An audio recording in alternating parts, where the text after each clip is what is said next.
8 years of Battlegrounds bliss. Updates to several arcade modes. And a new Survivor Pass. All this and more as we dive into the Update 34.2 patch report. First up, we're celebrating 8 glorious years of Battle Royale mayhem.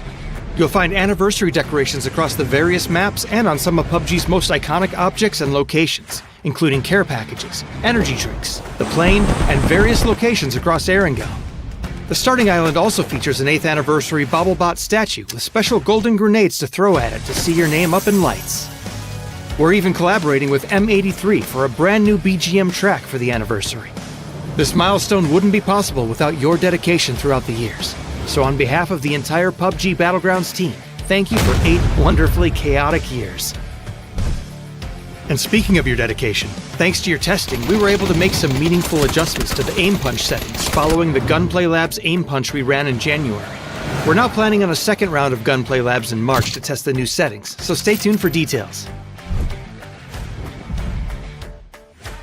Next up, the arcade is getting a couple of adjustments. Team Deathmatch has several new maps to enjoy, including Destin Arena, Vikendi Train Station, and Sanhok Camp Bravo. We've also adjusted map selection probabilities, added destruction to Sanhok, and changed up the spawn kit. For Intense Battle Royale, the layout of safe zones, supply drops, and vehicles are now random in all maps. The starting Molotov has been swapped to a frag grenade, a random LMG crate has been added, and we've activated destruction on Sanhok.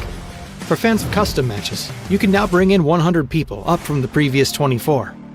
Last but not least, we're reverting the max player count for Hot Drop back up to 64 players for even more intense action, while also slightly lowering the atom spawn rate. You can check out full details on all these changes in the patch notes.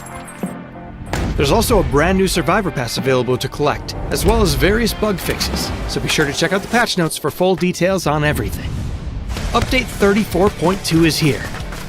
So put on your party hat, grab a golden grenade, and hit up the arcade. Happy 8th anniversary, PUBG fans. We'll see you on the Battlegrounds.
Okay. Hold up.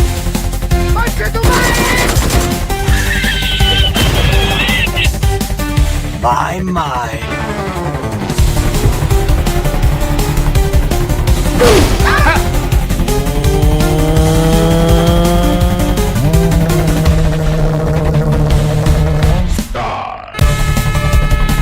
Mi bomba.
Hello and welcome to PAS 5. We've got groups A and C. Matchroom here, joined by Porosaurus and Godspeed. We'll be taking you through all of the fun that's going to be going on today. Godspeed, we had a chance to kind of talk about what's been going on with you the other day, so I'm going to throw it over to Poro. Poro, how was your break, man? Man, honestly, I just finished moving this week, so it's been a wild one, but I'm glad to get to sit down here and watch some of these group stage games to see who's going to be representing the Americas at that next PGS event. So, reminder to everybody, we got groups A and C today. Groups B is done. That means no Bestia, no Al-Qadazia. We've got no Working in Silence, Empire, Sortito, Gooners, Aspire, Forever. All got to sit back and watch. So, Godspeed. Bestia seems like it was kind of in the cusp position for Group B, that everything's going to be kind of working around. You kind of agree with that they're pretty much safe, or do you think that there might be a chance for them to be usurped? You would think they're safe, but you know, in these qualifiers, anything can happen. I'm more kind of having my eye keen on the God squad, the coming out of retirement squad yet again. Pat Caps, my boy. The amount of unretired, I don't even know how to say it, but I mean, they popped off the first two games. They showed up. They had 2 big wins. They had a lot of kills. And so I'm curious to see if they can ride that momentum. I'm also very much looking at Duel. The NPL roster of 2019 has come back to take my heart, so rooting for those boys as well. And yeah, it was a pretty solid day yesterday. A lot of fun to be had. They take my heart, but I need them to take some more points. Poro. Yes. We also do have ourselves Luminosity and Falcons that are going to be back inside this one. So I know a lot of attention's on the Exonics guys, now Falcons. Luminosity also needs a bit of a come up. That wasn't the cleanest of play come up from them. I mean, look, they still got 51 points in one day. Like, that's not bad. Like, by no stretch of the imagination is that bad. So, like, I think it's just you have such high expectations on those guys, despite the fact that Snakers might have the shortest retirement in PUBG history. I think it lasted all of like 2 weeks. But I mean, at this point, this thing's starting to look like a assisted living facility with all the retired players we got in here. But hey, they're looking good. They're having fun, and we're having fun too. But yeah, I think Luminosity is going to be just fine. Now, I'm a little bit worried more about teams that I had kind of higher expectations for, like Toyo, Duel. Despite the fact that Duel is maybe hadn't been good since 2019 in NPL, but I was expecting a little bit more out of them than 18 points in one day. Yeah, that was not what everybody was expecting. Reminder to everybody, since we are looking at the format, the big thing that you need to know for today, it's just the top 8 teams, right? Overall leaderboard across all the teams just means the fact that you've got to be in the top 8. The bottom 16 are going to be going forward. You guys know the super system, so Godspeed, defend your Duel.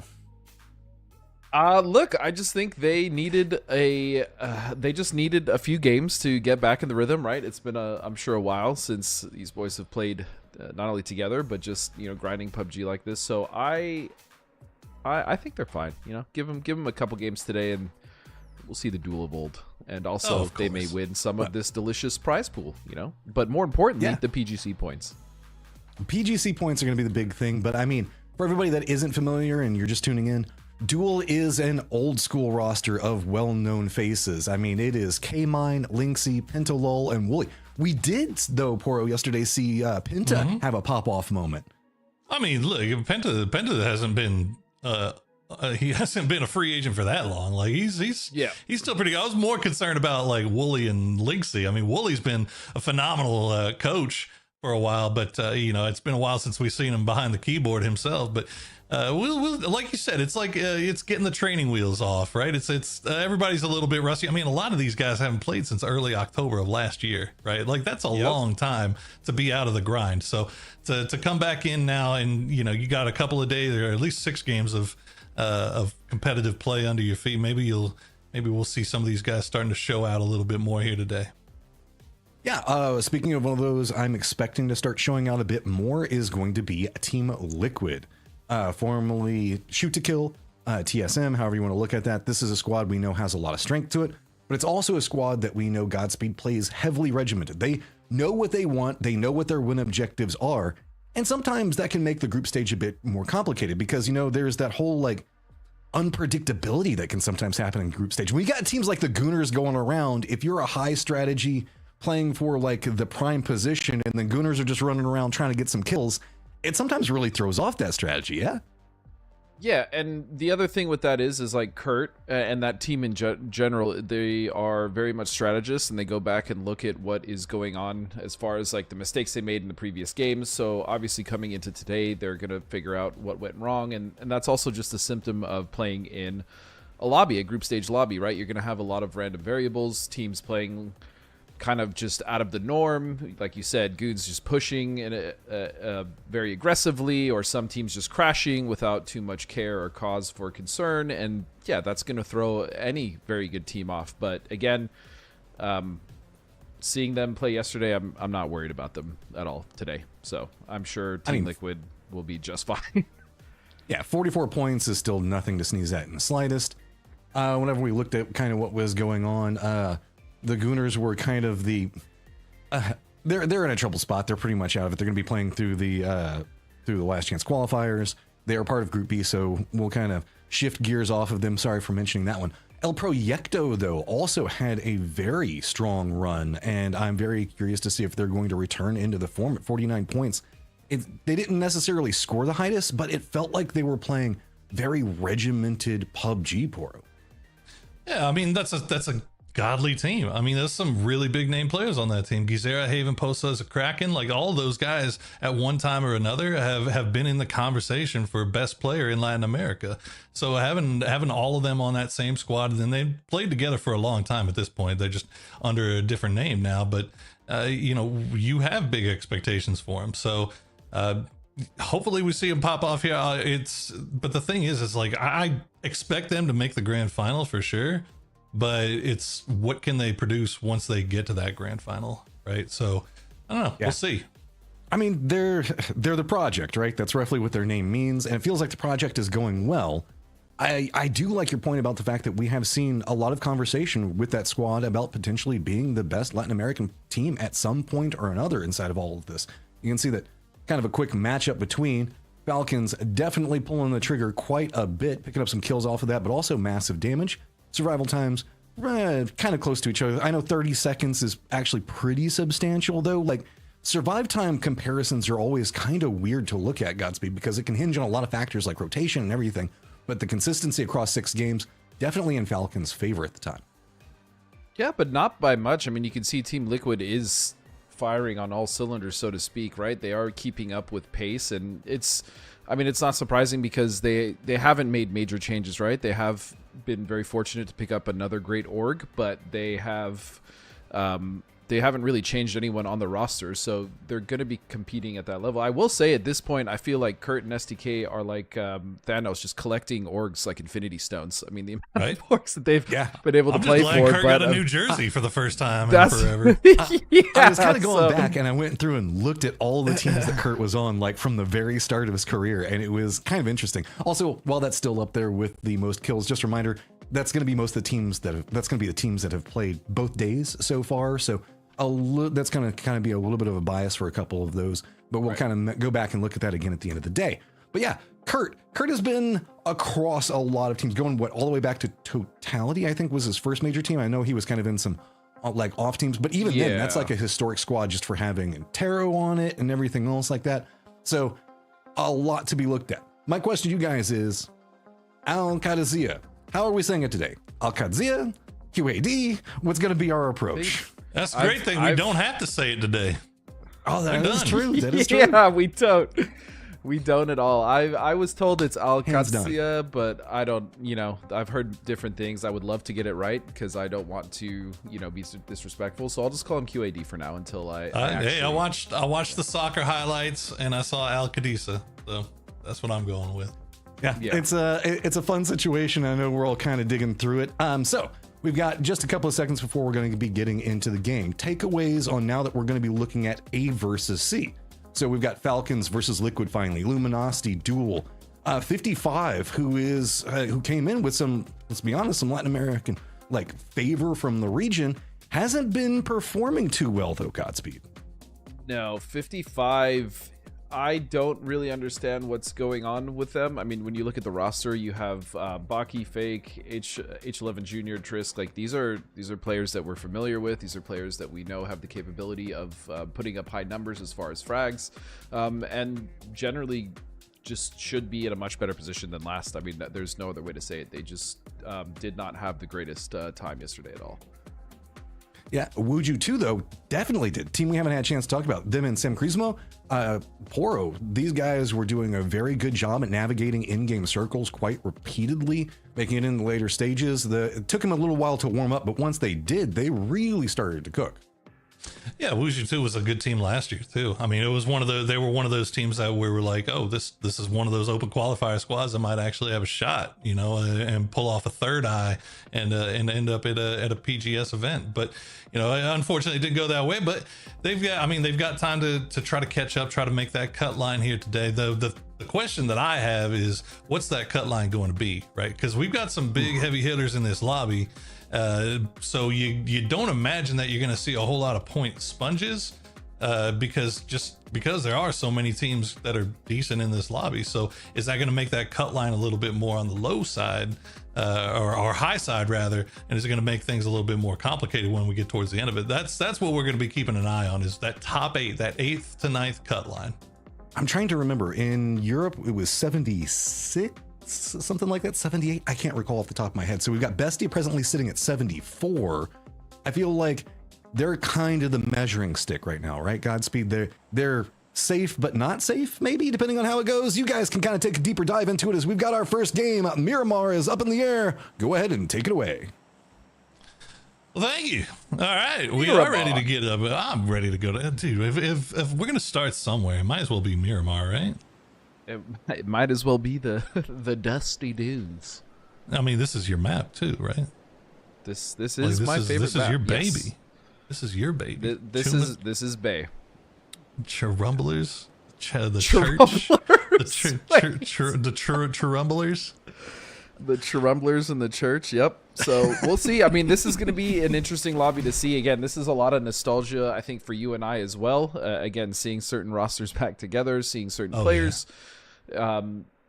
I think you might have actually had to pay a fine for getting in a fist fight with one of these guys at one point in your career.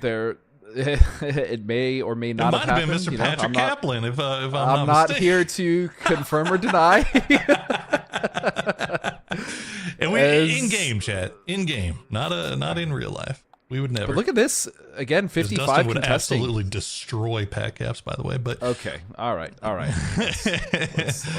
Well, we've seen a lot of hot drops going on, but 55, this is not something that they need to get involved in early, but that's a good start here. If Trisk is going to find Bizzler a little bit off to the side, nice shots with that mutant to start things off.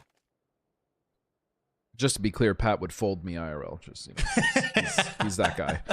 But 55, yeah. Continuing to go for the hot drop here, and LG are doing similarly what we saw in the hot drops off the first day. They're holding this long building, and this long building, this brick house, whatever you want to call it, is usually a good anchor point because you can rotate towards the south, and then you can pivot to either side to pinch. So, like that they're not getting over aggressive, but it's just, again, the early game fights can be so awkward, especially in this area. Yeah, no, and it looks like potentially dangerous. Might have had an idea something might be going on here because you can see it's just kind of looking over in this direction. Still far away, so not really too involved. And LG, it looks like they're just going to go ahead and take discretion being the better part of valor and get on out of dodge and leave power grid for 55, at least for this game. Right, and again, I spoke about it with Cam on the first day. Like when you hot drop, especially some of these South American teams, especially like some of the Chinese teams and some of the teams in Asia, it doesn't matter if you beat them. It doesn't matter if you get a clean wipe 2 or 3 times. They are going to continue to contest. So if you are one of the teams that they happen to be, contesting, then you have to decide whether or not it's worth it. If you can farm that, right? If you can consistently get 3-4 kills without losing members, then sure, keep hot dropping. Otherwise, yeah, might be best to just find another position, and LG have done just that. Yeah, I mean, you don't want to go into a battle with somebody that has absolutely nothing to lose. And right now, it kind of feels like 55's in that territory here. Doobie gonna get a nice little spray down, and that's just gonna be enough to scare Joppa away and keep Doobie alive, keep Tilt Town 4 up for the time being. As they've got some work to do. They're down here on the south side, and both teams really very wide split here, but Haven knocked. I guess it's, we were watching Potentially Dangerous. We saw it's keeping an eye on that the power grid, catches out Haven, and then instead of getting the flush, just decides to get on out of there. That's probably a good play for them. Yeah, especially looking at Circle. I mean, we already see so many teams that are currently set up in the Circle. It is centered around Monty, so you're going to have the fields north of it. You obviously have that brick building, and then the compound overlooking, which is a very, very strong spot. We currently see Outlaw setting up there now, and so yeah, Tilt Town with a massive split, as you were saying, probably want to start moving their way into the Circle, especially with Fireflies and other teams already rotating ahead of them. That's going to be a challenge, especially if they try to sit back and hold them back. It almost looks like Tilt Town's trying to pull a collapse here onto Fireflies. They're definitely keeping eyes on them as they make their rotation on this southern road. Meanwhile, PD, it's after leaving his compound's going to get a little bit too close to Wuzhu 2. LFP with the shot, not going to land, and It's will survive yet again. He's playing very dangerous games right now around that power grid. Zero will take the shots at that passing Firefly squad, so I guess Tilt Town, we're just kind of guiding Fireflies more than setting a trap. Yeah, they're almost hurting them on that southern road near the coast. Yeah. I mean, just basically shadowing them. But, I mean, I don't hate it, especially if they can get ahead of them or at least get into a position where they can continue to harass. That's just one more team and one side of the circle that they can take control of early. So I don't hate it from Tilt Town. I don't hate it at all. No, absolutely. I mean, if you can maybe sneak one away off the trailing member in that rotation grouping, then that's a free point, and you take that every time. You can see they're making their way north towards Chumacera, the south side of the circle, through that dust storm, so mostly leaving Fireflies to their own devices. Meanwhile, the center of the circle getting very, very cramped here. Still got a few teams off to the east that still have to make their way in as well in Duel and Dots, and looks like Liquid now just arriving into Picado. Amem is up here, and they should be okay. I think 55, after leaving Power Grid, have just kind of been on foot rotations. They're going to see these guys off in the distance, but no shots yet. Yeah, and for a lot of the teams like Team Liquid, as well as some of the teams coming in late, like we were talking about earlier, Firefly, even Tilt Town, they know that they're not going to get a central position at this point, right? It's already phase 1, circles closing. A lot of teams, especially in a Monte circle, are going to rotate early if they have position to do so, given the plane path, because as you know, Poro, it's hard as hell to encroach on some of these positions that teams are holding if you're coming in late. So expect some of these teams to just sit on the outskirts and wait for the next shift and hopefully get either a much better position or wait for a third-party opportunity. Yeah, these outskirts teams also opting for these wide splits. You can see that coming from Toyo, from Fireflies, even Falcons splitting towards the center here. Most of the other teams around the town. Well, you got Wuju too with a big 2-1-1 all around Monte Nuevo.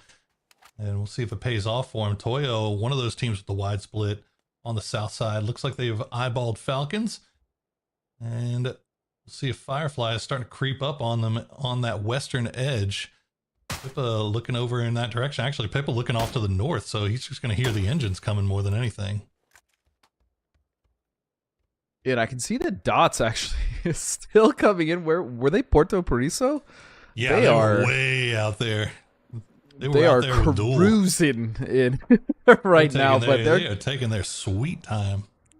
That's okay, though. I mean, look at the southeast side of the circle, completely open. So they have a great opening there and good rotational points. So it's not the end. Again, if you're not going to come into the circle early, like I said in my last little spiel, then yeah, coming in late is fine because generally most of the teams will be centered up with just a few outliers. So not the end of the world for Dots. And from what we saw from them in the first day, I mean, they were getting scrappy. I actually really liked what I saw from that team initially. They were winning some good engagements. They got wiped in some, of course, but, you know, it's just part of the game. Yeah, no, absolutely. I think at this point, this is one of those times where you take the fights, man. Try to play aggressive, try to get as many points as you can. And if everything works out great, you make it to the grand finals. If it doesn't work out, you got a last chance qualifier to fall back on and can use what you've learned a little bit here as we see Duel also late arriving here, just making their way through Minas. And Alo, meanwhile, has spotted out LG off in the distance. You see Purdy Curdy with that high ground looking off. He's looking off to the east, so he might actually be spotting out Duel here. Yeah, some pot shots here as this gentleman now has the newly minted husband buff. You know, he'll be fragging at least 10 to 15% harder, if not 20. Got a family to take care of now. So he's a family man now. He's a family. Nothing more dangerous. Though to him. Yep. Absolutely. They have a I mean they're just gonna I like this split actually. I really like the split from Liquid a lot. You have a 2-2 split there with two members on the high ground as well as two holding the low ground, and Pippa's gonna tell you to just back up, son. Pippa out here sniping with an M16 and a 4X like it's 2016 or 2017. Like this is old school here from the lad himself. The 8X on the old M16 was I know that thing was a laser heat. though. It was straight heat. You worry a little bit that Tilt Town may figure out that he's by himself, and you can see that's kind of what he's thinking. He's hanging around next to his vehicle. He's got his teammates in Benya and Capitan off to the east that are looking over in his direction as well. They'd love to be able to stick this out as long as they can, and this is actually going to be good news as it looks like the two Tilt Town boys are going to be pulling away, so they've got time to see where this next circle is going to go to, and that will be all right. Not great. A power grid circle. I'll tell you one thing, LG is happy that they were able to dip out of that hot drop as Falcons getting pulled up on by Team Liquid. Liquid going to lose Sparking. They're going to lose Purdy Curdy. Alo and Luke 12 now trying to get rid of Shrimsy before the rest of Falcons arrive, but Kickstart and H-Win have made it here.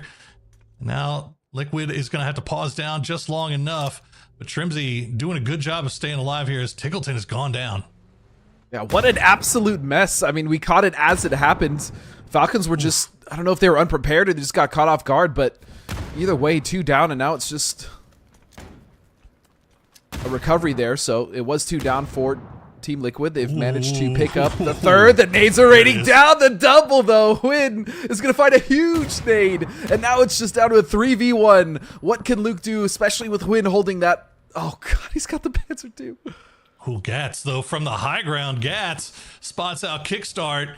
And so now they've got Luke 12 very, very low. They know exactly where he is. He's got the Panzerfaust in hand. He's hoping, wishing, praying that Luke 12 would peek a window. But Luke playing it very carefully. I'm not sure if he saw that Panzerfaust and he knows what to expect. But he is just waiting for Falcons to make their move here. Meanwhile, you can see it just on the minimap. Gats keyed in, looking down in this direction, so they have to be careful about how they push. The nade is going to go out. As you said, they have to be careful, as does Luke, though. Any window he peeks is an instant knock there, but the nade will be enough. 1v2, Luke has pulled through before. He's going to drop down, and he doesn't even hit the crowd. Shrimsy was so ready for that. That was really well played by Falcons there, and Gats just being a giant pain in the butt here, but fortunately for Falcons, H-Win was hiding, was creeping around the crates, and as he was creeping, Luke wasn't able to spot him out and flush him out, so they'll be able to get him back on his feet 3 strong. Meanwhile, Wuju 2 and God Squad now battling over bricks, all present and accounted for here, as Shinboy going to be the first one to go down to LFP. And God Squad had some very high kill count games yesterday, able to prove that they are indeed not as rusty as we may have thought. Pat Cap's holding the second level here, with Balefrost now holding the bottom. Still one down. They got to get to Shinboy, but Wuju2 is doing a good job of playing this one cautiously as well. They're not overcommitting even with the knock. And God Squad finished off the day yesterday with 2 in a row. We'll see if they can make it a full 3 here, but LFP going to spot out Bale as things are falling apart here a little bit for God Squad. Wuju 2 playing this building perfectly through the smokes, but nice grenades back to back will find 2 as Sharp Shot will get flushed out by that blue zone grenade, but now sneak attack. Sneak shot. Goodness gracious, sneak shot and LFP are all by themselves here, but Pat Caps will find 1. God Squad still in it. Oh, he spotted him out, but he's got to retreat into the smoke, but Fana ain't gonna let him, and Wuju 2 will finish off the fight. Damn, that was so close. Pat with the hero play, trying to get into the smoke to avoid getting shot, but coming down off the top rope was LFP. So well played to them. LFP, not Fana. That's my fault. Oh, it's okay. Gotta give that man his flowers, man. Nothing's your fault. You know, don't you dare. Don't you dare. But good recovery there from Wuju2. That was the bad. Nice. That could have gone either way. Down to the last member. That was very fun fight to watch there in bricks, and of course the dust storm has now arrived over in that as the circle has retreated away from them, heading over back towards the east into the power grid, where 55 feeling very good about themselves after their quote-unquote win of the hot drop of power grid. LG still off to the southwest though, and they're looking off in the distance, seeing if they can catch anybody, but potentially dangerous. They know what they're pushing into. Doesn't matter. Baki will spot Slabby, but Baki a little bit on an island here by himself. He's got to be careful. We saw in day 1 that potentially dangerous was not at all afraid to get in there, as the Panzer is going to take down Baki, but the backblast is going to take down himself as well. So they're going to go for a recovery here. Slabby is getting picked up, but like I said, potentially dangerous. We're so aggressive and just not afraid to make plays. Sometimes it didn't work out for them, but nice. Either way, I like the aggression here. Blue zone grenade. Yeah. There you go, Fake. Okay, we'll spot out Theros. He's going to spot out another one through the windows. They're trading back and forth here, as now it's all down to Fake, and he will be spotted out. No, he's going to finish him off, and that's 55. Wait. 55, okay. There we go. All right, I got a little confused there. My bad. It's been a while, Chad. I'm rusty, just like some of these guys are. But no, nice hold from 55. They will keep 3 alive as well, so potentially dangerous. Try to make the push. It does not end up paying off for them. And now Wuju 2 starting to make their way into the western side of this zone, but they've got Outlaws right on top of them. And Outlaws are now going to set up on the perch or in the dips across and above them. So somewhat annoying for Wuju2 that they were not able to take at least one out. Not quite. Very low, but now Outlaws will pose a problem because Wuju2 has to rotate upwards into them. And then you also have another team on that south side. It's going to be Fireflies. So Wuju2 hopefully have to choose, or need to choose, the best situation so that they don't get third-partied coming in off the edge over there. It's an interesting situation up here on the north side too.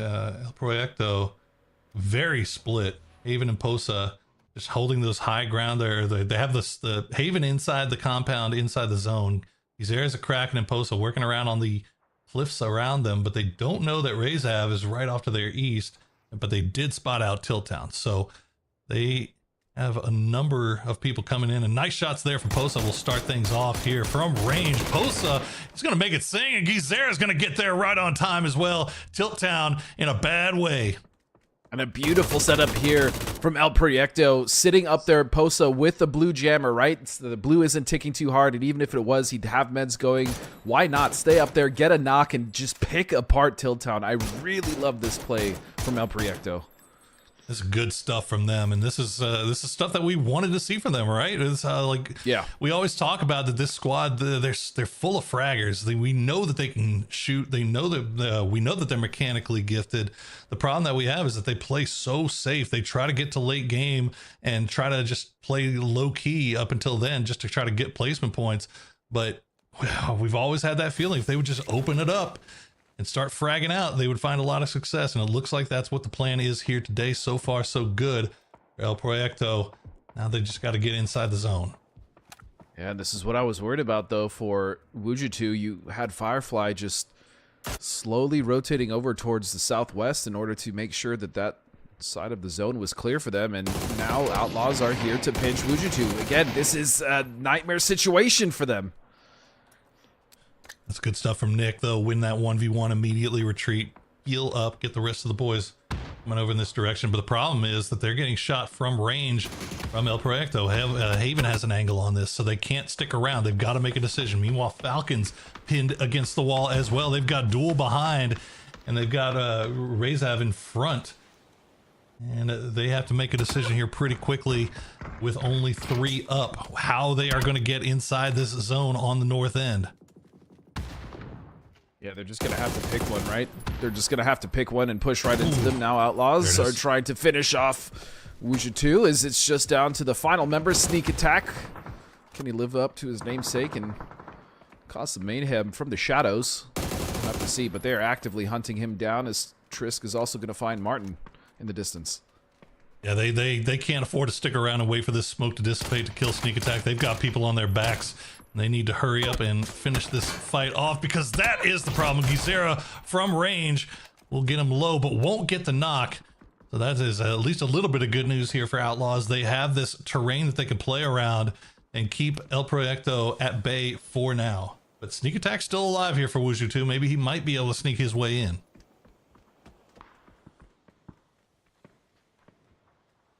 Just looking at... Looking at the rest of the circle, I mean, Dots also are somewhat being pushed and maybe even herded into the side over here of 55.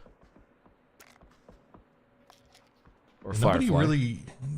It looks like Firefly is content with just kind of holding their high ground spot right now, and Joppa the only one kind of looking over in that direction. So Dots have a little bit of room to play with if they want to push this Toyo fight. They've got Bliss on the low side, but if he gets spotted out, they might be in a lot of trouble. It looks like Emmy might have an idea that something's happening here. As the new circle will pop, it's going to keep hugging onto that power grid, but edge more towards the north. So Toyo looks like they're just not even going to deal with it. They're going to go ahead and hop into vehicles, make the wrap around. But that is, yeah, I mean, look at the northeast part of this zone. 4 teams right now, Godspeed, all fighting for it. And El Proyecto kind of keeping eyes on them and on the west side. Yeah, Rezev, Seven Crismo, Falcons, Duel, all just bunched up in that northeast corner. Is now, looks like Toyo is making their move. They want to get into one of these brick buildings or warehouses. Ooh. And it looks like they're going to find one knock. So Gat's now trying to hold for Bizzler. And Toyo's just getting ripped apart from the outside as well, though. That's the problem. Nice grenade there from Vox. Will flush him out. Bizzler will not be flushed out just yet. Capitan now the last player left alive. Luminosity doing a good job of holding their long building right now. They want to make sure they finish this man off before they turn their attention towards reviving their fallen teammate. Do they see Dots in the distance? Dots trying to use this as an opportunity to push up. Doing it a little bit more cautiously. There you go. Falcons will finish off Team Rezav. And it looks like they should have time to revive here as well. Great awareness, though, from Duel. If you look at their positioning, as soon as that fight popped off, they actually managed to get into the circle, and they got into where that gate, that fence area is, just on the northeast corner. As Sneak Attack. I think he still gets that, maybe. Not quite sure, but yeah. I think he shouldn't he? Oh, the repositioning, there you go. Okay. Gump goes down, so sneak attack will sneak that one away as Falcons survive now through the smoke cloud and turn their attention towards Sam Crismo, who had them at a loss for a second, but Falcons being Falcons, they turn it around very quickly. 9 kills now for them as they hold strong. They've got El Proyecto on their back, so you can see they're getting pinched multiple directions here. They were getting pinched, but K-Mind actually got knocked by 55. He was going for the off angle to somewhat sandwich and help Falcons, but he was thwarted immediately. So that's going to be a punish for Duel. They're going to have to get him up, use smokes and utility, and pull back. But 55 sitting just so comfortable in the center of that power grid compound. Falcons perfectly content holding on to that little corner spot there. They've got a vehicle forward. They've got deployable covers. They're not going to extend more than they absolutely have to. Here's Curry. Will get the spray on the Kane, but the Kraken will return the favor as Fireflies down to 3. See if they can get the res on the Kane. They've got Nick pinned up against the wall in the hard cover, but nice headshots from him will force him back, force Frost to go back for the heal as Outlaws down to 2. And I mean, you got to give credit to El Proyecto, man. They have been just controlling this north side. They have just been ADR farming on everything as Haven will find Nick.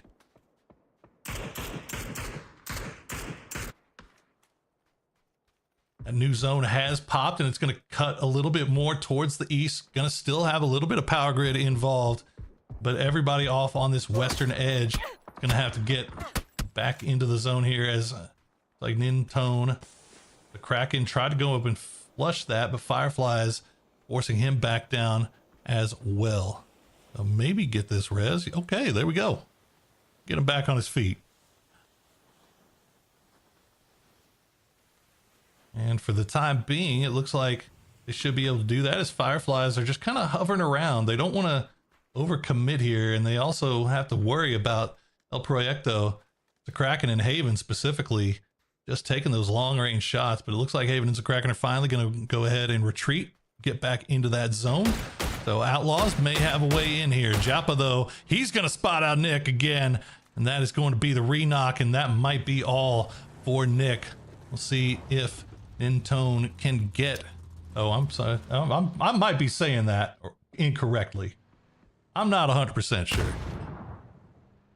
Nin to 1. 9 to 1. Hey, there we go. I bet that's what it is, chat. 9 to 1. Hello. Hey, he's back. What do you think? Is it 9 to 1? I think it's 9 to 1. Whatever you want it to be, Poro. That's what it is to me now. All right. 9 to 1 does actually get Nick back on his feet, though. So Outlaws, I mean, Nick is struggling at this point. Bruised, battered, and broken. But they are still alive and still in this. Yep, they do seem to be, as seems El Project. Man, my goodness, these boys. I'm telling you. I mean, for only having so 6 solid. kills, for only having 6 kills, though, I mean, it feels like they've just been kind of dictating everything that's happened on that north side. It's just the control. The amount of control they've been able to hold, as even just as a duo on that west side, was very impressive. As we now see Falcons still holding onto that corner, still dealing with Sam Crismo just to their east, and Duel have actually Dots. How did Dots slip in to that compound? They came in as right Duel underneath LG. Yeah, I mean, they came in as Duel was, as LG was holding off the push from the south side. They ended up spotting out the other squad that pushed in there. I can't recall who it was at the moment, but Dots just snuck in behind him while Duel was focused off to the north. LG was focused off to the south. Dots was able to just sneak on in very, very cleverly here. Well, San Crismo, they are in a little bit of trouble, as it looks like Falcons is starting to feel a little bit more froggy. They'll get the knock on Nick, and Pentalol will go down as well. So Falcons, 9 kills already, but they're starting to run out of utility, so they've got to make some moves here, and it looks like the move is going to be to push right into Sam Crismo's crater. That was a beautiful spray, especially just threading the needle through Oh the my window, goodness. but DNL will return it back. A double headshot for him. Unbelievable. Now just down to win. Man, DNL saving the day there, and actually going to go down to a grenade from K-Mine. So Duel still kind of dictating everything on that north side, and they're going to be able to snake a few kills away from there, get the knocks away from Falcons, as H-Win will get spotted out in the end by El Proyecto. So Falcons will go down in 7th place, but not before getting 11 kills. And now look at LG, they're starting to get more active, but immediately Andrew will get the knock. But okay, good trade back. Can they get Vox back on his feet? You can see the angles that 55 has here. And really, it's just going to come down to what 55 does when they're pushed by either Dots or Duel. They have to make that approach at some point. Duel kind of waiting for their approach, maybe coming in at a more opportune time to kick off this third party. But look at El Proyecto going up to the northwest side, right above Luminosity, putting so much pressure on them, Poro. Oh, they're going in there with the fully loaded caddy. They got all 4 deep and immediately jump out and start throwing util. Not going down despite getting knocked so low. And LG going to have to use this, or actually it looks like they're using this to retreat a little bit, get that hard cover, have snakers around that rock. They don't know about Bizzler though. So that could be the thorn in the side here for El Proyecto, but it's actually Gazera might know. He's looking over in that direction. He's waiting for somebody to peek around the outside of that smoke, but Bizzler not taking the bait, and El Proyecto doing a very good job of just holding their ridge line, not overextending more than they have to. No, their spot is good as long as they can stave off any of the pushes coming from LG. They can also, I mean, they have good sight lines onto the fight over near Duel 55 and Dots. So, but this is where it gets dangerous. If they go too far, if they crest a little too much, they're going to start taking casualties. Snakers now, letting his spot be known. And it looks like they're just going to back him up. Yeah, no, they've been doing a great job so far of just of doing exactly this, playing that zone control, not extending further than they have control over. And so far it's worked out great for them. They managed to get one away, and I think actually 55 stole that knock away from Duel. So Lynxy will pick up a little bit of utility off their fallen teammate and will continue to survive a little bit longer here. LG now outside of the zone. Will have to figure out a way to get in, but Dots 3 deep in the shed. You can see LG is just completely pinned. They need to get a knock here to open things up here, but what a shot from Baki as Vox has no helmet, barely any vest remaining. LG in a lot of trouble as Snakers will get spotted. Yeah, in order to avoid the fight with El Proyecto, they just kind of put themselves in I don't know if it's arguably a rougher position, but now they have not only El Proyecto looking at, but 55 as well as Dots kind of pinning them down. So the rotation back or the push in is going to be potentially stunted by just how many teams are visibly, I mean, look at these angles, able to see them. So LG are going to have to create some sort of miracle for themselves in order to survive. But hey, I believe. I've seen crazier things in PUBG. Oh, for sure. No, you just got to imagine at this point, LG, they can't be sitting on much. I mean, they got pushed away from the drop, as Snakers will find one. Dots will get eliminated in the end, and LG still alive for the time being. I'm not sure who it was that was still up, but they get spotted out, so Luminosity will go out in 4th place. Now 55 playing the top of this spot here. They've got Duel pinned down, but you got to think El Proyecto looking pretty good considering they've got a lot of space to work around here. Yeah, the problem for me, though, when it comes to 55 is that Duel have now gotten ahead of them. Now, this could work in their favor or against them. If there's an engagement here with El Proyecto and Duel, then that's going to be the room that 55 needs to move out. But at the same token, they're stuck on the same angles that El Proyecto is holding. So realistically, how much can they get off of this? El Proyecto, as you said, again, 8 kills, have played perfectly up to this point. They have been, I mean, it's just been textbook. I don't even think they've taken a knock so far this game. If they have, I can't remember it. Trisk gonna run into the blue zone there from the flashbang. Tries to make the push in. They'll spot out Lynxy. They'll spot out Pentalol, and that'll be Duel out in 2nd place. And now 55 up to 9 kills. They've got the smoke wall laid down, but Fake is going to get immediately spotted by Haven. Haven gets 2. Can he get all 3? El Proyecto in the driver's seat as Baki, the last player left alive for 55. Can he pull off a miracle through the smoke, through the fire? Posa will take the shots. Hell, Baki finds one. Maybe. No, it's not going to happen. And El Proyecto getting a much earned victory here in game number 1. The zone control from El Proyecto all game was just so on point. But to give credit to 55, how often do we see a team get center circle and then they sit there the entire game and they end up getting third or second place with like 1 or 2 kills? That's not what happened. 55 was very active. Yes, they got center circle, but they used that to their advantage. They cut off multiple teams. They started aggressive with that hot drop. So getting 9 kills in a second is definitely the a very good benchmark for what happens when you get center circle, as long as you're being active and proactive with it. So well played to them as well. Yeah, no, I think they played it perfectly. I mean, they held off a couple of hard pushes, hard crashes onto their compound, which was actually huge for them, because you have to imagine that their utility, their helmets, their vests were probably going to get a little bit busted towards the late game, which is what we saw happen to LG. Remember, they got pushed away and then they just never found anything after that. So it was rough, but well played by El Proyecto. We're going to throw you to a few highlights before we bring back in here to talk about game number 1.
El Proyecto, a phenomenal start, man. These guys just were, it feels like they were just having everybody else on the strings and playing them like marionettes. This was just so much control from the high ground that we saw coming out in the earlier sections of the game, really just corralling teams in together.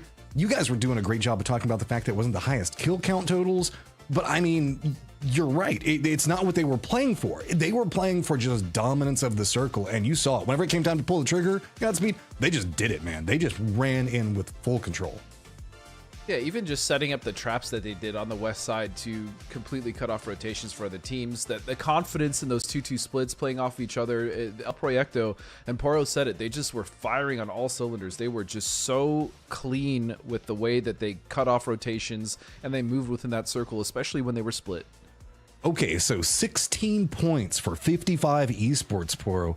That is big. We started in Power Grid and we ended pretty much in Power Grid, so 55 was not having to make the biggest rotation, but remember, they came in after a full day of 7 points total and now get 16. Yeah, more than doubled their points from first day. I mean, that's anybody will be happy with that, right? But yeah, like you said, they got center circle, they got the compound, they quote unquote won the hot drop. I mean, LG kind of gave it to them, but after that, I mean, they still held off a very good push from potentially dangerous. It got very close. But 55 won it, and then they held duel very well, I thought. And you could see they were just kind of ADR farming on everything that they had sight over east and west in that late game. So good things for 55. We'll see if they can pull up a little bit more to get themselves in the top 8. It might be a big ask, but if nothing else, they'll be looking pretty good going into that last chance qualifier. I mean, they made themselves a big climb up from 24th all the way up to, what is this, 19. And it's going to be right above them, Duel, who managed to pick up, I believe it was 8 points or something like that inside that game, a bit more than that. So they started off only at 18 points. So this is also another good start for them, Godspeed. This is one of the teams you were kind of talking about coming into this as well. And it feels like they've got a lot more gelled today, at least in their start. I think they're starting to get their footing under them. Yeah, that's fair to say. The other thing with 55 Esports in this situation is, sure, even if they happen to not qualify, if they can't continue to build off the success in the first game, at the very least, if they're still gaining points and getting that momentum, that's going to be good for them going into the last chance qualifier, right? Because if you get completely dominated going in from group stage to the last chance, there could be a little bit of a confidence bump, like you're just like, like that sucked, what are we doing? But when you start playing well at the end, you're like, hey guys, let's continue this momentum into last chance. So that looks much better for them if they happen to not qualify today. Well, you hit on a great point that we don't get a chance to talk about a ton, is like whenever you're down in the bottom part of the leaderboard and then you go into last chance qualifiers, sometimes it just feels like you can't take the fights that you want because you don't feel like you can beat anybody. So at least getting a couple of strong points, a couple of good team fights underneath of them will give them so much more to work with. We're going to take a quick 1-minute break so that way these guys can kind of catch their breath, get themselves a drink or whatever they need to do, but we will be back. Game starting in less than, about 2 minutes. So we will see you guys in just 1 second. Every time I close my eyes,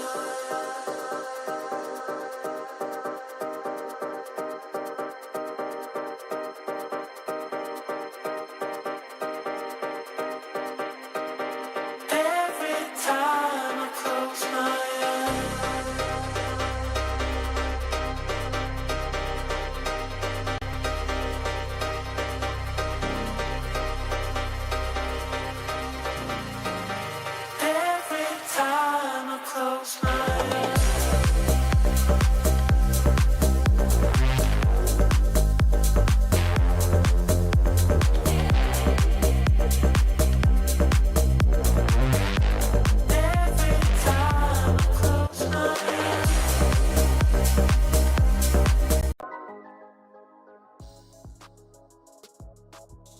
All right, and here we are. We are back. See, I told you that wasn't going to be too long, man. Like, it was not that big of a deal at all. So we got ourselves another Miramar. The first one was going to be very, very spicy. So hopefully we get a bit more of a repeat in that. I just want to see more coming out from El Proyecto in that control.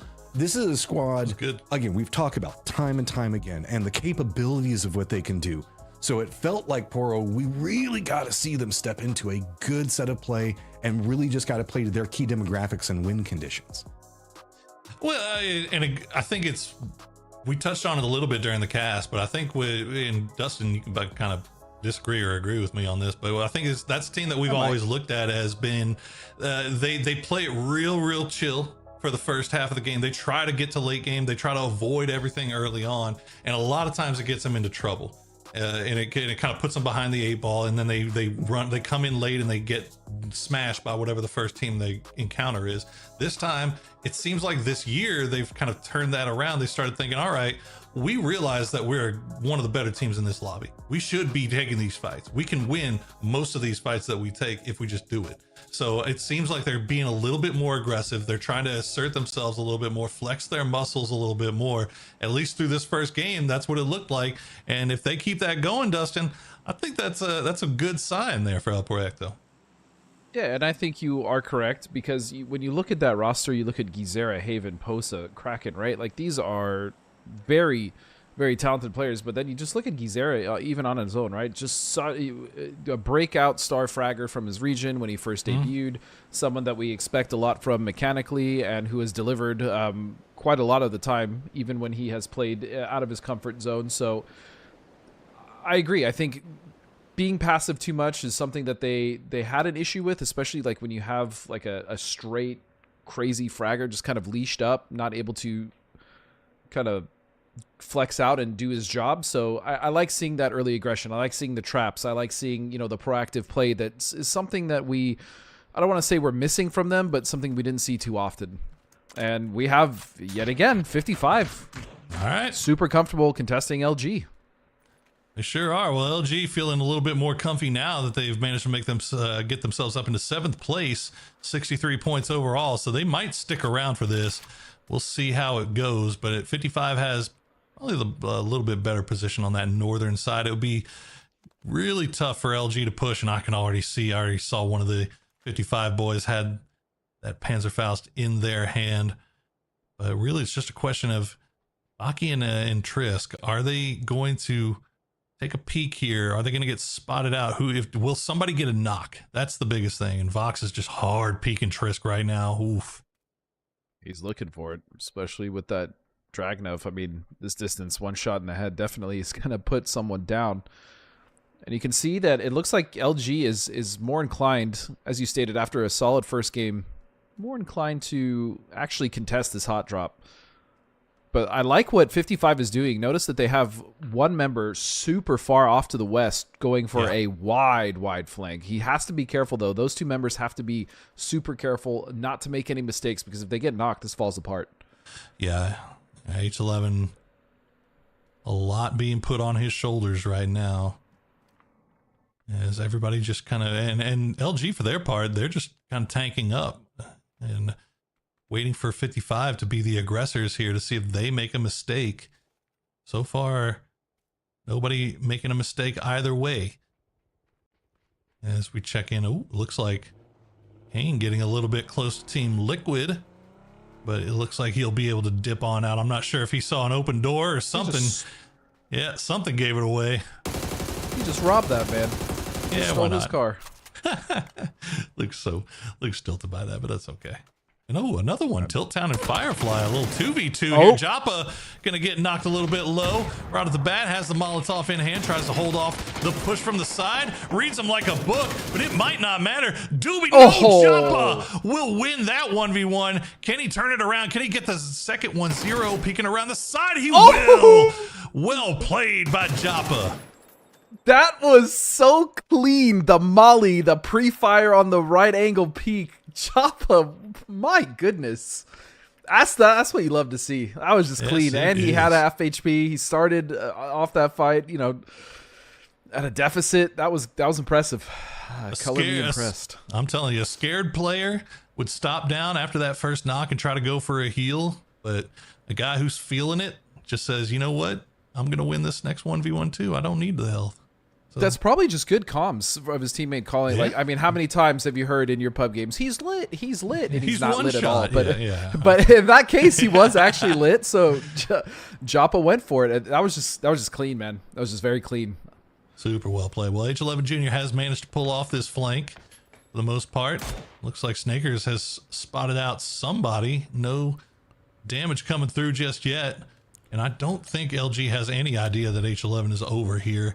Meanwhile, you can see Wushu 2 just off to the north. And then we've also got an E pickup in the air. I'm not sure if somebody's on that already. Was that a Dots E pickup or was that somebody else?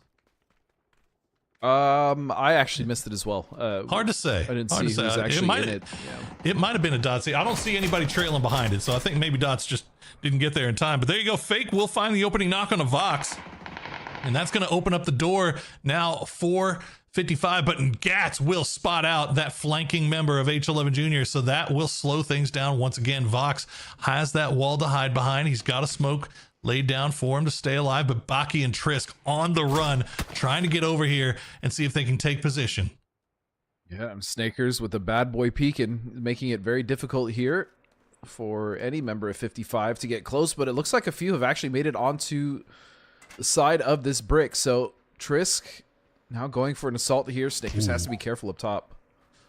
Yeah, hard to see since we had the x-ray. I'm not sure if Trisk managed to spot him out on the side of that smoke, but he's going to see him now. Gats, though, he does spot him, but it doesn't matter. Trisk wins that 1v1 and gets the flush on his, to Gats. H11 Jr. still down. 55 not wasting any time, though. They want to take it right to the jaw of Luminosity. Vox back on his feet, trying to heal up. I don't think he has a health. He's just sitting there on low HP, holding an angle. I do love this tempered aggression, though, coming out from 55. They're just working so well. And as I say that, you know what? There's some more green boys coming to the coming to the field. It's going to be Falcons that are now getting involved, and Fake is going to go down. But this is the risk when you hot drop, is not only do you have to deal with the team that you're contesting, but if other teams know that you're constantly in this area contesting early, like they're going to come in third party, and that's exactly what has happened here. As Tig is going to flush out Fake and take that point.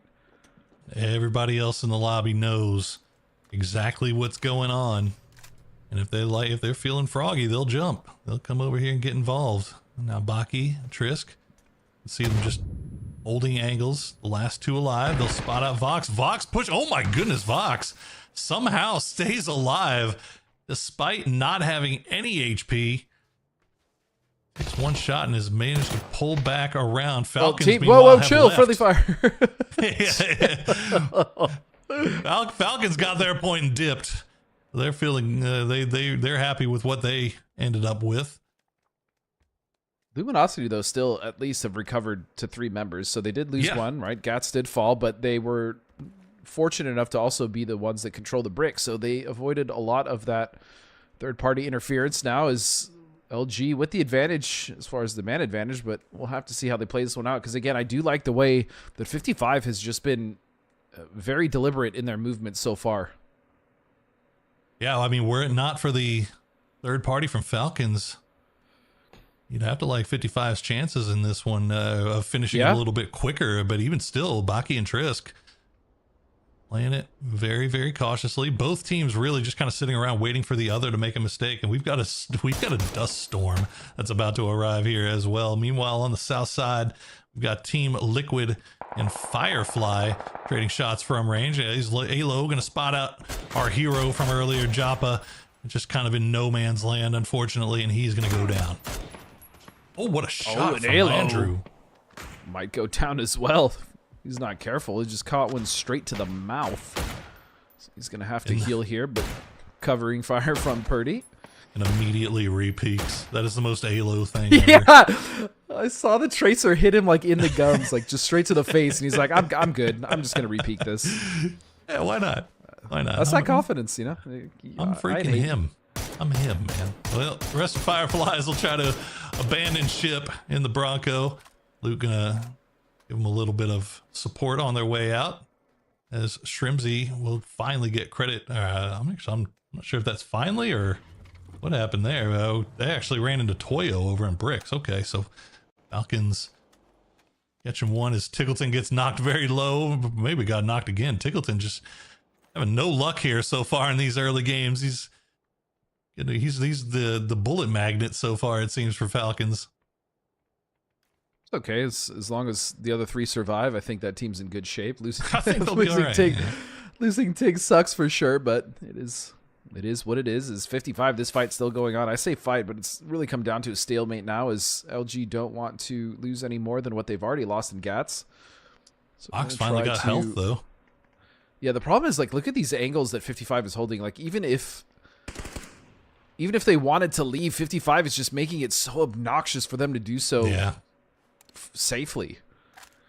Yeah, this is tough for sure. I mean, the fact that Vox is back up to full HP, though, kind of opens up some more options here for Luminosity. They can be a little bit more aggro, as Vox was down back up to full HP, and now he's down to half. But Baki will find Snakers, and now it's a 2v2, but Baki's going to go down to Vox with that Tommy gun. Trisk, he hears the footsteps. Oh, no way. Him, and there you go. Vox will finish him off, and what a fight there at the end. Comes down to a 1v1, but LG will get everyone back on their feet.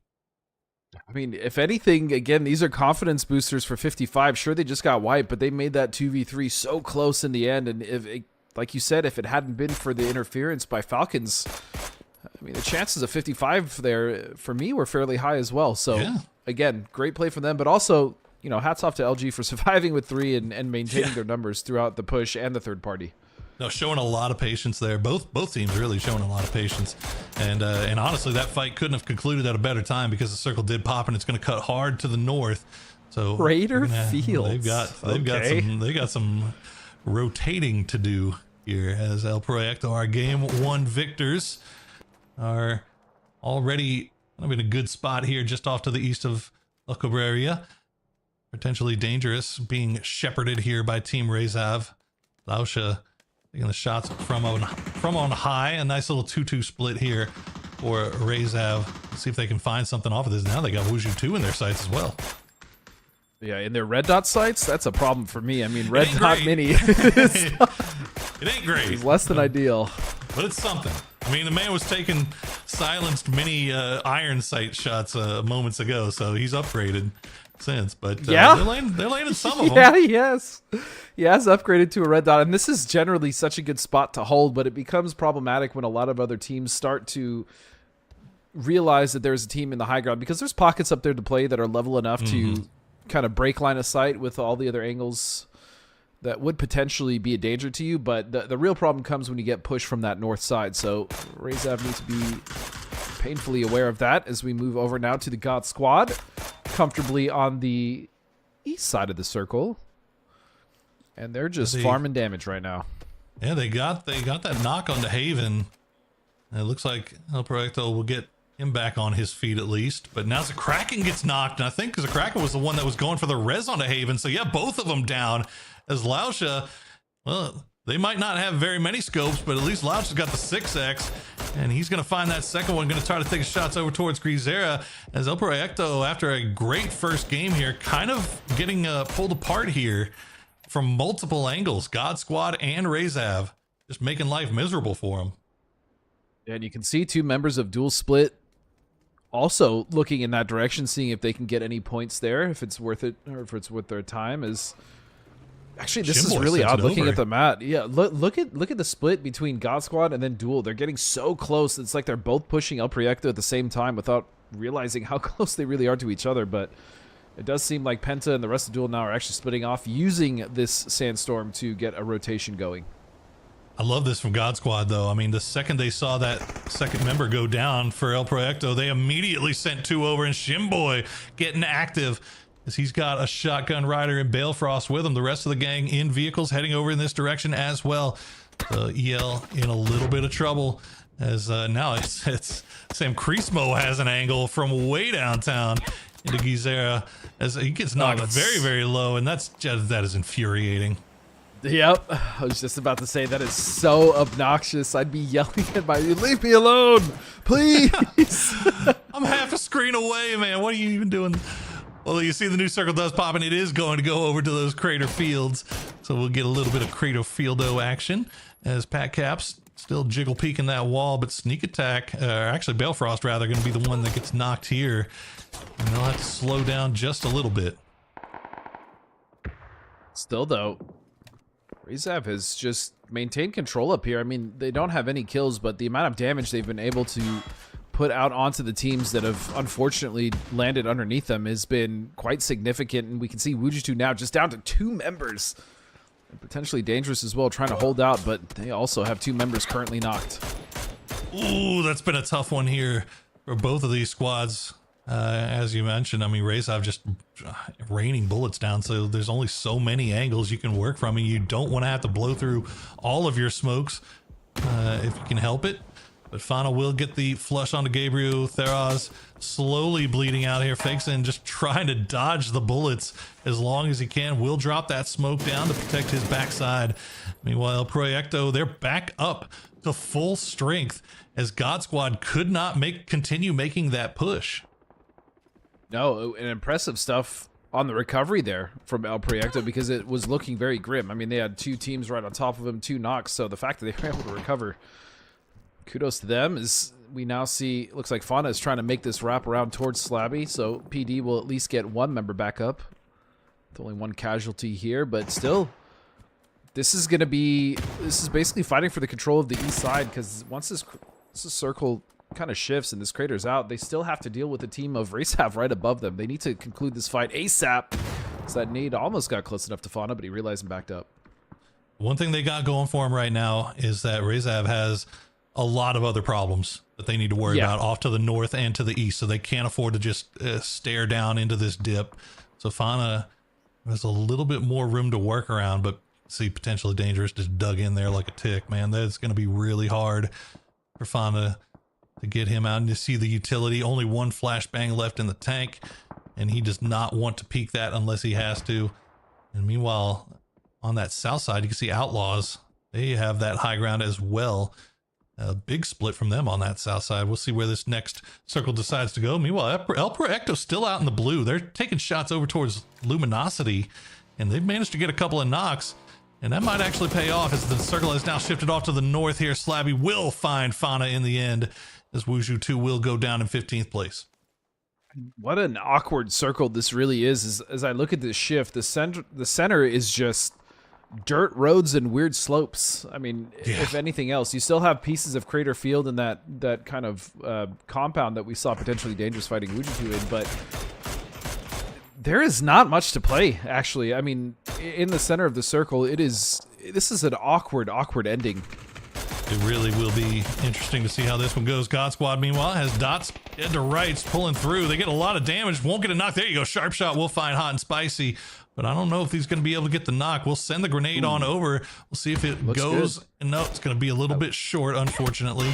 The dots, you see Shane Doe with that P90 in hand. Sharp shot will have to pull back away from the door. So dots survive a little bit longer, but at what cost? I mean, you got God Squad on both sides. Goodness gracious. Bliss just gets absolutely roasted, and Sharp shot now before to put a little bit more arm into that grenade, but gets spotted by Joshi.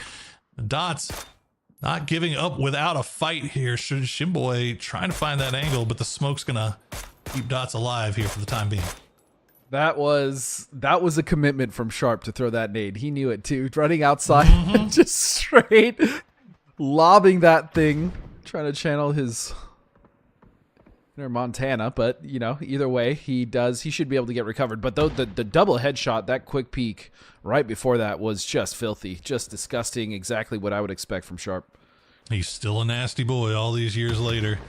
Sick with it. Well, you got God Squad should be able to get him back on his feet, but they do have Sam Crismo in the town, as well as El Proyecto starting to get there as well. So La Cobra area being a little bit dangerous. Meanwhile, on this south side, potentially dangerous after finishing off Wuju 2, they've got Team Liquid on their doorstep.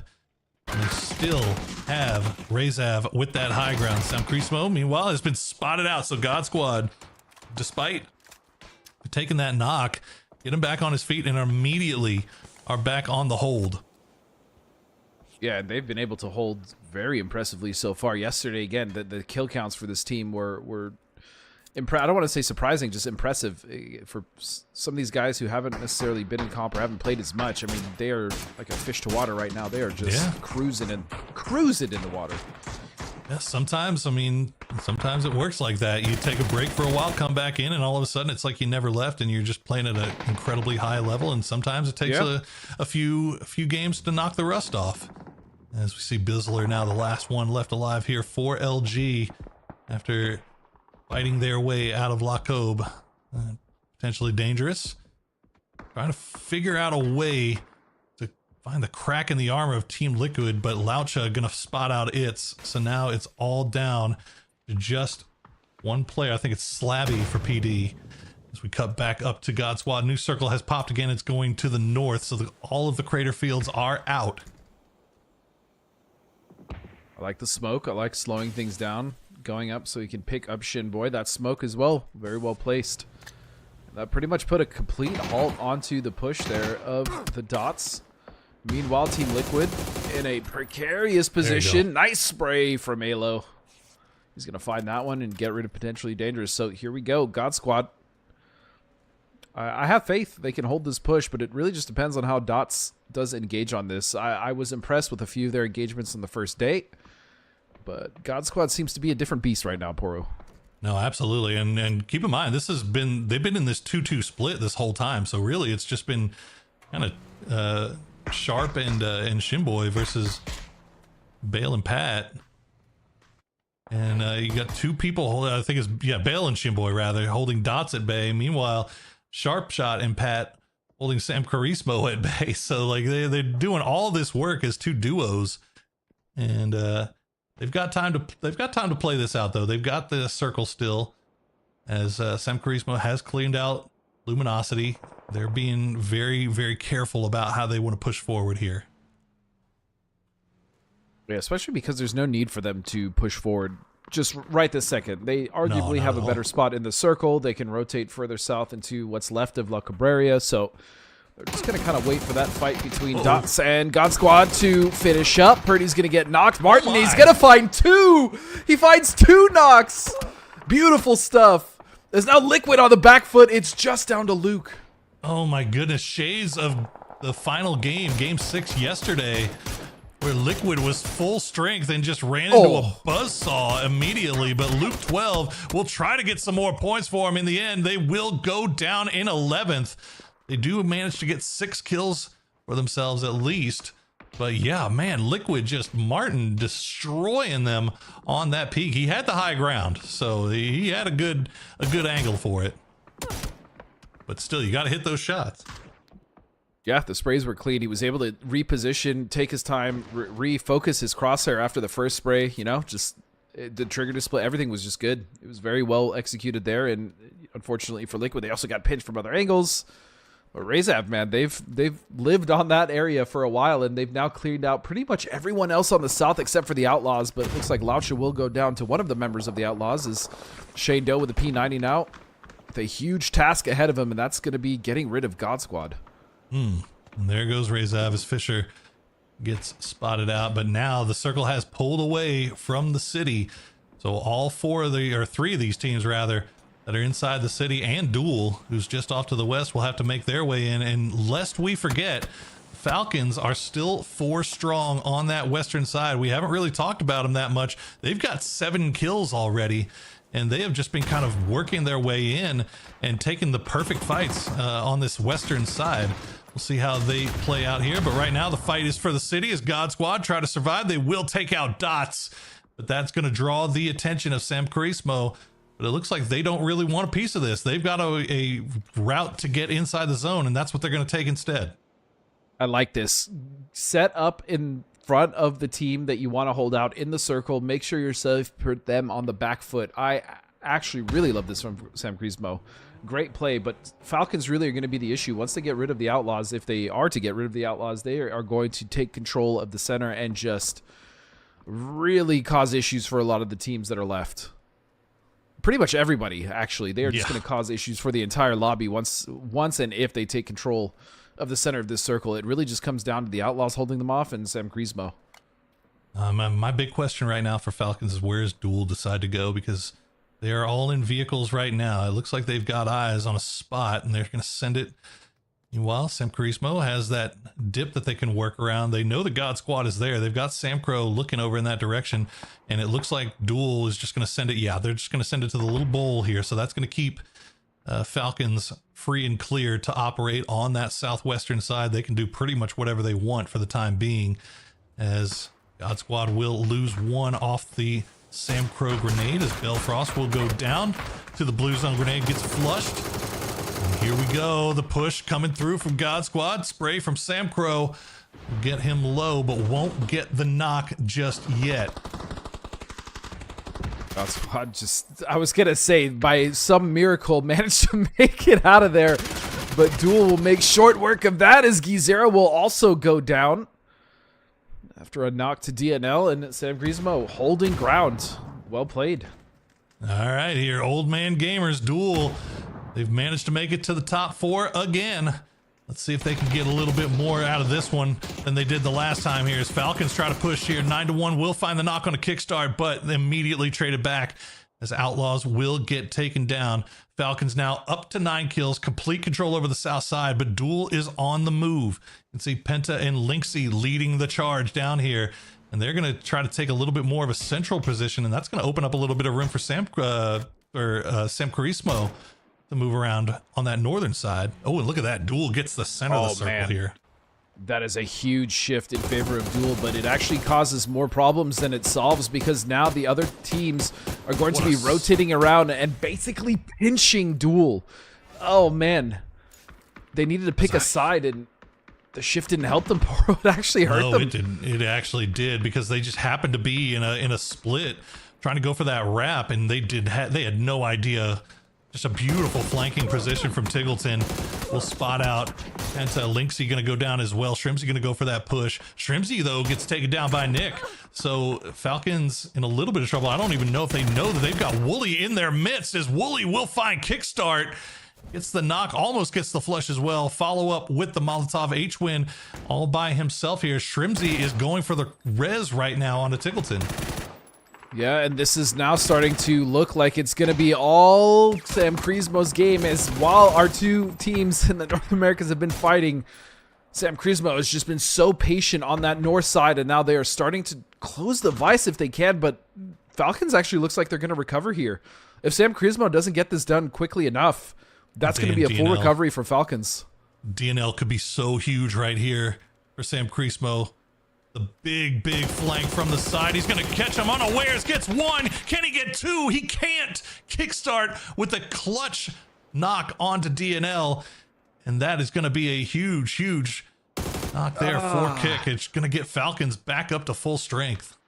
Not only does that give Falcons back up to the full strength, but now they have the numbers advantage. I love the positioning there from DNL, but the coordination, the rest of his team was not ready to capitalize. If he would have gotten both of those, though, that would have been just a hero play.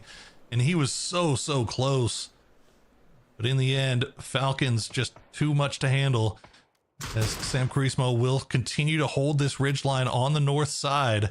They've got the low ground, but they're going to run out of space really quickly. We just got to see where this next zone decides to go. Would you say that in the end it didn't even matter? It didn't. It didn't. But I love the idea, though, man. I really do. Too. That is so gutsy from DNL to come over the top. Like and I said, almost pulled it off too. The positioning was great. I love the play in general. I just wish that the rest of his team was able to come and at least capitalize off that. But at the same time, if you're a playmaker and you see an opportunity, sometimes you have to go for it. So I'm not faulting him. It's just unfortunate. You know, I mean, you almost say even if it was if they would have just sent two, you know, like instead of just sending one, send two, and they would have had that easy. But yeah, they were still recovering though. I think from duel, right? Because they split that fight. So that's true. It makes sense. It makes sense. And you know, and they're not out of it by any means right now. It's a 4v3, and they've got good position here. They could pull off something if they manage to catch one of these Falcons guys slipping now. Shrimsy off on his own on the flank here.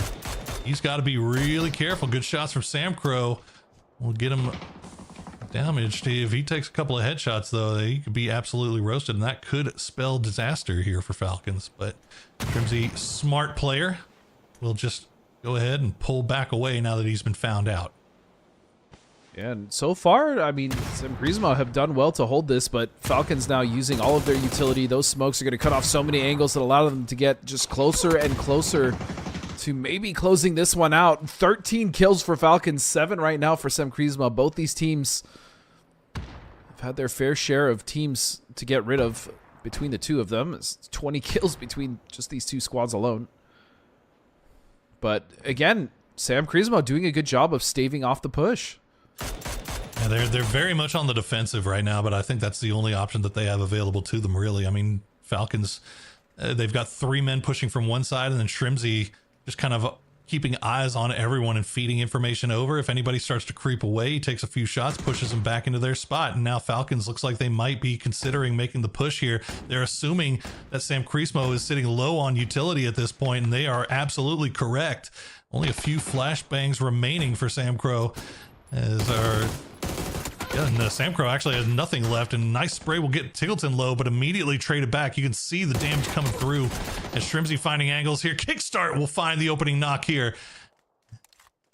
And they pull back. Still, though, yeah, Sam Krizmo is making this messy, and Lopes, for even though he got knocked, the amount of time that he wasted on Falcons just holding them back is just well played.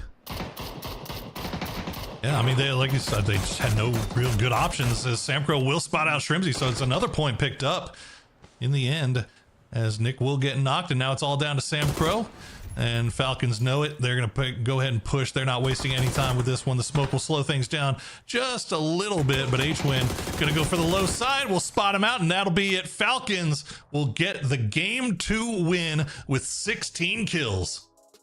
And an impressive play. Absolutely, but I have to give a lot of credit to Sam Krizmo, man. Yes, I mean, Falcons played that amazingly. They cleared their south side. They then pushed through on duel, but again, just the whole game. I'm looking at the whole game for Sam Krizmo. That was impressive, from the macros, the rotations coming in, holding out teams on that northeast side, deciding to go around God Squad, get into the circle early, and just keep one as an anchor point, using the smokes to get across, setting up the vehicles against duel when they crashed in. Just everything from Sam Krizmo screamed to me very well played. No, very, very intelligent stuff there. And you can see it. You can see Falcons. They knew if they made one misstep, they could have found themselves losing that game. So good credit to Sam Crismo. But once again, the Falcons at the top, as we all expected to see. Well, we're going to take a quick break to show you some highlights, and then we'll come back, bring Matt in, and we'll talk about game number 2 and get ready for game number 3. Don't go anywhere.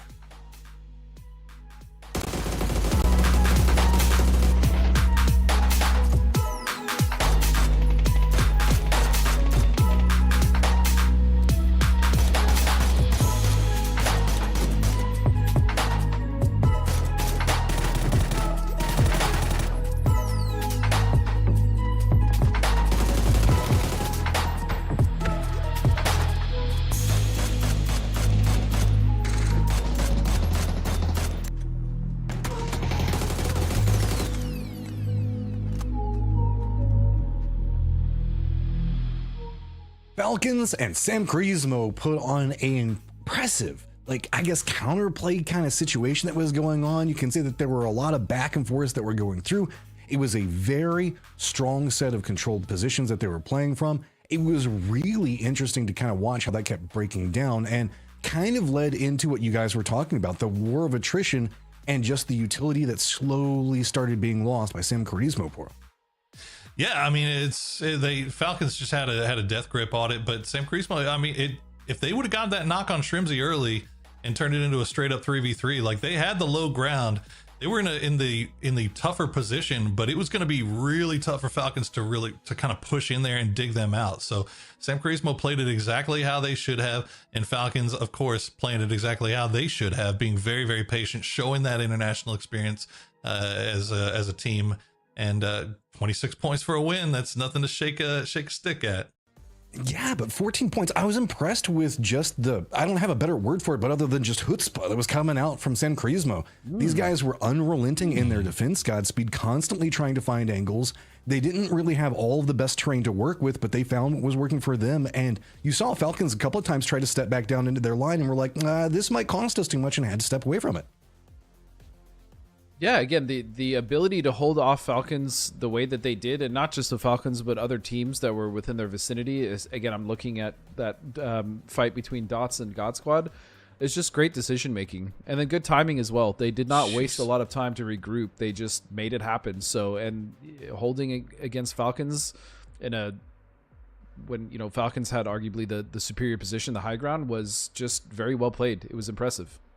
Reminder to everybody, we are looking at our top 8 overall. That's going to be who goes on to the grand finals. Everybody else is going to be going to the last chance qualifier. So right now that line is going to be at Luminosity Gaming at 66 points, tied up with God Squad. But I heard you do like a little mini sheesh kind of situation going on, Poro. What you got your eyes on? I was just saying, Falcons with 101 points in 8 games. Like that's pretty good, man. Like that's looking pretty nice. But I'm also obviously keeping an eye on that cut line.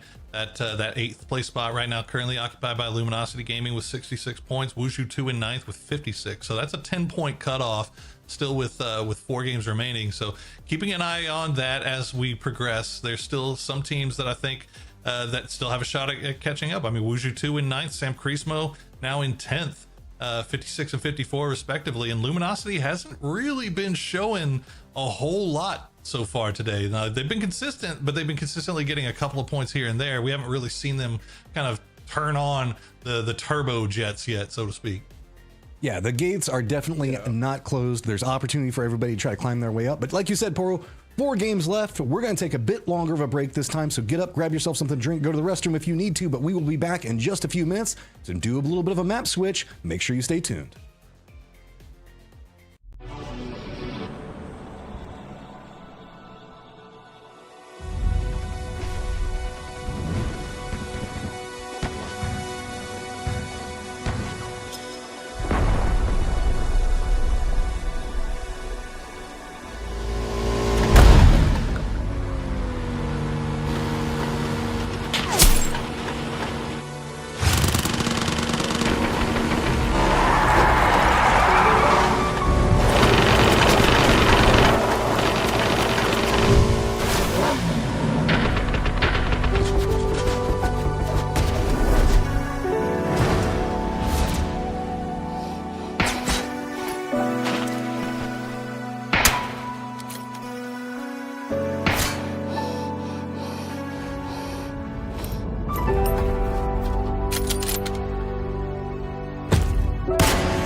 close my eyes.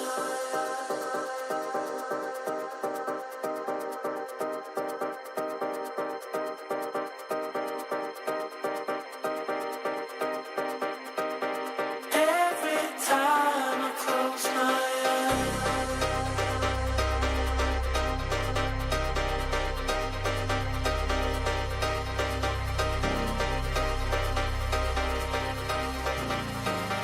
Every time I close my eyes. Every time I close my eyes.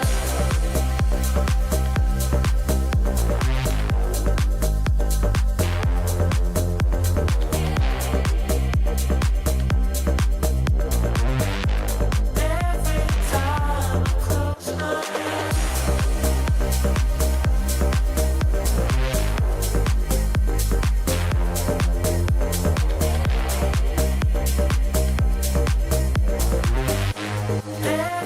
time I close my eyes.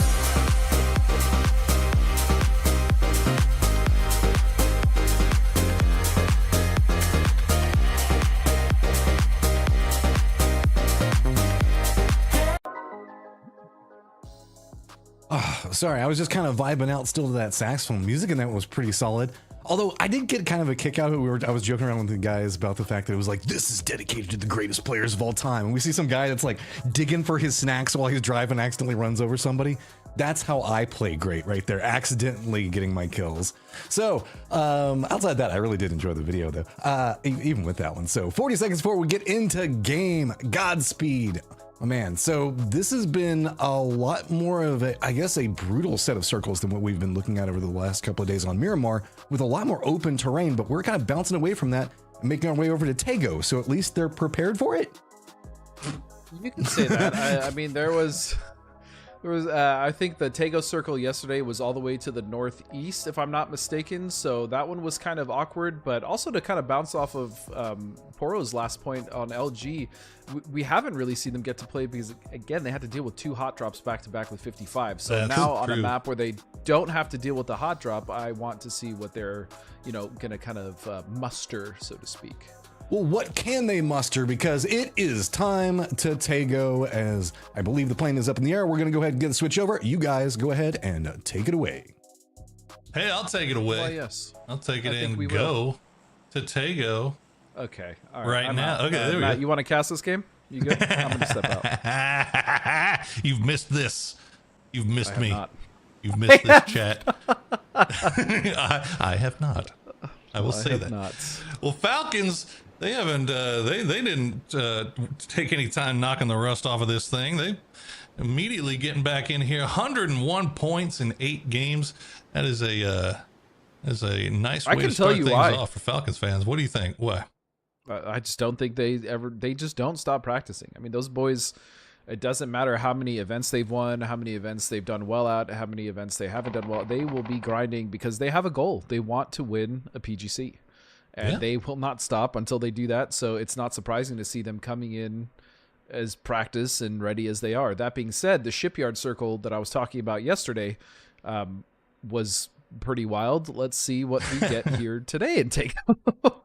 Yeah, well, looking up towards Shipyard right now, we got Dots and Razav getting a little bit close to each other. Looks like Dots is going to pull up a little bit short. Razav going to go all the way to the Shipyard. This time, we're going to cut off to the west. And we're going to have a river right in the middle of all of this. As we see, you look Tilt Town Outlaws, you got Duel, you got Toyo up there as well, and all very close to each other. Meanwhile, potentially dangerous, going for that 2-2 on both sides of the river near Palace and Fishing Camp. So keep an eye on them to see where when these rotations start to come in. And Airport actually getting a little bit of love here too, is God Squad and Fireflies on top of each other. That should be an interesting. I mean, God Squad been looking really good so far. I can't deny it. They sure as have. though they haven't at all taken any breaks from PUBG. And kind of touching on Rezav, as you mentioned them earlier in that hot drop at the beginning of the game, I was really impressed with their positioning on the east side of that mountain. Like on top of that crater, the amount of damage they were able to do, they didn't really necessarily get too many kills, but that just looked good for me. As far as the team building confidence, holding your ground, that looked like Rezav was getting comfortable, kind of staying split as well, which is something you want to see in a lobby like this and teams that may not have the same pedigrees as some of the others. Yeah, I mean, you kind of hope that you would get a little bit more out of that position, but they were down to 3 pretty early, and they, like you said, they were kind of they forced Wushu 2 and Potentially Dangerous into a fight that they maybe necessarily didn't want to have to take the way they took it. But yeah, I mean, if you're going to take that high ground position, that's the position that you take if you're going to get points, right? So you'd want to get a few more off of that, but we'll see. It was you are absolutely correct, though. I think they played it as well as they could have hoped to, but hopefully that gives them a little bit more confidence pushing in here. As Dots is actually sending looks like 3 up to Shipyard, so maybe getting involved in a fight early with Razad. So I'll have to keep an eye on that. Nick now getting a little bit close to Duel, but he is in vehicle, should be able to pull away fairly safely, I would think. Yeah. Oh, never mind. Should. You say should. I thought so Jeez. as well, but nope. Penta ain't having none of that. No, sir. Plucked out of that car, picked like a cherry, and now the rest of his team will be down to 3. And for the Outlaws, it's been it's been rough. I mean, they've had some good engagements here or there, but I feel like realistically they just get caught on rotations or crashes. So that's really where the problem has been for Outlaws. There it is. What a headshot to a guy with no helmet does.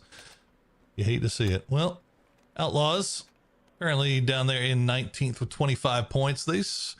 Again, all is not lost if they don't get top 8 here. There's still that last chance qualifier that's coming up. So nothing to be too terribly upset about just yet. But Yeah, I mean, would like to see him come up with a little bit more. Of course, and I think that's the issue sometimes for some teams, at least that I've seen in the past, is a lot of teams get a little more comfortable because they have that cushion, right? They're like, you know what, it's okay, we have the last chance, we'll go and qualify there. But that just can lead to even more dissenting like issues, whether it's confidence or things in last chance don't quite work out the way that you think. And yeah, like to your point, I think that teams should try to make the best of this rather than relying on the last chance qualifier. No, absolutely. I mean, you don't get to the point where you just start screwing around, right? But you have that safety net for the time being, at least. Right. We see Toyo kind of towards the center of the circle. Now we saw Dots.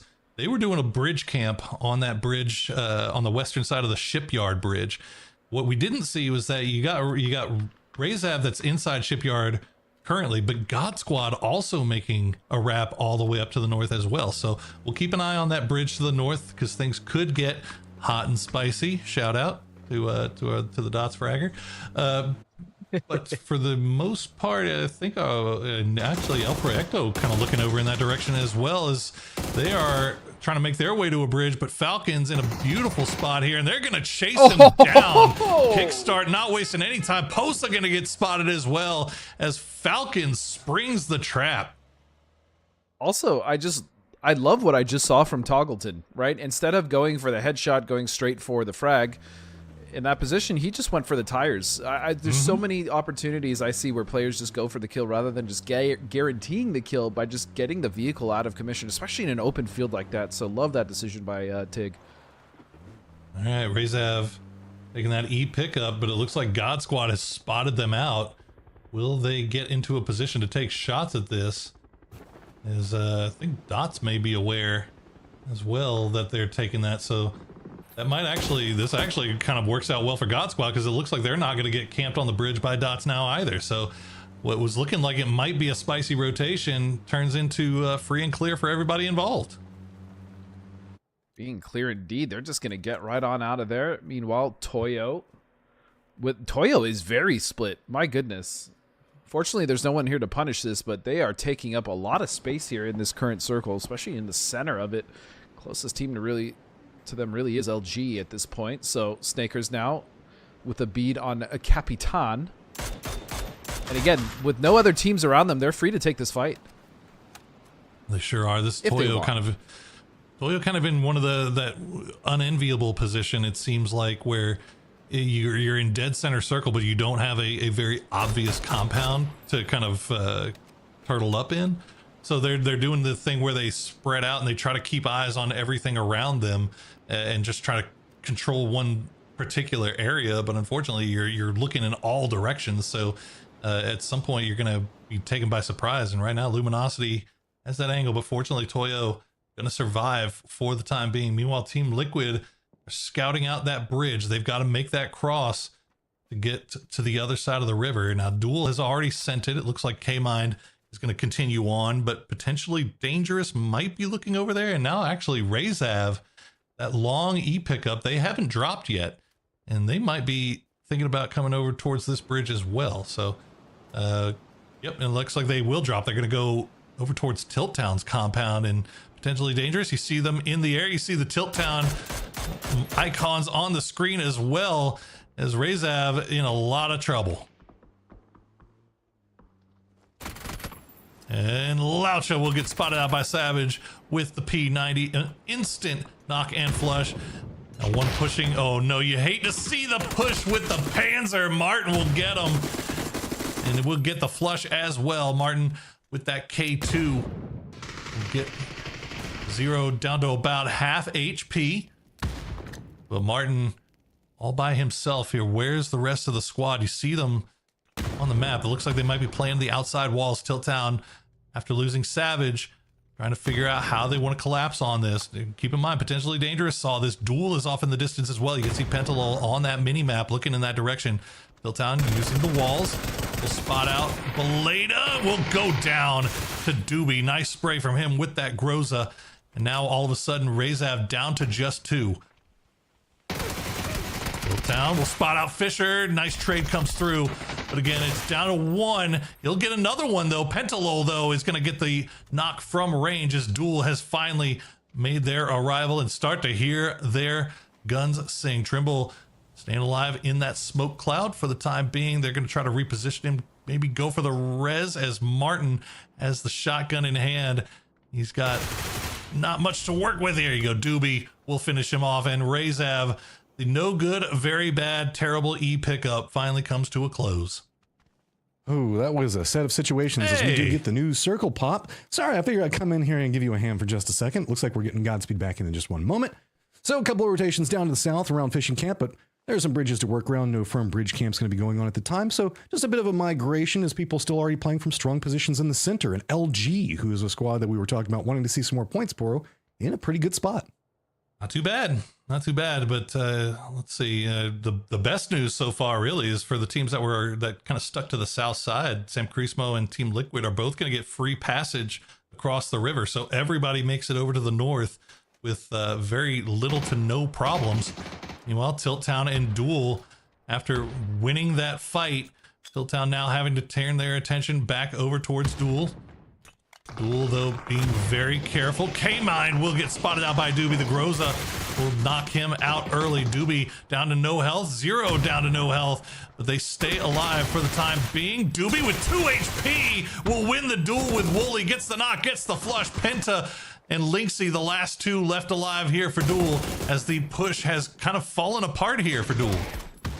And Doobie fragging. Let me tell you, that double was beautiful, even if it was with the Groza. But look at this Trimble now. My goodness. Just Groza squad all over the place here. Tilt Town. And that Panzer still in play as well. Penta has to be careful. And he does avoid it. What ended up start off as a 4v3 is now turned into a 1v1 here. Trimble going to make sure that he secures those points. 7 kills for Tilt Town. They will get taken down by Pat Caps in the end as we cut over towards Team Liquid, who have now found potentially dangerous as Gabriel will spot out Sparking and instantly gets the knock. The flush comes through as well from the grenade that Sparking had already popped. Birdie Curdy off in the distance will get a few shots sent over in his direction, but will remain alive. Pentalol now waiting for the inevitable push from God Squad, and he will spot out Pat Caps instantly. The action just non-stop here so far on Tego, Godspeed. Yeah, I mean, this is just back-to-back fights. Penta now trying to stave off the push from an entire group. Pat will be safe, but my goodness. I mean, from one team to another, God Squad finally able to get rid of Duel. That unfortunate situation there. I mean, Penta tried his best, but ultimately, a 1v4 in that situation is going to be very difficult. Asking a lot. to say You the are least. asking a lot, even of Penta. That is a tall task. Indeed, indeed. Especially as against a team as hot right now as the God Squad is. Well, we are 13 minutes in, and we are already down to 44 alive. It has been hot and heavy here on Tego to start things off. Well, Dots, they're also going to spot out Fireflies making their way in from that eastern side. Get some very low. Frost will survive for the time being, though. Dots will just hold up 4 deep in the compound on this eastern edge of the zone. Yeah, just there's still multiple teams here trying. Again, the split coming from Sam Kreismo is something that I am enjoying watching. They seem to be playing with confidence. It's a wide split, but it's not to the point where they can't necessarily cover each other. And now that the circle is posted, they can consolidate. So again, really great macro decisions. Sam Kreismo, we'll see how they play the rest of this one as we see the new circle has popped. And LG getting a little bit of love here for what feels like the first time in forever. 2-2 split with the compound and the high ground. God Squad drops down the E pickup, but it does not look like they have any intentions of taking it. And they're just going to go ahead and stick it out in their compound for the time being. I believe they popped that just just in case the circle hard shifted away, but they get a little love, so they'll stick around. Yeah, and there's nothing wrong also with just putting it down to get a bit of a delay in there, so that way other people can't be using emergency pickups on those pacings. So a lot of good movements coming out of that. And with that, God Squad has a lot of control over in the west, but it's going to be hard if they have to make a rotation. The duo for Team Liquid also has moved into a pretty strong dip close to them, so depending on how the following circles go, could be problematic. But luckily right now, there's not a lot of teams with directed eyes on where God Squad is. The good thing for Team Liquid is I'm not sure if anybody knows exactly where they are, because that is mortar bait if ever I saw. But True. Fortunately, they'll stay alive for the time being, it looks like, as we see a few crates in the air, potentially dangerous, still holding on to their compound. 55 has made it in, and it looks like everybody should have free passage in, with the exception of Dots. They have some decision making to do because it is a little bit stacked there in the northeast. Yeah, I mean, you can go down to Sam Kreismo, but then that's going to be its own problem with the revealed angle that you're going to have to deal with. Toyo up on a higher ground position that you're going to be maneuvering into. Not a lot of good ways to handle it. Even if you go down to the south, you're going to have to deal with Falcons. A northern wrap through Godok might be the best option, but really, who wants to drive through a city at this stage? So I wouldn't be surprised if they just try to bully their way, and it does look like that's what's going to happen. They're just going to grab vehicle, cut in, try to get inside the circle itself. There is a bit of a dip that they can kind of play over here, but man, you don't really want to do it, especially against a lot of these different maneuvers that these teams can do. They have put themselves in a spot for safety for the time being, but they do also have a couple of friends, as I believe Falcon saw what was going on with Sam Kreismo, took some shots at them, so therefore Dot's rotation was a lot freer than it could have been. Yeah, Dots basically the edge of the zone, and they're just going to try to start working around, see what they can find here. See Falcons taking those shots, as you mentioned, at Sam Kreismo from the backside. Sam Kreismo hopping in vehicles, trying to reposition here just a little bit. Falcons don't look like they're too terribly interested in trying to fully commit to getting these kills, but they will. Yeah, they don't have to. There's three of them there, exactly. And then look at Kickstart over there on a mortar. He had his eyes kind of trying to see if maybe he can drop something into this, but looks like he decided to step off it for the time being. The firing lines from Falcon's going to be pretty good, and here comes a collapse. Pinch on the other side. Dot's now starting to maneuver into Sam Kreismo's positioning, and now it's just going to be about trying to regroup. New circle has popped, and this is all going right on the edge of it. I love this from Dots, though. They knew that they were in a bad position. They knew they had one option available to them, and that was going to be doing the death ball roll around the edge of the zone. And right now it's paying off as Kickstart will get the flush on the nick with that mortar. He gets the knock onto DNL as well, as that mortar is just finding the mark right now. Lopes, the last one left alive here for Sam Kreismo, as Dots just kind of turning their attention over. Look, Koyo sent Capitan, but sent no one else. So Capitan has to be very, very careful about how aggressive he plays here. Falcons, the coordination on that, there is no world in which I think that Kickstart even has a visual line on what's happening in that position. That is just all information being fed over from teammates. As now it's going to be Liquid that's in some trouble. 55 just trying to come into this, but there's nowhere to go. The Molotov slows it down just enough. And it's going to be some outside assistance. As Kurt now runs out, he's going to end up in the Molotov. Looks like he's going to try to get the med off. Should be fine. But back over in this firefight with Dots and Toyo, you can see it's all going to start picking up. Toyo's now moving down from the north. Dots finding themselves in a bad position, but at least Crismo now has a moment to where they can kind of get an idea on what's going on around them. Yeah, Dots and Toyo, that's the big fight for the time being. And you see Dots already have lost 2 here. Toyo doing a pretty good job of just getting the angles here. Almost gets Shane Doe as well. But that grenade going to fall a little bit short, so they still managed to keep 2 up here. Capitan with that low ground. Toyo need to hurry up about this. They can't take their time because eventually there's going to be a third party here. As you see, EL and Fireflies off in the north side are engaging in a fight. Whoever wins that one is going to get involved in this. And now Hot and Spicy, the last one up, is Bizzler as an angle. This is just brutal. I mean, LG's got the position on the opposing side of the hill, so everybody's having to play on the same side of the hill and just being funneled into each other. Toyo making the aggressive moves for the time being, but Falcons has already shifted into this as well. Dots, no options, just getting sandwiched in between them, but finally Falcons get some vision on what's going on with Toyo, and bullets are being exchanged. Yeah, Falcons really kind of reading that correctly, waiting for the perfect time to come over here in third party, fourth party. Hot and Spicy, the last player left alive for Dots. Lopes still alive for Sam Crismo, and it looks like Toyo is going to pull back off to the north. So those solo players should survive a little bit longer unless H-Win or Shrimzy gets vision on them.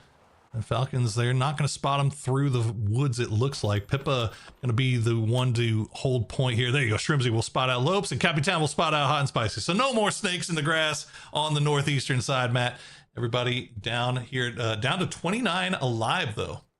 Yeah, I mean, this has been pretty brutal. Falcons now have some hillsides to play. LG going to be in compound just down below them. Toyo slowly stretching over there into the north. Means that now it's going to be El Proyecto that gets some vision in on them. And also God Squad. And we know God Squad, these guys love to scrap. So that's going to be 2 squads converging on them roughly the same time. And LG getting that circle luck here this time. They've got the compound in the zone. They got Falcons on their eastern side here. They've got to be careful. They can't... The problem here, you look at LG's compound, it's in the middle of a big bowl. So there's so much high ground around them. They can't really afford to play around or flex out from that compound the way you'd normally like to in the late game to get kills. They have to kind of turtle up and just be comfortable trying to go for that win at the end. It's a great mid-game compound, but as this just gets more and more clustered, it's going to get more hard to hold. Every peak is going to get punished. Proyecto trying to defend up against the push coming up from God Squad, so with those shots, now it's going to be potentially dangerous being a potential third party in this firefight. Actually a fourth party if you think about it, because Toyo already stepping in right back behind El Proyecto as well. It's just that this area has a lot of dips inside of it. You can see it's recessed down this hillside, so there's a lot of little cubbies that all of these squads can kind of hold out in, but that does mean that they're all stacked up on top of each other in very dangerous positioning. My favorite sound in the game, that silenced Alm in the hands of Shimboy, is going to fall just a little short that time. But the smoke walls for El Proyecto keeping them alive. You can see that one hit though. As everybody hears that and they are just dropping smokes left and right. They don't want to fall under the sights as another mortar knock comes through from Falcons. They are raining death and terror from the sky. Shock and awe is the campaign laid out. Kill. Of course he He's did. still inside that shack, and there's a lot of people coming up after him, so pick up the kills that you can get. But God Squad doing a good job on defending for the time being with the help. What's going to be going on around them? Toyo making the push right down onto the firefight just to the northeast of this. And so Proyecto trying to defend that up. That means God Squad can kind of focus in on this angle. Toyo has to be careful with the way that these hills are lined in and the mortars coming down. Every single peak is absolutely precarious. So Haven's going to take some damage. He has to step away. And here we go. Emmy trying to chase in after him, but he doesn't want to overextend. Just using the tree in between them. Does get some shots. It does get the knock as well. Oh, I'd love to see him play that low side, and there you go. He's going to go back towards it. They know where that rock is. They know that there's another one waiting for him. You got to be careful about how they push this. They've got that rock breaking the sight line between themselves and God Squad, where they know that there's a Lynx and an Alm on the field. They've got to be careful about how they do this, but they want to get done quickly because the blue zone has arrived, and there you go. They will finish them off as Outlaws down to 9-1, and Curry staying alive. This was a big mess down here to the south, and it's going to be the Outlaws that are going to be limping out of it. God Squad still having to deal with potentially dangerous. That's right. It's been going on for quite a while, but Toyo is going to be creeping up right back behind them. And God Squad, I don't even know if they know. With the nades now landing right up on top of them, their focus has been very much on the south, and the north is just going to be on sharp shot. He has spotted him out. He's taken a couple of shots, but now firmly sandwiched. God Squad, you're just going to have to fight your way out of it, and it's a squad that definitely can do that. This could work out great for Toyo if they strike at the right time here. Potentially dangerous. They're using that mini. Gabriel is going to find some big damage, but won't get the knocks just yet. He's got them next to dead. But Gabriel, it's not even a deployable cover. He's just using the crate that fell from the sky. Now Toyo, that's what we were waiting for. The push finally arrives. And now God Squad is left down to Shinboy and his 6 HP remaining. They have been putting out so much damage, but near on no kills. So God Squad is going to get eliminated. Toyo should be able to get their res as well. Falcons hear this. They're doing a big shift right back into the position that Toyo was just at. That is so smart. Yeah, no, they picked that perfect time for that as the circle popped off to the north.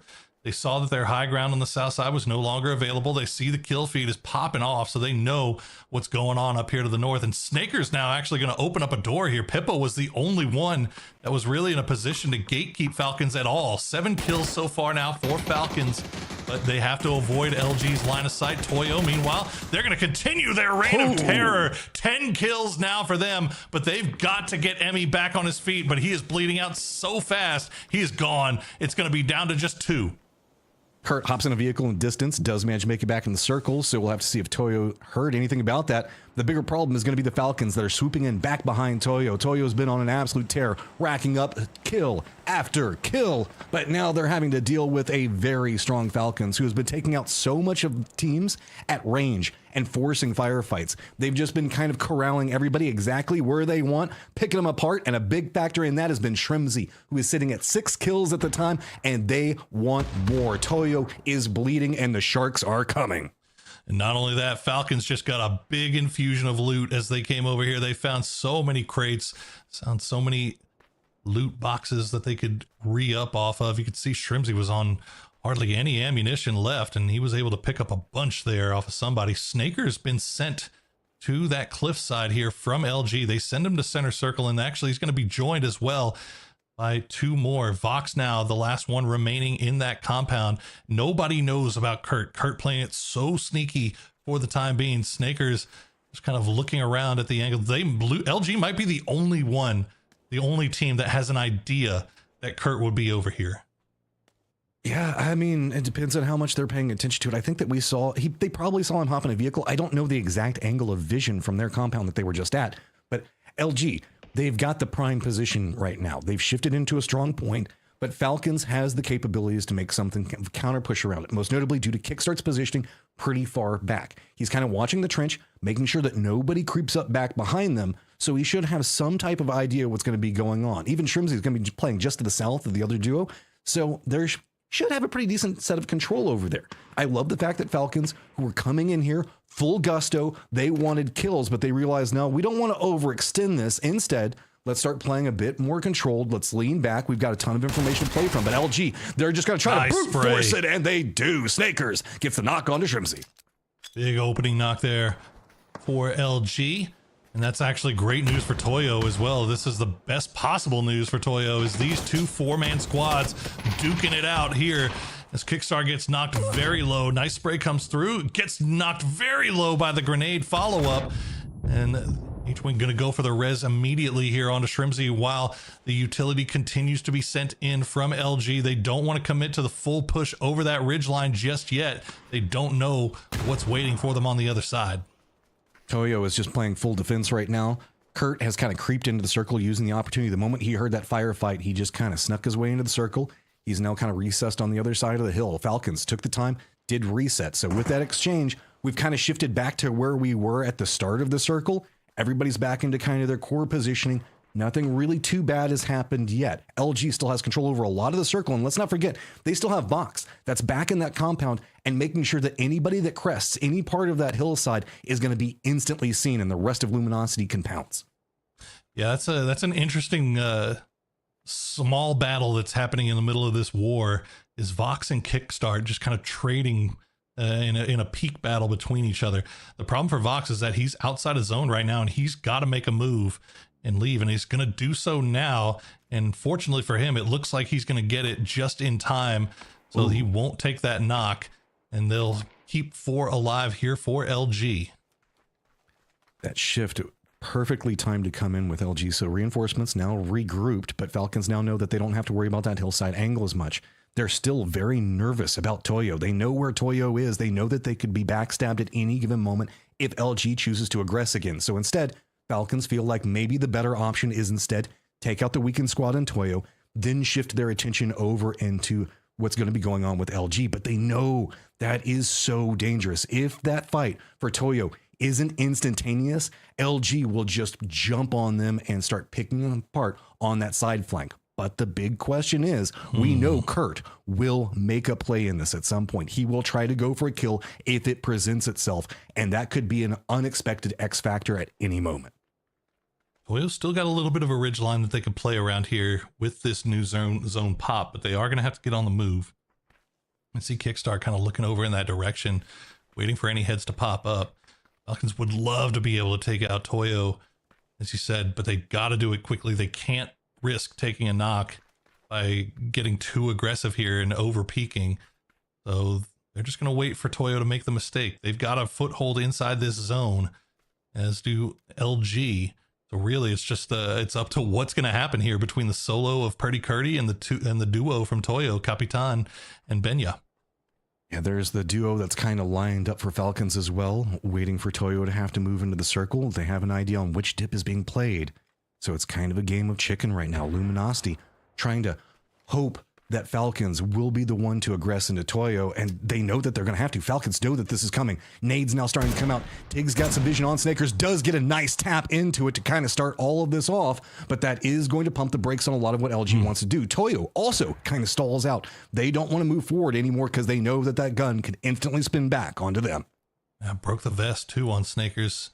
He's going to have to be careful about how he goes about peeking from now on. Toyo still have the grenades in hand. Capitan tried to make a peek, but gets spotted down. It looks like Kickstart actually spotted out Purdy Curdy from range, but has to pull back around because the grenade and utility from Toyo. Good on them for holding on to that utility here until this later game part. You can see LG started to make some moves up towards the north to take away real estate from Falcons, but immediately Falcons sent Tig and Kickstart back up there, so LG forced back down again.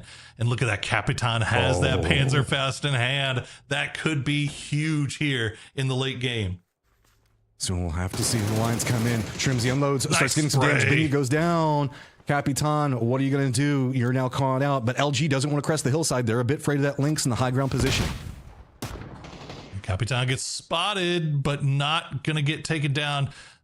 This Purdy Curdy just hiding out in the smoke. I don't think that was his smoke. I think that's just smoke that was laid down maybe by somebody else. And Kurt could pull off a miracle here. I would love to see it. Tiggleton still holding that backside angle onto Snakers. Gets him low, but doesn't get the knock. Gets knocked low in return himself as Purdy Curdy sneaking through the smoke. Benya might actually have figured it out here, but Fox gonna go down to his own grenade after he gets knocked by Kickstart. So 3 now up for LG, and that's gonna open up a door here for Falcons.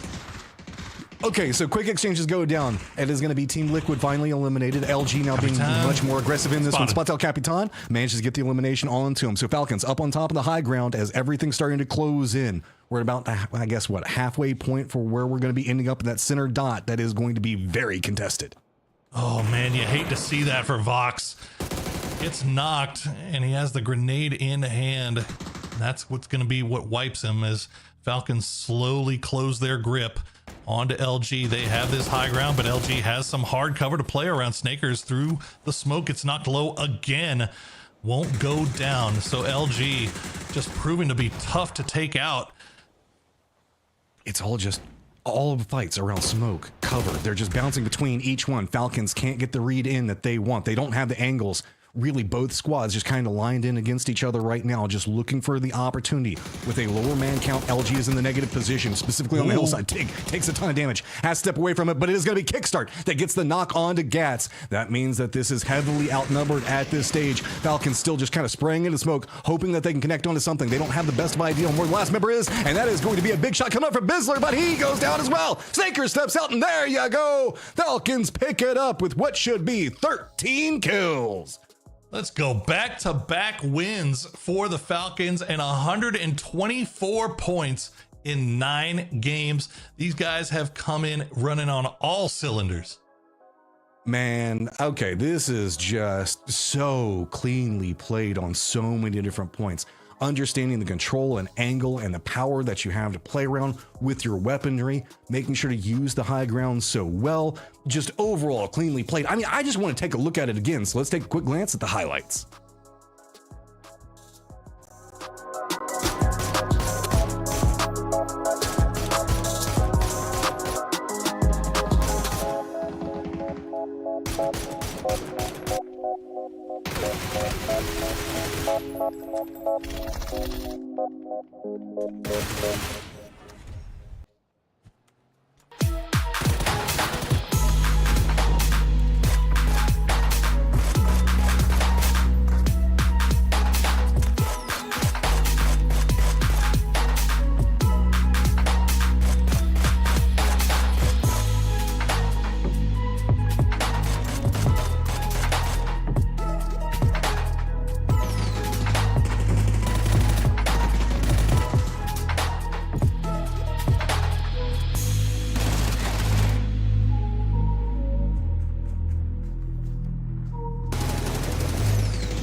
Falcons are flying high right now. I mean, that was just so crazily played. LG, though, you have to give props where it's due. That was very cleanly played from their side of it as well. They were having to navigate a lot of information, but it feels like the aggressors in this were time and time again Falcons. Shifting, chasing, I mean, even more plays from halfway across the map with information being fed over, Poro. Yeah, I mean, like Falcons, they've been masters of the early game. We don't really see them too much. They've just been managing to avoid everything, which in a lobby like this with a lot of teams that you're not really used to playing with, you don't really have a good read on what their rotation paths are. It says something. So they've been able to get to that late game, keeping all 4 alive. And then once they get there, well, we see what they're able to do once again. Big shout out to Toyo as well. I mean, that was a very aggressive Huge game for from them. Rocking up, getting 10 kills, 15 for their total all around. So no surprise up the top, leaderboard is now going to be a Falcons with, I believe, 3 more games to play. So plenty of space to continue to climb up on that leaderboard. Glancing around, seeing if we had any big other shifts based off of that. There's still a lot to usurp to try to get into that top 8. So some opportunities could still be abounding, but I mean, at least decent pickups for teams that were wanting to secure better positioning, such as Luminosity Gaming, now sitting at 76. Now that was a big game for Luminosity, and that should, I'm not 100% sure with 3 games remaining, but that should secure them, you would think, pretty well for that top 8 position. And Team Liquid starting to climb up as well. So 3 games left to play and a lot on the line for that 8th place spot, for that cut line to make it into the grand finals and avoid having to deal with what is assuredly going to be an insane LCQ. So we are going to take a quick break in a second. I've got to go trying to chase down Godspeed and bring him back, you know, see what's going on. And we will be back in just a few minutes. So see you guys then. 8 years of Battlegrounds bliss. Updates to several arcade modes. And a new Survivor Pass. All this and more as we dive into the Update 34.2 patch report. First up, we're celebrating 8 glorious years of Battle Royale mayhem. You'll find anniversary decorations across the various maps and on some of PUBG's most iconic objects and locations, including care packages, energy drinks, the plane, and various locations across Erangel. The starting island also features an 8th anniversary BobbleBot statue with special golden grenades to throw at it to see your name up in lights. We're even collaborating with M83 for a brand new BGM track for the anniversary. This milestone wouldn't be possible without your dedication throughout the years. So on behalf of the entire PUBG Battlegrounds team, thank you for 8 wonderfully chaotic years. And speaking of your dedication, thanks to your testing, we were able to make some meaningful adjustments to the aim punch settings following the Gunplay Labs aim punch we ran in January. We're now planning on a second round of Gunplay Labs in March to test the new settings, so stay tuned for details. Next up, the arcade is getting a couple of adjustments. Team Deathmatch has several new maps to enjoy, including Destin Arena, the Kendi Train Station, and Sanhok Camp Bravo. We've also adjusted map selection probabilities, added destruction to Sanhok, and changed up the spawn kit. For Intense Battle Royale, the layout of safe zones, supply drops, and vehicles are now random in all maps. The starting Molotov has been swapped to a frag grenade, a random LMG crate has been added, and we've activated destruction on Sanhok. For fans of custom matches, you can now bring in 100 people, up from the previous 24. Last but not least, we're reverting the max player count for Hot Drop back up to 64 players for even more intense action, while also slightly lowering the atom spawn rate. You can check out full details on all these changes in the patch notes. There's also a brand new Survivor Pass available to collect, as well as various bug fixes, so be sure to check out the patch notes for full details on everything. Update 34.2 is here, so put on your party hat, grab a golden grenade, and hit up the arcade. Happy 8th anniversary, PUBG fans. We'll see you on the Battlegrounds.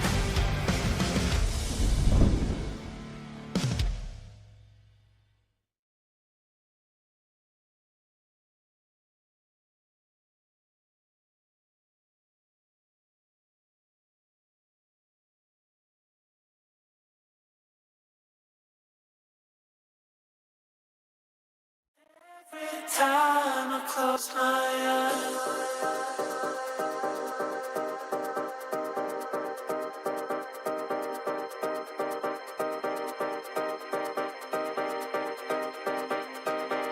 every time I close my eyes,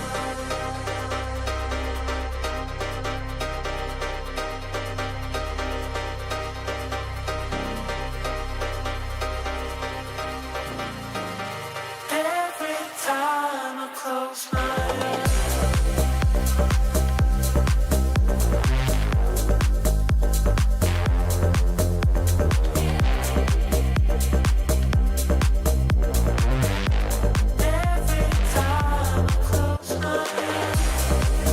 Every time I close my eyes.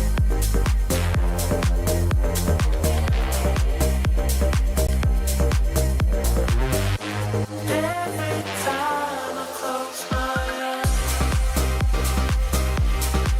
Every time I close my eyes.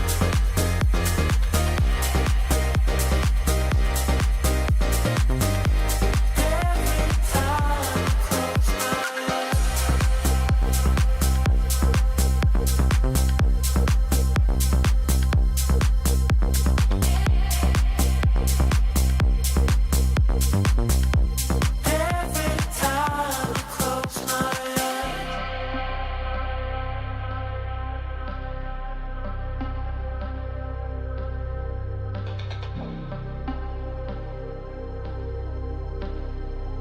Every time I close my eyes.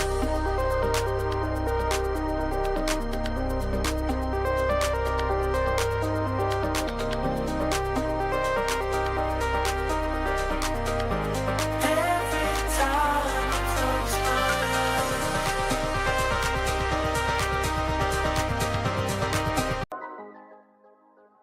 Okay, it is now Rondo time. We managed to chase down my boy Godspeed. We got him back again.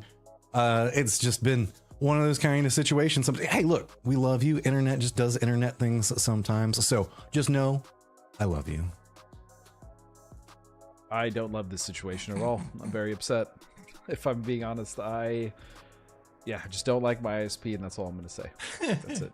Leaving it at that. I mean, I who don't think does they'll be like a their sponsor ISP? anytime soon, so No. you know we're not Start worried dropping the about it. hate on him. Everybody just go social Nope, media don't right do now. that. Be like, why can't I watch Godspeed? Nope, Because it's so and so. Don't do that. Get you that good coverage real fast. They'll fix that problem for you. If But only. I'm here. That last game seemed to be a banger from what I was able to catch of it. It seems like Falcons are doing what the Falcons do, and so that's great to see. That's great to see. Yeah, and we did see LG manage to pick up some points. I know that was a squad that we were hoping could start to stabilize a bit more. Even whenever we saw Poro, Team Liquid, Kurt managed to survive in, get a lot of points by just kind of surviving. And at that stage, you can see just damage control. That's just Kurt, right? That's what he does. He just curted his way up into a top 4 finish. So 76 points, or I'm sorry, 61 points for Team Liquid. They are right on the cusp with 3 games remaining. They got Zvire that's watching the stream and hoping and praying that that all of the things will fall apart for Team Liquid, but it's not looking too hot for them right now. Zvire might be the last team from the other group to not make it in or to get knocked out, but we'll see. We'll see. Who am I casting this game with, by the way? It's me. Hey, it's a me. Well, we are going over to Rondo. For now. For now. For as long as... Hey, I'll keep you as long as I can keep you, my man. But, okay, Team Falcons, 2 in a row. Can they make it 3? They look kind of unstoppable right now. But most of that is having to do with the fact that they're just not having to deal with any of the BS that happens in the first half of the game. Well, no, they're also staying clear of it, right? Again, there's no need for them to take any early engagements. And even if they do, I feel like once teams realize who they're fighting, this is kind of the benefit of being the Falcons. They are probably more inclined to just back off. And the other thing is just the way that Falcons just control their side of the zone, their portion, their quadrant, whatever you want to call it, is just second to none. So that's causing a lot of issues for teams as well. No, absolutely. And they get Test Track for free, and they also get the zone to start things off here. After a great game in game number 1, El Proyecto kind of fallen off a little bit, but they are sitting pretty comfortably in 5th place overall with 78 points. LG now up to 76, rather. God Squad with 69. Nice. And Team Liquid right on the cusp. And they've got Wushu 2 and Sam Crismo that are right on their backs as well. But Toyo and Potentially Dangerous have shown some things here today as well, so we can't count them completely out just yet. No, and Toyo has been showing some signs of life, at the very least today. They've had much better games, at least, than they've had overall yesterday. I know there was some disappointment with them as far as just overall performance and what we expect from that squad. But overall, I think today is a much better day for them. El Proyecto, meanwhile, is... I mean, man, they've just looked solid. They've looked so good today. Again, that first game for me was just almost perfectly played. Yeah. But since then, though, it's kind of been the opposite of Falcons, where it seems like they're getting involved in some of the nonsense early on and losing a player or two, and then having to play the second half of the game with only two guys up. So maybe this time around on Rondo, they'll keep all 4 alive, and we'll see what they can put together towards the end. Will they have a good center circle starting position here? Can play pretty much whatever they want. Without getting too close to Test Track, where Falcons have the entirety of the thing to themselves. So they're going to be looking pretty nice coming out of this. Just wish we could get some variants. Test Track yesterday, Test Track today. It's just so Test Track. Yeah. It's just called this map Test Track sometimes. But I mean, looking at the north side of the circle, you do see Tilt Town up there towards the quote-unquote Miramar portion of the map. There's actually quite a lot of teams, if you look, Poro, on the north and northeast side of the map. Duel really hugging that eastern edge, that northeastern edge, really, and very split, too. So we'll see how they decide to come back together to get across the river, because they've got Razav, they've got God Squad, and they've got LG kind of in between them. As we check in with Team Liquid after looting up in Stadium, they're going to send it a little bit more towards the center here, and we'll see where they decide to go. No emergency pickups in play just yet, so nobody going for those high ground spires to stare down on everybody around them. Meanwhile, LG, Snakers, you got this. Come on, put it in 4x4. You got it. Look at that. My man. There we go. Nailed it. Nailed it. Absolutely nailed it, as they are, I mean, they're coming into the center of the circle. There are some nice ridges, at least there's a nice mountaintop they can play from, but those are also kind of dangerous because there is the opportunity for you to get flanked from 360 degrees, right? There's just one pinnacle point and a lot of terrain to play around it. We'll see how they fare because God Squad is rotating right above them, literally right above them. Yeah, it looks like LG may be pumping the brakes a little bit. Snaker's stopped down to scout out where their next spot was going to be, and it looks like he may have spotted out God Squad, so LG going to pull away from that wrap here. Wuju 2, meanwhile, way off in the west. They are all by themselves, but that southwestern part of the zone is starting to get a little bit packed as well, as you've got some Crismo and Fireflies getting a little bit close to each other. Potentially Dangerous has already made their way in. God Squad, they're looking down on Tilt Town here. Tilt Town not completely here just yet. They've still got Doobie and Trimble off to the north, but God Squad fully present and available. Sharp Shot will spot out Savage, gets the knock there, has to pull back down. Here's Zero trying to make the push. Nice flashbang, and that is beautifully done by Sharp Shot.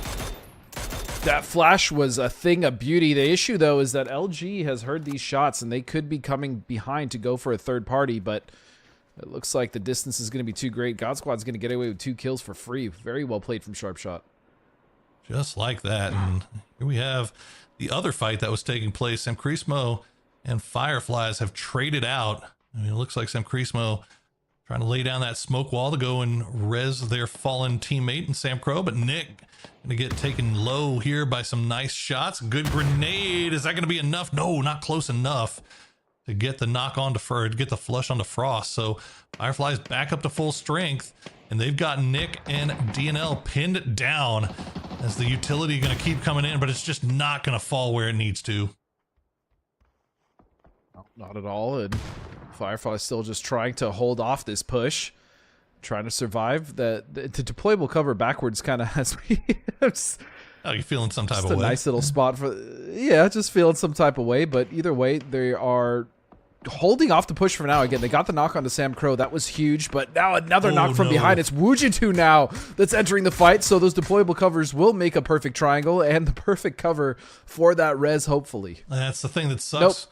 When you're playing on these edges, you never know where that third party is going to come from, and somehow Saving Private Sam Crow is working out as DNL does manage to get to him, but you see Wuju2 making that wrap in the background, and good sprays down for Fireflies will force them to continue on here, but Fakes in and LFP both still have angles. Nick is going to get spotted out by LFP, and he is in no man's land, most likely not going to get rezzed here. And now it's just, I mean, you feel like Wuju 2 has just got perfect position here to eat this. Yeah, and I love the reposition from Wuju 2 as well. They wrapped around, as you were stating, to get a better angle, and now they're just in the best position to feast on these two teams, get rid of them, and then continue to move into the circle. Because, as you stated, this is happening right on the edge. So they're in. They are the circle. They are the benchmark for these teams to try to reach, and I just don't think they're going to be able to do it. The control is too strong. Yeah, Fireflies will get eliminated there. Lopez is going to try to escape in the Dacia, and he might actually get away. It looks like he will. But Wuju 2 will pick off Nick. Sam Crow at least is going to go into the bag for Fireflies, so that's 1 point picked up. But Wuju 2 definitely feeling good about that third party as they come out with 4 kills and pretty much control over the southwestern side.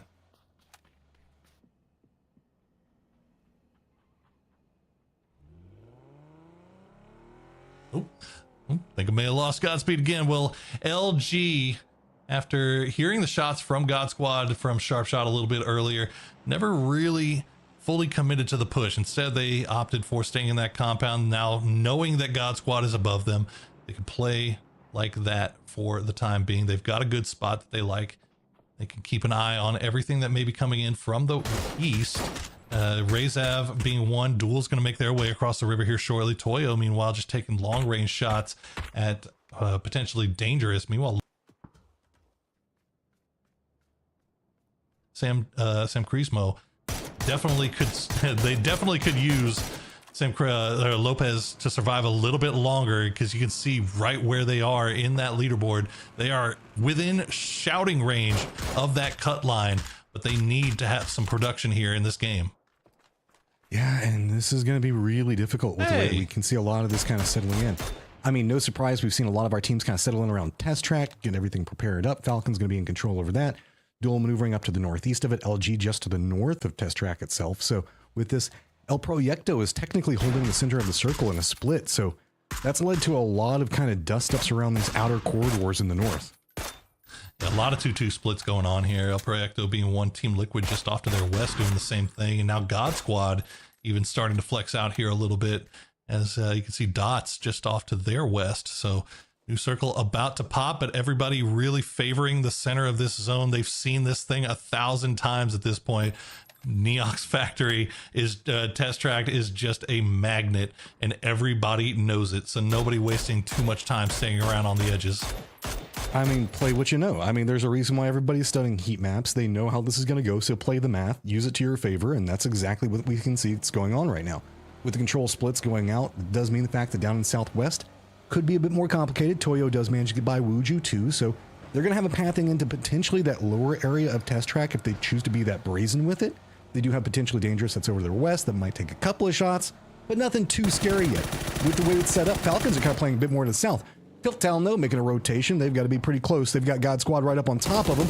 Spray is going to come out, and there is nowhere to go. Trimble's going to go down. Yeah, Tiltown in a lot of trouble here. Down to just Doobie, as Packhouse will take the spray, but we will survive just a little bit longer. But where do you even go at this point? You're looking at the north side of test track. You don't want to go all the way down into that, but LG is perfectly set up just on the other side. We'll see if Doobie just continues to go as far as he can until he finds a spot where he's not being shot at, and all of a sudden that seems really good. But Lopez has managed to make his way into test track itself. Oh, there you go. Doobie will get spotted out by Vox, so Tiltown will go down in 15th place. Meanwhile, you can see the test track is getting a bit spicier, as we do have Sim Crismo that is getting pretty close. Lopez just kind of stretching out and seeing what he can spot out over here for the time being. Doesn't like too much of that. Doesn't want to get too close. Instead, going to try to use Falcons. A little bit of control. Maybe get some cover up into the north of it. Toyo is also recollecting just to the west of this position. Duel did creep in back behind this, so they're in Neox Factory north. So not a lot of real contention that's going to be going on over there. The next potential brew that we've got could be around Bamboo and up to the north, where we have about 3 different squads. Most notably, it's going to be Outlaws and Dots, pretty close to each other, and the split Team Liquid that is trying to hold down Bamboo and the compound across the road down to the southwest. Yeah, I wonder about that Team Liquid split. It's very wide, and it's not one that they can easily protect each other from. So if anybody decides to crash into Bamboo, they could be in a little bit of trouble, but it doesn't look like anybody's even considering that at the time being, as they're continuing to take shots there. Yeah, sparking. Just peacocking a little bit, letting everybody know exactly where they are. But keep an eye on Nick here. He's going for a little bit of a flanky. Well, I mean, with the way it's set up, Team Liquid does have a lot of information, at least on this angle, how rotations can come in. So that does mean that the duo of Sparking and Luke really just have to control up into their north. The problem with it is that's where everybody is right now. That's where the contestant point's going to be at. So that puts a lot of pressure onto that duo to really hold it together. El Proyecto also should have some vision on a rotate if this southern duo does need to regroup with Liquid. That could be very problematic, as Proyecto has been on some shots today. Yeah, they've been doing a really good job of mostly, I mean, not even just shooting, just controlling the zone and controlling their area around them. And that's what they're in a perfect position to do right now, as we see the mortars starting to come in, maybe a little bit early for Toyo to send it to those wide open field spots. As you can see, it is just raining down, but it looks like the rain has ended for the time being. So maybe they are safe for a little bit. Yeah, just a little bit. But I mean, this is a good spot to play early on. You worry about holding on to it later once there's more mortars in play.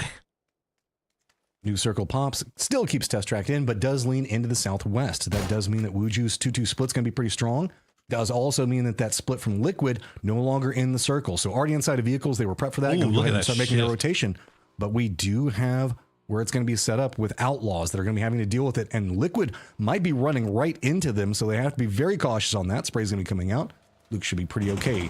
Dot's not in the biggest rush at the time, so with a bit of it just kind of have to tense up a bit. The bullets were close, but not scary enough. My question is, where is Liquid even going to go, Poro?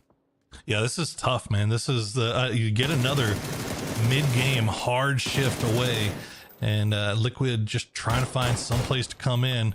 Duel doing the same thing, coming from the southeastern side, so they might actually have a little bit of a better path in here. But Wushu 2, they had a 2-2 split between the south side of test track and then a compound on that southwestern side. If Team Liquid spots them leaving, they could go ahead and send it, but I think Duel might have spotted it as well. So this could be a couple of teams going for the same compound at the same time. We'll have to keep eyes.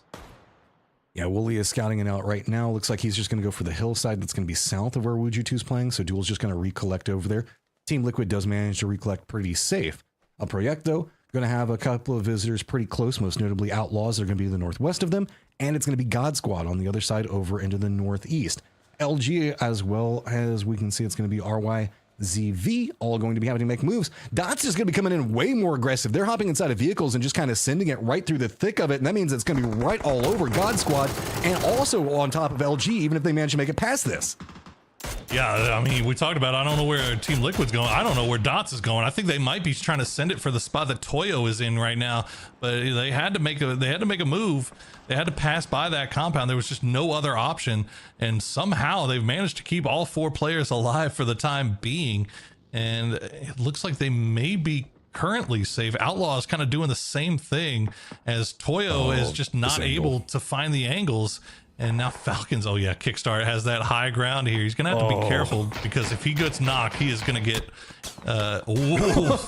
just like that.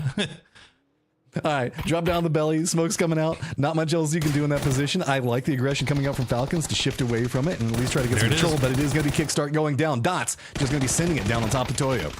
Super aggressive from Kickstart. Now they're going to be in trouble trying to get that res, but Capitan right on the doorstep here of Toyo. Nicely placed grenade will get 2. Shando now the last player left alive. No, there's one more alive somewhere. I'm not sure where. As Capitan trying to get the flush through the smokes. And Dots now hot and spicy, I think, is the last one. And LG is just circling like a bunch of hungry lions. And in the end, Sharp Shot will be the one that gets credit for that one. Okay, new circle now has popped. Wooly it's just going to be the flies west around in that open area. So it means that Toyo is going to get a new set of friends, and they have to be careful. It's going to be LG that's moving right up on top of him. Toyo still trying to thin. Pippa takes a ton of damage, and Emmy goes down. Oh my goodness, Toyo holding the line here though. Capitan, the last player left alive. Pippa does go down, and LG will get the flush there. But can they get their 2 knocked players back on their feet? El Proyecto has an angle, and they will flush out Gats. Vox might be savable here, as Kickstart did get revived. So they are back up to full strength, and Falcons now has Rezav pinned to the wall. Do you note the fact that Falcons also did manage to get the res on the down member in Kickstart that was playing in that high ground position? So, we'll have to see how this is going. Nade's going to be very close range, getting dropped right up on top of him. So, what do you even do to try to crest that hillside? So many angles of control and nowhere to go other than directly into Falcons. Yeah, Rezav just staying alive by the grace of the smokes at this point. A lot of utility being sent over by Falcons. They've left Shrimsy on that high ground spot where Kickstart got knocked from as the push comes through. But now that the blue zone has arrived, they're going to pull back around. They'll let Shrimsy be on guard duty from here on out. Meanwhile, LG gets 3 men back on their feet. Nice spray from Vox. Will find Pat Caps, and God Squad in a little bit of a spot of bother here, as LG still has plenty of utility. And oh no, the exploding vehicle from Balefrost from the grave will find the knock onto Snakers. Falcons moved out of test track, looking down the hillside. They've got nobody back behind him except for one member, Rezav. So now they get to start asserting a lot more control in the circle. That positioning that LG fought so hard to get, they just have to kind of drop down to their bellies. Not too much more they can do. While this is going on, a couple of different shifts in positioning. Duel is now getting control over the south, but Team Liquid, with their regroup, also going to be playing in a very strong position to the south as well. Wuju2 did move into test track. A bit of it is still inside the circle, but not the part that they're controlling at the time. It's going to be more of that open area, no buildings, just kind of a couple of pieces of cover that you can play around, so they probably won't stay there. But they don't have a lot of options. With Duel playing just to the southwest of them, so many different angles that they can play from, and you can see Duel realizes that, spreading out, getting a lot of information, moving all the way up just next to Team Liquid even. Yeah, I'll worry a little bit about this split from Duel. Now, they know that Wuju2 is inside that test track facility. Like, they saw them make that rotation in. So I can see having one person keep an eye towards the west to make sure that nobody comes and wraps on you from that side. But all eyes should kind of be pointing over here towards test track and just kind of making sure that they take advantage of Wuju 2 when they come out so they don't get snuck up on. But it looks like they'll be okay for the time being. New circle does pop, and it's going to donut right in the middle as Razav will get finished off by Tiggleton. So Falcons still 4 strong, playing out of test track. But now where do they go from here? They've got a nice little ridge line and hillside to work there. I'm more drawn to what's going to be going on to the west, where we can see El Proyecto It's gonna playing be up to wild. the north. Outlaws right on the edge of the zone, but I mean, potentially dangerous as well as 55. Neither one can really move cleanly because they've got vision on each other and they have to get to the circle. So this is just going to be a take a couple of shots, move kind of situation, or a full send. There's not much else that they can do, and that is going to be just brutal because there are already 2 squads pretty much inside the circle. Yeah, LG taking another knock there as Falcons had the angle. Potentially dangerous. Finally starting to get on the move there. Firmly focused in on 55 right now, though. So 55 in a little bit of trouble as they hop in vehicles, start to make the move. They're going to be pushing right into where Outlaws and El Proyecto are. Outlaws, they are on the clock. They'll find one, but instantly get knocked. 9-1 going to go down as well. Nick, the last player alive, he'll at least get 1 knock here and the flush, get another point for him. Goes for the reload, and Baki uses that as the time to strike. And now El Proyecto, they hear all this, they see all this. They would love to be able to come across this road, but they can't. They're getting shot at from Falcons. Yeah, but potentially dangerous, Can. They've got that hillside. They've got a bit of cover. So Proyecto trying to defend in. They've got a couple of members at a bit more range trying to kind of defend that area up. Duel has to make a move now. It looks like they're going to be trying to move next to Team Liquid, see if they can usurp a position just to the west of them. That's going to deny a new angle of approach for potentially dangerous, pretty much forcing potentially dangerous into this line. So 55 doing their best to try to reset. You can see cover coming down, not a lot of clean angles to play from. They're just having to run. Can they even get the res onto Trisk? It is so dangerous, but potentially dangerous having that high ground. Yeah, I'm actually amazed that potentially dangerous was able to get reset as well as they have been so far. Trisk might be able to get back on his feet as well as potentially dangerous has pulled back away. I'm sorry, 55 getting the reset. But PD, yeah, pulling their attention back towards the south because they've got Duel out in the middle of nowhere as Luke will get the knock on a Lynxy. Wuju 2, oh no, that's not the right time to do that. And there you go, Sacrismo will get eliminated. And Falcons, I mean, Falcons is just laughing at this point, right? Like, everybody is just avoiding everything from them. And I don't think I've seen somebody take a shot at them in like 3 games. Well, I mean, they've got that hillside covered. Nobody has clean vision on it. Instead, it's all just down to the south. Potentially dangerous realize that. They don't want to deal with the angles lined up from Falcons, from El Proyecto. Instead, they're looking down into what's going to be going on with Duel and Liquid. Liquid was trying to step forward, but it was so poorly timed. Not due to lack of information or anything else. Like, it's just one of those things. You shift in, you think that you have the moment, and it's at the exact same time that potentially dangerous and Wuju 2 just kind of stepped in. Just so many fights going on right now because they have to, essentially, because Falcons and Wuju 2 are just dictating everything that's happening around them. So Duel having to take this fight with PD. It's Slabby all by himself, down to 18 HP. At least he has some hard cover and a nicely placed grenade. Lynxy, I believe Lynxy and Penta still up here for Duel. And Purdy and Alo still up for Liquid, but it looks like Liquid has managed to find at least a little bit of safety as Lynxy will get taken down by Gabry. And Penta will trade it back. But look at Slabby on this flank. He's shifting into Duel's position. There's so much going on with potentially dangerous and Team Liquid. Penta hasn't even glanced this direction in a long time. While this is going on, if Slabby starts taking shots, Wuju 2 is trying to creep in onto Team Liquid as well. So it's a domino effect. Starting to get the throwables out. Slabby, can he crest around this rock? It is going to be dangerous if he does so, but that's the name, potentially dangerous. What can you get out of it? There you go. Nicely done there by Slabby, and that will clean up Duel. They do lose 1 in the process, but 3-man on that southwestern side. El Proyecto will go down as 55 holds strong. Baki going to be the one that gets the credit for most of those, but he goes down. Trisk now the last player left alive for that squad. Falcons, meanwhile, 3 on the south side of the road. Tiggleton still left up to the north, and somehow, some way, Matchroom, LG Luminosity has managed to keep 3 alive after just sheltering down in that open field.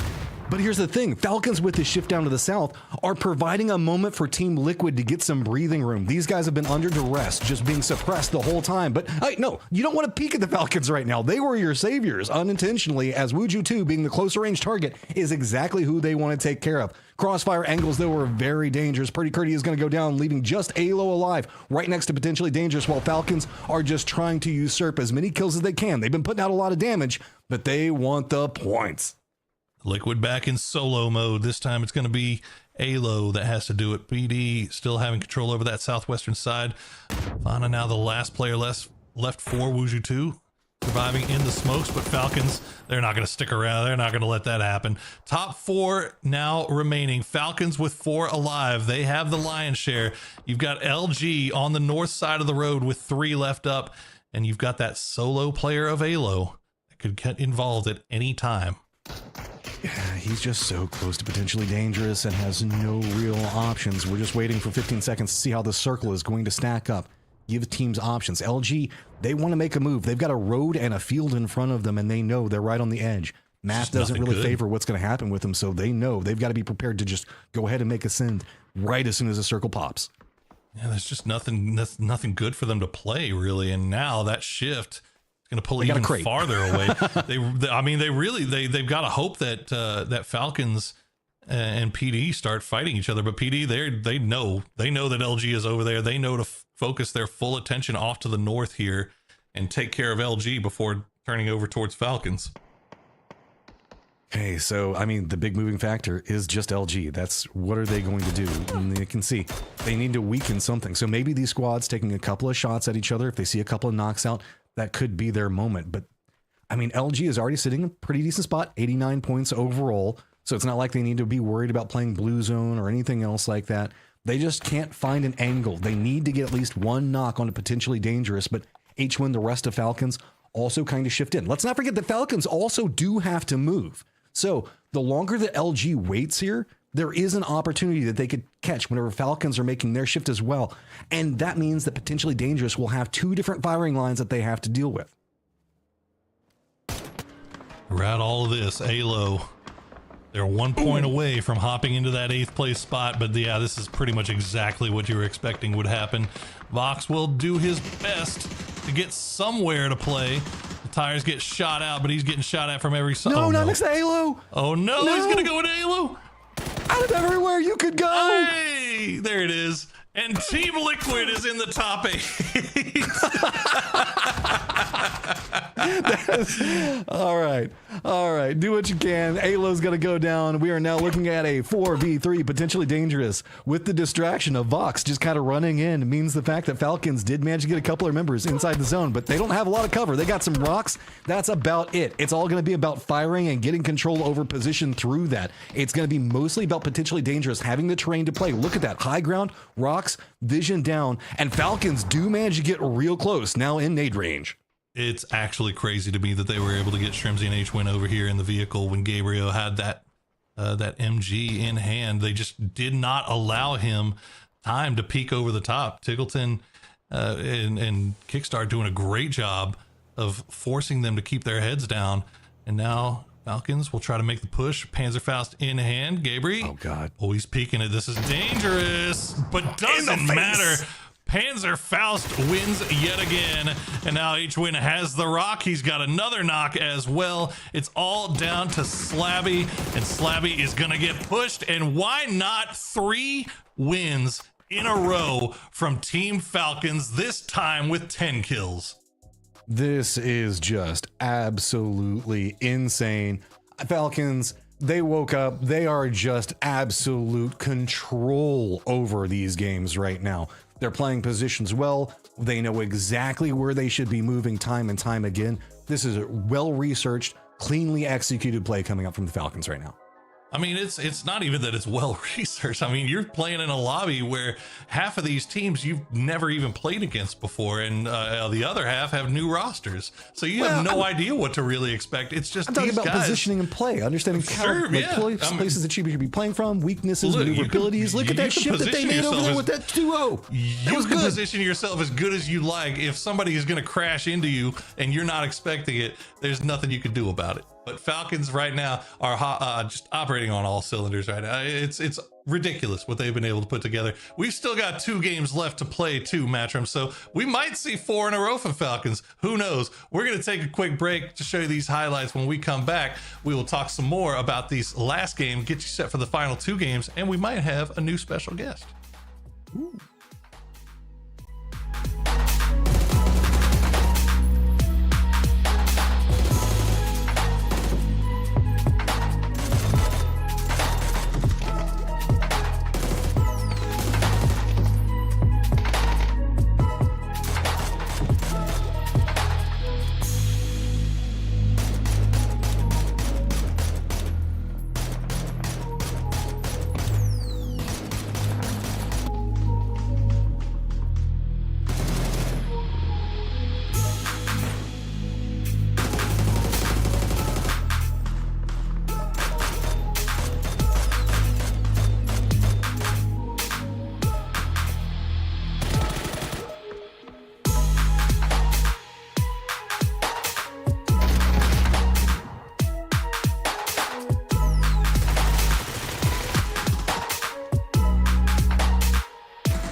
There we go. Falcons picking up a victory again with 10 kills. And we've got ourselves a new friend that we're going to be hanging out with. Gibson, welcome back. It's good to be back. Look, you know, obviously you need an Irish person to rescue an American's internet connection. Never thought that would happen. And it is. At the end of the day, it is also St. Patrick's Day where I'm at. So it would be wrong not to have me some way, shape, or form on the broadcast. Explains why you're home right now and available. I'm wearing green. Oh, I'm actually even wearing you're just green gonna for it. do him like that? You're gonna be like, oh, why don't you have a social life, Gibson? God. Welcome to the cast, buddy. There's not real research that's going on in this. They're just shooting their guns. And then he comes in and he's like, Gibson, by the way, why don't you have a cooler life? God, bro, man, you just coming in with fire today. Well, no, I might be coming in with fire, but not nearly as much as Team Falcons seem to be. 20 points off of that third win in a row? Sure, why not? 4 might be right around the corner, but potentially dangerous. Another 13 points as well. Luminosity once again securing their spot. And Team Liquid, by the skin of their teeth, they managed to knock Spire out of the top 8. Oh, man. Okay, Team Liquid, it's been damage control, but hey, damage control is still making something happen, and they are managing to get a point here or there, and they're slowly creeping themselves up. They still have themselves 2 more games to play, so opportunities still big for them. So while they are in the cusp position right now, we'll have to see if anybody can kind of step in. That does mean that we have seen Zvire shift out, no longer in good position. My worry, though, is Wuju 2.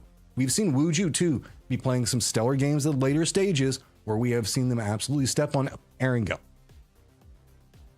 Yeah, and I think when you look at the way things are standing too, you know, Europe just finished earlier today, 77 points was the cutoff. So I think in NA, it's looking like it might be in and around that, possibly even higher again. But I think for Team Liquid, you said it, damage control, they're not playing well by any stretch of the imagination. But my big point yesterday was their floor was so high that whenever they do have bad games, they're still picking up points that other teams don't get whenever they're playing badly. Yeah, it's like they're not playing good, they're not playing bad, but they're at least salvaging the bad decently. I know, Gibson, you have come in and you have put in so much work since we managed to pick you back up, but we're going to take a quick break so that way you can kind of catch a breather. Don't want to overwork you, so appreciate it. We will be back in just a few minutes to move into Erangel.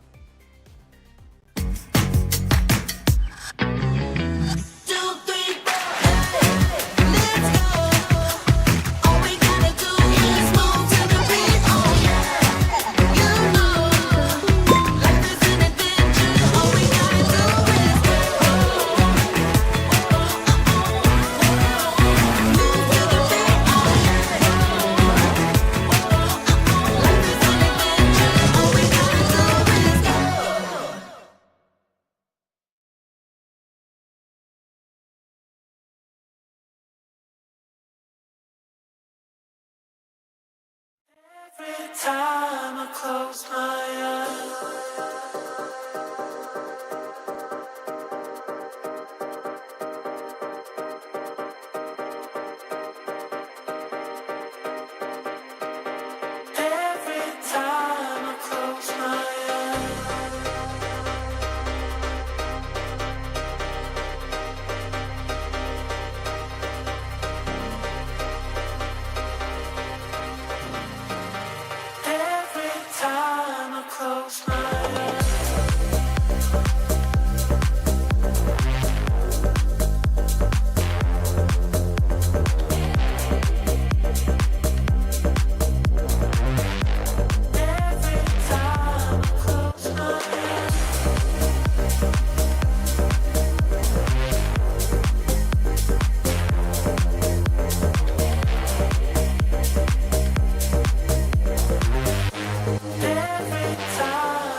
All right, it is time for Erangel. We got ourselves Gibson back, so that means that we're going to get Gibson and Poro in-game moving into this one. So, Gibson, I know you've been kind of casually watching, kind of hanging out with what's going to be going on.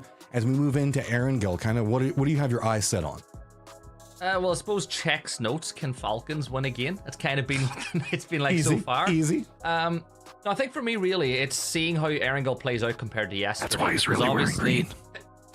Yeah, because it's, I'm a big Falcons fan, you know me. It's nothing to do with St. Patrick's Day. Nah. But Bias I think caster. No.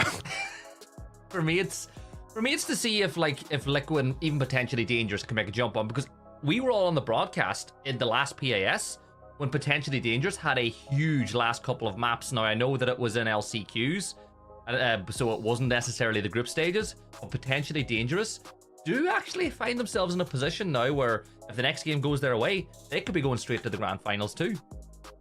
Well, it is time for Erangel. A plane is taking off, so we'll go ahead and send it over to you guys in game. Can Team Liquid secure themselves a much better position? Can they finally have their big blow up game? They're due for one, or will Falcons continue to stranglehold this lobby? We'll find out as we're moving into Erangel right now. Ooh, look at that. Like you did it on purpose, chat. You know what I'm looking forward to see, Gibson? It's the last two games, right? Mm-hmm. There are teams that are very much just, you know what, we're going LCQ. Let's get weird. So maybe we saw what happened yesterday. God Squad got back-to-back wins in the final two games of the day. Maybe one of these teams that's right on the cusp, that's chasing down that top 8 spot, maybe they could take advantage of the chaos and use that as a ladder. Chaos is a ladder. I heard that somewhere. I can't remember where. That phrase might have been in a really big show with dragons in it. I'm not quite sure. Yeah. And it was actually an Irish actor that said that too, believe it or not. There you go. You would know that. Yeah, of course I would. Honestly, though, to your point, it is weird, right? There's a thing in human nature where sometimes people like to revel in causing a problem for other people. Mm-hmm. And if you're going to LCQs, you could do that. Like, some people do like to be, well, it's like, well, if we're not going, we're going to be the reason you're not going to go as well. So why not? Oh, yeah. Right, see if we get anything near a Zarki circle on my first map of the day. I'm losing it. Why not, man? Why not? I mean, the only thing that could have been worse is a milli circle, but this ain't great. Right now, Toyo probably in the best position, and that's not really saying a whole lot. Team Falcons looting up in Pachinki. We'll see where they decide to go. I would love to see if they could pull off 4 in a row. I've seen 3 in a row before. I don't know if I've ever seen 4 in a row.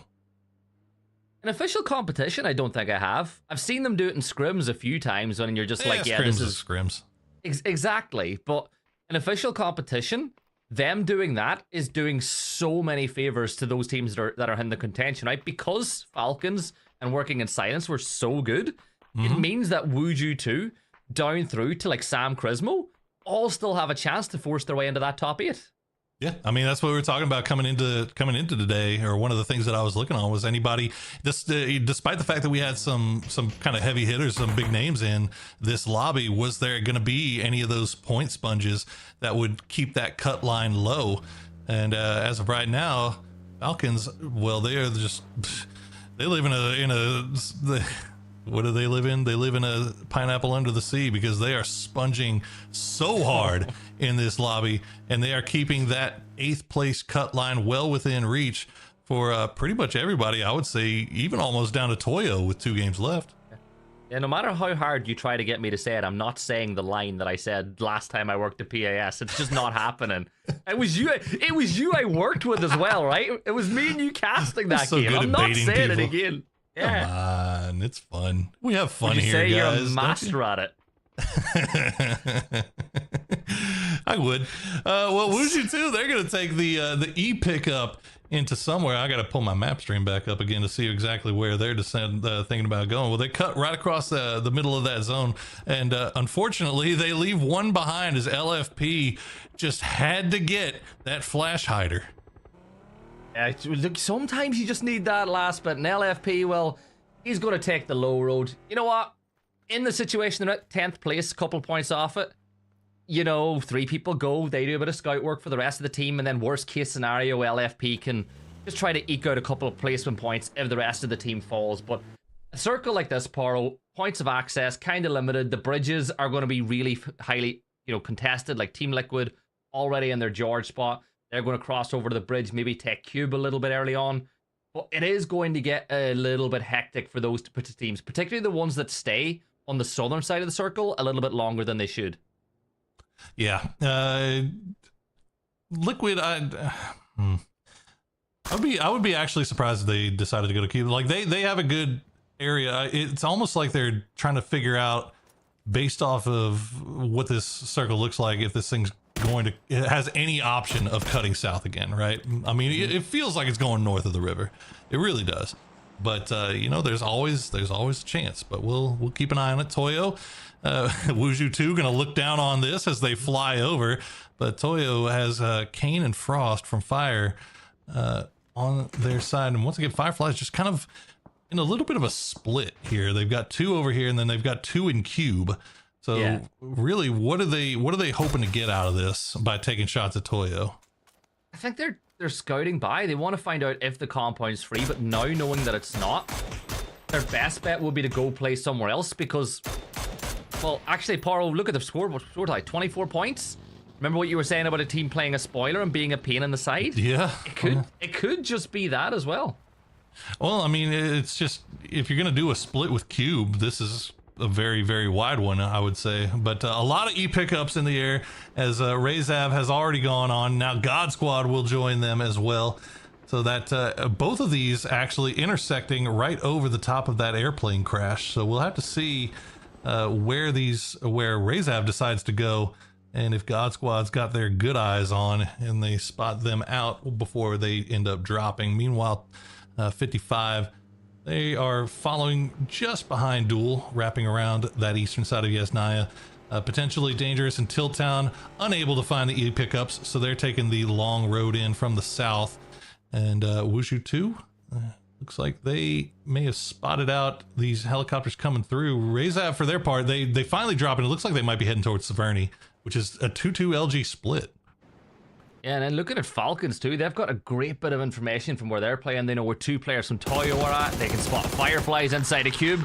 Luminosity spotting Severny being crashed or being dropped on now by Razav, looking to find some shots on to get that knock in the engagement. Not a single bullet of damage being found on the team Razav. They managed to hit the deck, and all of a sudden things get a little bit more difficult for Luminosity, because if a team drops on top of you, now you need to worry about where they're rotating, and that causes so many problems for them going later into the game, and they're just bugging out.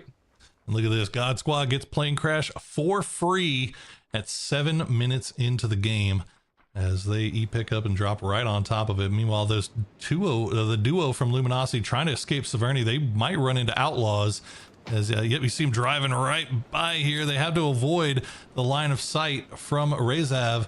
It looks like they managed to do just that. So good driving there on the part of Vox, as Luminosity will get all 4 back together. But that northeastern side is getting really cramped right now. 55 Duel, Outlaws, and Razav all up in there. And 9-1 will open things up with the knock on the Penta. Yeah, and that's a great knock from Fire with the ace, and that forces you in a tough situation. Now, Wooly will find the knock on to Gump, who went for the off angle, and the instant flush will occur. Smoke's being thrown down to attempt to get some cover. He's not going to go for the res just yet, but he wants to keep Penta alive and in the fight.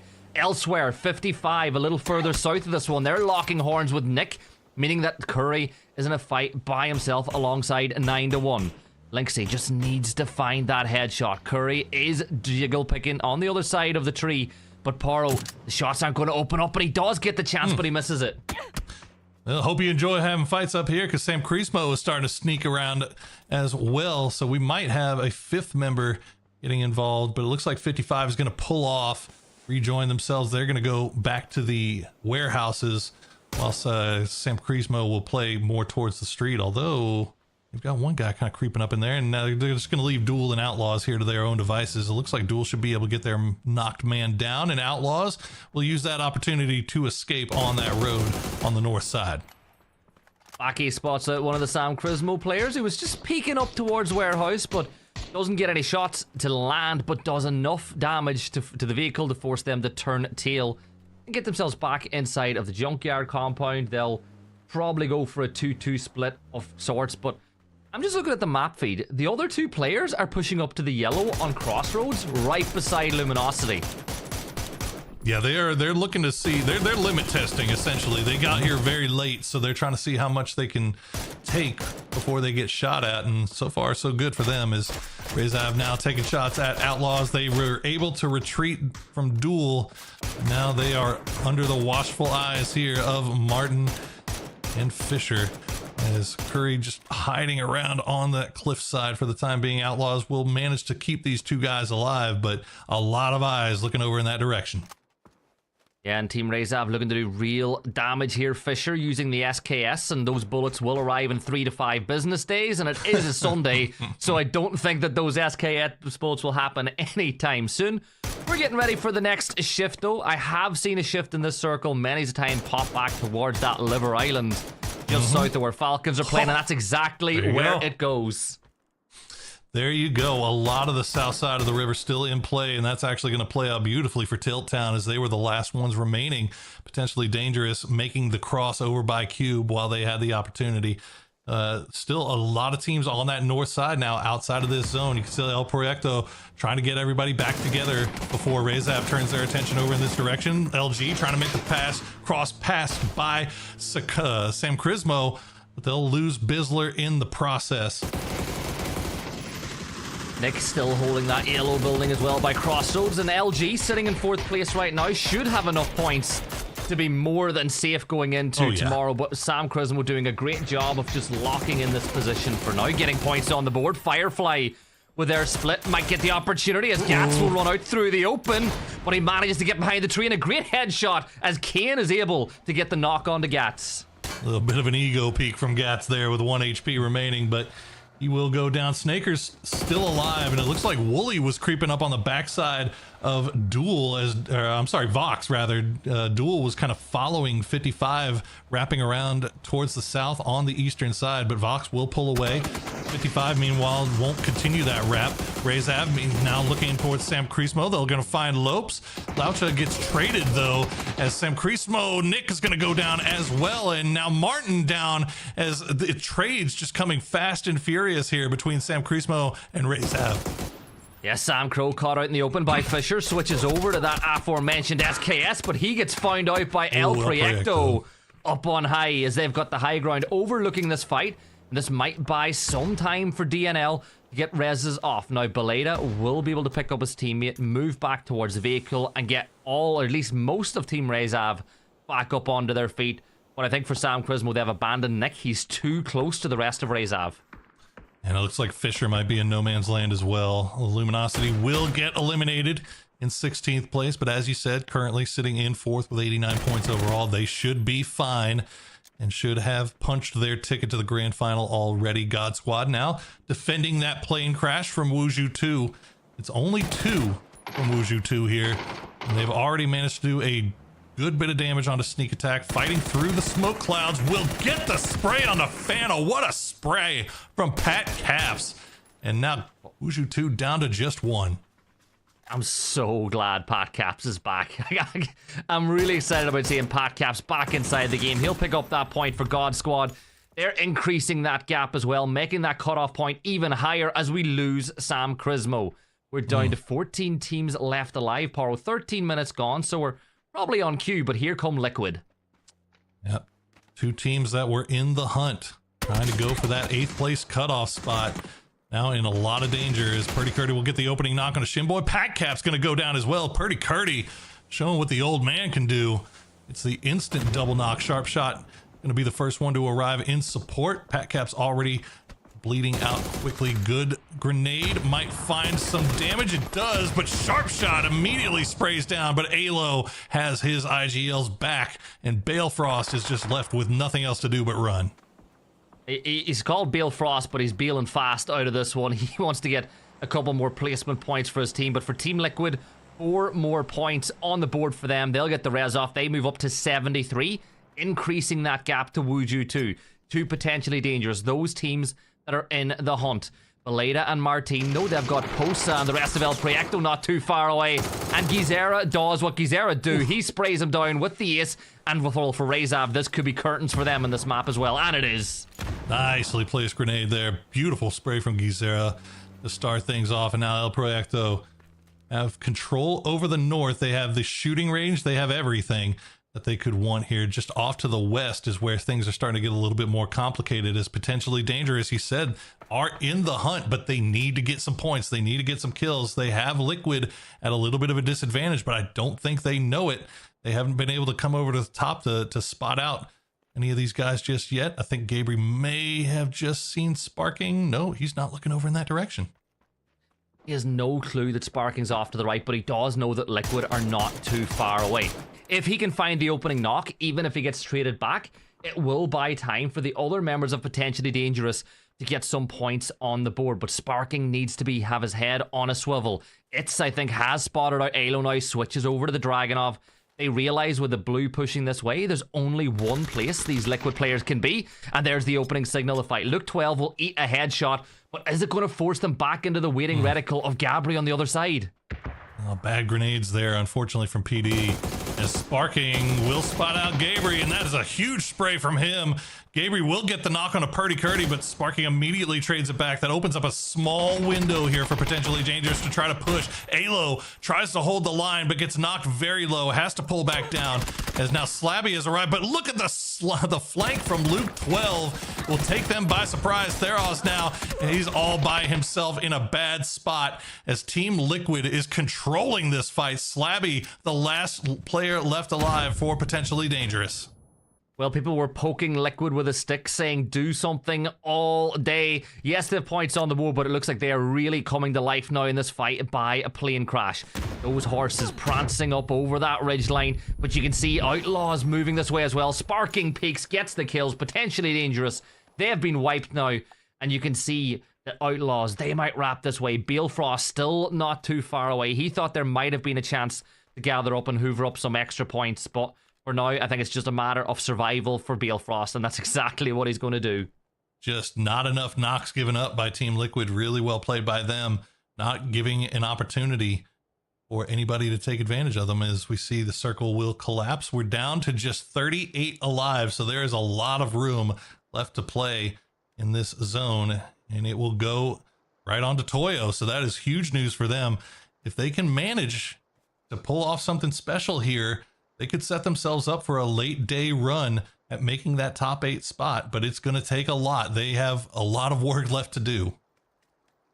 Toyo, though, center of the circle. Do you feel like a big win here if they can get 20 plus points?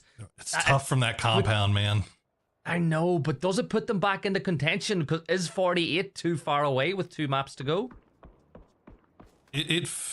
Yeah. I mean, they're 30 points behind. It feels like it might be, but you know, I mean, a 15-point wins is not outside of the realm of possibility. But the problem for Toyo is that compound, everybody knows somebody is going to be in that compound. They should know that there's going to be playing from the hillside just to the south. So everybody's just going to avoid it at all costs. So Toyo, despite the fact that they might be in a great position here to get a win, they're just not going to get the kills to go along with it, you would think. And even if they do, they would have to follow that up then with another big performance in the final game of the day. But is it possible? Absolutely. It is, but there's still a couple of big problems for that. If they want to get that to happen, you've still got Falcons 4-man up inside the lobby. Team Liquid, they've got 4 strong as well, as do El Proyecto. Another team that desperately need points, but I think it's just a task too far for them is Jewel. But here's Liquid now peeking over towards poor Bale, and I think Bale could be in trouble here. They know he's there. There's nades at the ready. He must have made some form of noise. That nade's going to do a lot of damage. The second one follows it up, and Kurt will take Bale down. Another point for Team Liquid as they close the gap even more. Actually, they've even surpassed God Squad now. They just have eyes in the back of their heads, man. If there's anybody near you, if there's anything slightly amiss, the Liquid boys will spot it out. You can't snake around them. They have been bitten one too many times, I think. But they do still have the Outlaws out there on the outside of zones. Keep an eye on Tilt Town, meanwhile, trying to fight their way in. But Falcons, the indomitable Falcons, the destroyers of the lobby here today, are the one thing that's separating Tilt Town from safety, and it is bad news bears. As there you go, Outlaws will get spotted out, and now Tilt Town in a little bit of trouble as Kickstart will open things up with a knock on a Trimble. Yeah, and look at Shrimsy and Tiggleton already flanking on the other side of this fight, realizing that they're weak. Now, Doobie's got a big job to do, and he's not going to do it. Shrimsy will find that knock with the AUG spray. Tilt Town, yeah, Tilt Town are about to be wiped out, and they are. It's easy for Falcons. I don't even know if they got a shot off. I mean, Tilt Town just got absolutely destroyed, and you hate to see it, but what a play, what play we've had all day from Falcons. As they continue their dominance, Wuzhu 2 will get knocked out in 9th place. So they will get up to 66 points, still within striking range, but it's going to take 9 points to pass God Squad, assuming God Squad does not pull off something magical here in the final game as well. Yeah, it's going to be a tough slog for any team outside the top 8 to move their way in. As we said, Toyo, they need 20 plus points from this game just to be in with a chance, and as you said, 20 points from this position is really hard to get. Looking elsewhere around the circle now, a lot of traffic up around the north with Liquid, El Proyecto, Fireflies are still up there, Jeweler in the area. To the south, it's a little bit quieter, but we might be about to have a massive fight on the north between two of the big dogs, because if Team Liquid rotate the right way through, they're going to go head-to-head with Falcons. But I think it's more likely, Poro, that they kind of just play that ridgeline that they're on right now and maybe even move more so towards the south side of it. Yeah, they're in a little bit of an interesting situation because they've got El Proyecto there as well, but the push coming through, Firefly, Andrew will hold off the line from Duel. Wooly gonna play the wall, try to see if he can get some kind of angle here, but it's just not gonna happen as he goes down after getting the knock on a Jabba Linksy in no man's land once again, and Duel, just like that, will get taken down. Team Liquid, they had to hop in the vehicle, they had to go somewhere, and this is where they choose. Luke 12 gets knocked, but that should be able to get rezzed again. But look at Falcons. They saw this, and they want to feast. Tiggleton pushing with the Panzer in hand. Oh, I love it. Look at the aggression again, and look at the way that they push into these fights. All 4 players free-flowing towards Liquid from different angles, making sure that A, you're in a position to trade each other, but B, you're in trouble. But elsewhere, here we go. Fireflies weak off the back of that fight. Here come El Proyecto. And what the hell, Kraken? Good night. Fireflies, they've been squashed. El Proyecto secure the compound. There you go, El Proyecto. 8 kills now, showing a little bit of that spark that we saw in game number 1. They got a back now here that we've made our way over to Erangel. Falcons, meanwhile, they were making that push. It looked like they wanted to get Froggy, but in the end, they stopped things down here a little bit. The smoke wall from Liquid, maybe enough to kind of keep Falcons at bay for the time being. But the Falcons still sticking around. They're just not actively pushing. They don't need to, right? They're on the edge of the circle. You know the Team Liquid are in front of you. You realize that Toy are on that compound, so if you get a little bit too quick on the push with Team Liquid, because Toyo need the points, they're going to flow over that ridgeline to get involved with a third party. So yeah, Falcons will just wait for one of those Liquid members to get a little isolated and pick up the first knock and flush whenever it appears itself. But you know what? As I say that, they're engaging. They've decided they want to engage now. Yeah, they know who it is. They saw that knock. I think they got that knock, but you can see they only have 3 up there. They've left Kickstart kind of separated from the backside to make sure that nobody wraps around them. They realize that they have so much empty space at their backs that they have to play it a little bit more carefully, and they can't fully commit to making this push against Team Liquid, because if they do end up trading, like you said, Toyo right there will be more than happy to go out there and make that push and third party onto that fight. Sparking just holding the line right now, waiting for footsteps to come across that hill. Ray Sparking, by the way. That's what we call him, because he's the king. He's the best player inside of South America. You like that? Yeah? Showing sure, off. Why not? Yeah. I find out now that I pronounced that absolutely terribly, and it's fine. It's fine. People, they get what I meant, okay? It's as simple as that. Yeah. Hey, look, yeah, it counts. It counts. When a man has a mini 14 tattooed on his arm, you can call him whatever the heck you want to, really. I mean, we've seen Sparkin pull off some amazing things in the past, and right now, Team Liquid in a good place to pull off something amazing yet again. They've got eyes on Dots. I think they all realize that Dots have to move in from that south side, and Dots just kind of in a really rough spot. 55 kind of in the same boat as they're going to hop into vehicles and they're going to push right on the doorstep of Team Liquid, but Sparking has that grenade in hand. Does he have the arm to land it? It's going to go a little too far, but the spray from Sparking, he heard the footsteps from Shrimsy and almost gets kickstart as well. Shrimsy has fallen off the back of that. Baki is 55 decide they want a third party this fight. They want to cause this engagement. Sparking is down, but Tiggleton can't quite get the flush, and here is that push over the top from Toyo that we expected to happen. Capitan, he peeks first. Tiggleton will land the first few shots, but all Capitan is bait. He's providing cover for Emmy with the MG3 to push on the other side of this fight, and it's Pipa that finds the off angle. But there's Kurt as this four-way dance continues. The first team to fall will be 55, and that missed as Shane Doe from Dots makes it a 5-team fight. This is all kicking off here over on the West. I mean, there's no team that benefited more from this than Dots. They were pinned up against the wall, but as soon as the fight kicks off, they immediately use that time to their advantage, push right into the midst of Team Liquid, who is now back up to full strength. They have 4 alive. H-Witty Kickstart still alive for Falcons, but they're outside of zone. They've got to push in. Team Liquid now fully attention onto Dots, but H-Witty Kickstart pushing in as well. You can see Sparking trying to send some smokes over in that direction to slow things down. As Luke 12 is going to get spotted out. Alo's going to get spotted out. Dots coming alive here in the late game. I love it. Shane Doe getting that knock. H1 from Falcons, third parties. Kurt gets the kill as Liquid. They move to 15. 4 teams left alive. It's a 4v3, v2, v2. Toyo need every single point that they can get from this point on. But who will take who out in this fight between Falcons, El Proyecto, and Toyo? I think that Toyo, they've played it smart. They've kept themselves out of trouble. And for Falcons, they got 6 kills. They might not win this game, but they're in the top 4 again. Well, we'll have to wait another day to see 4 in a row, maybe, but it's not over yet. They still have a shot here. If they can force El Proyecto and Toyo to get into a unfavorable fight, they could come in third party this at any time. But El Proyecto, again, now breaking that 100-point barrier. They have had themselves a day. They have looked fantastic through these group stages. They have 4 alive, and they are set.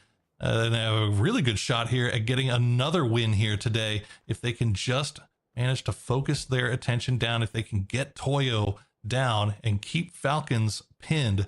You can see Posa, that is his job. He is looking over in this direction and making sure that he tracks H-Winning Kickstart. Posa is insane as well, playing that scout role on the south. You know, he's going to lock them in.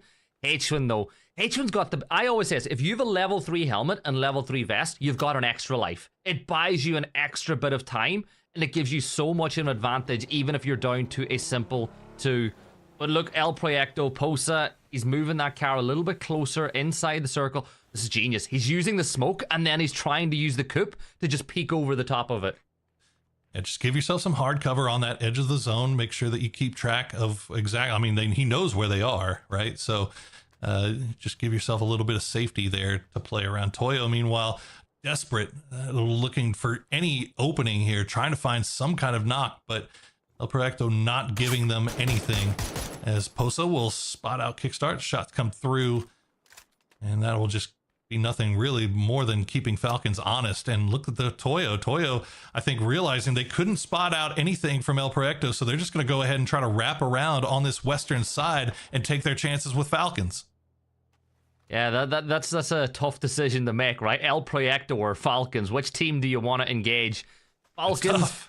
Yeah, I think just because of the numbers, Falcons is the right thing to do here, and that's exactly what's going to happen. Nades being tossed up over that ridgeline, but as you can see, not even in the same post code as Kickstart as things stand.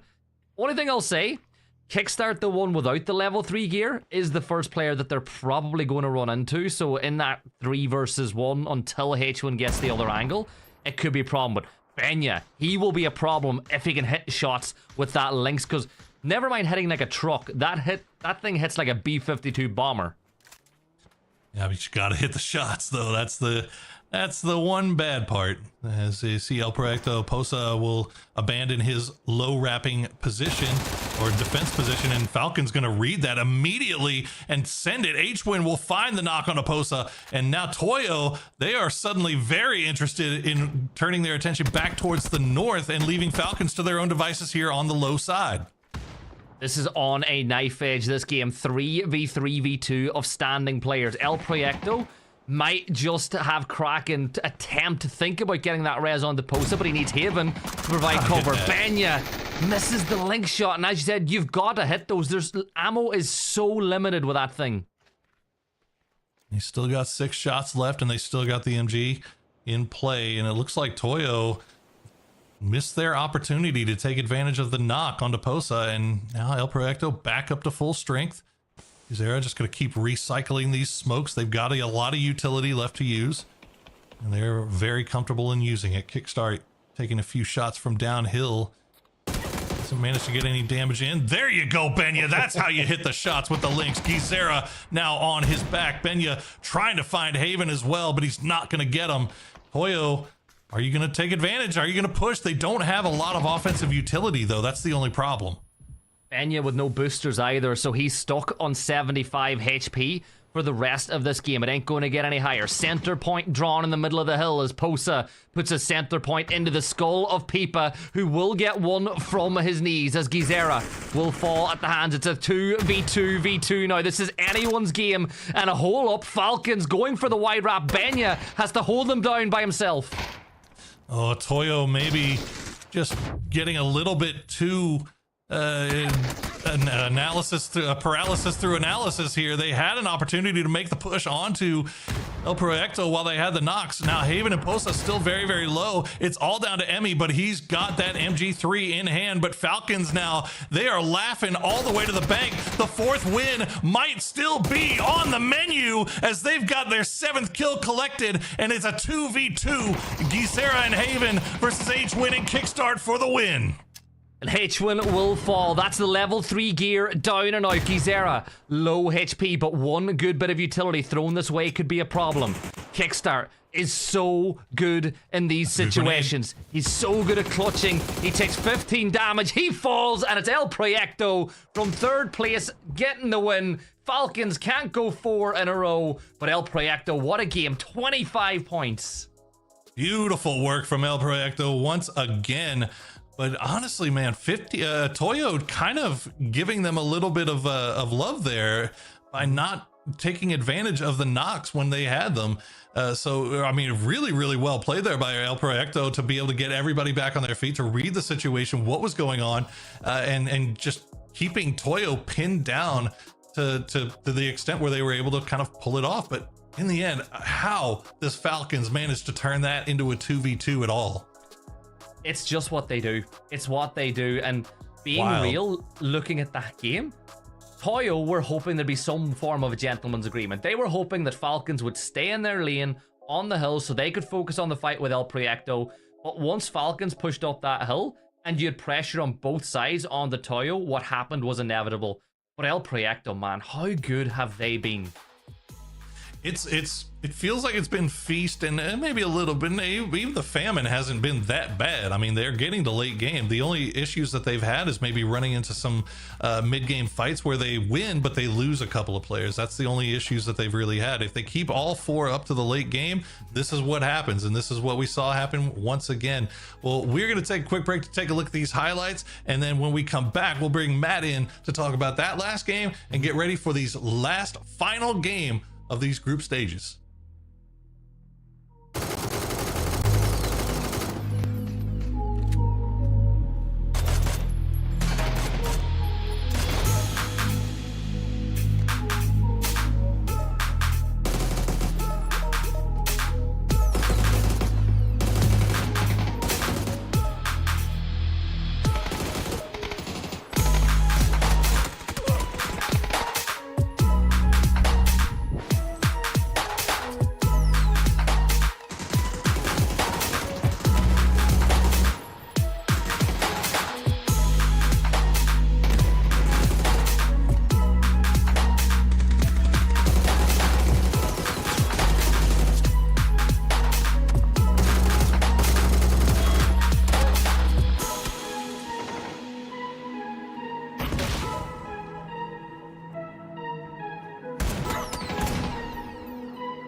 El Proyecto ends the streak. So Falcons couldn't manage to pick up 4, but El Proyecto, man, these guys are in charge of so much of what's going to be going on in the lobby.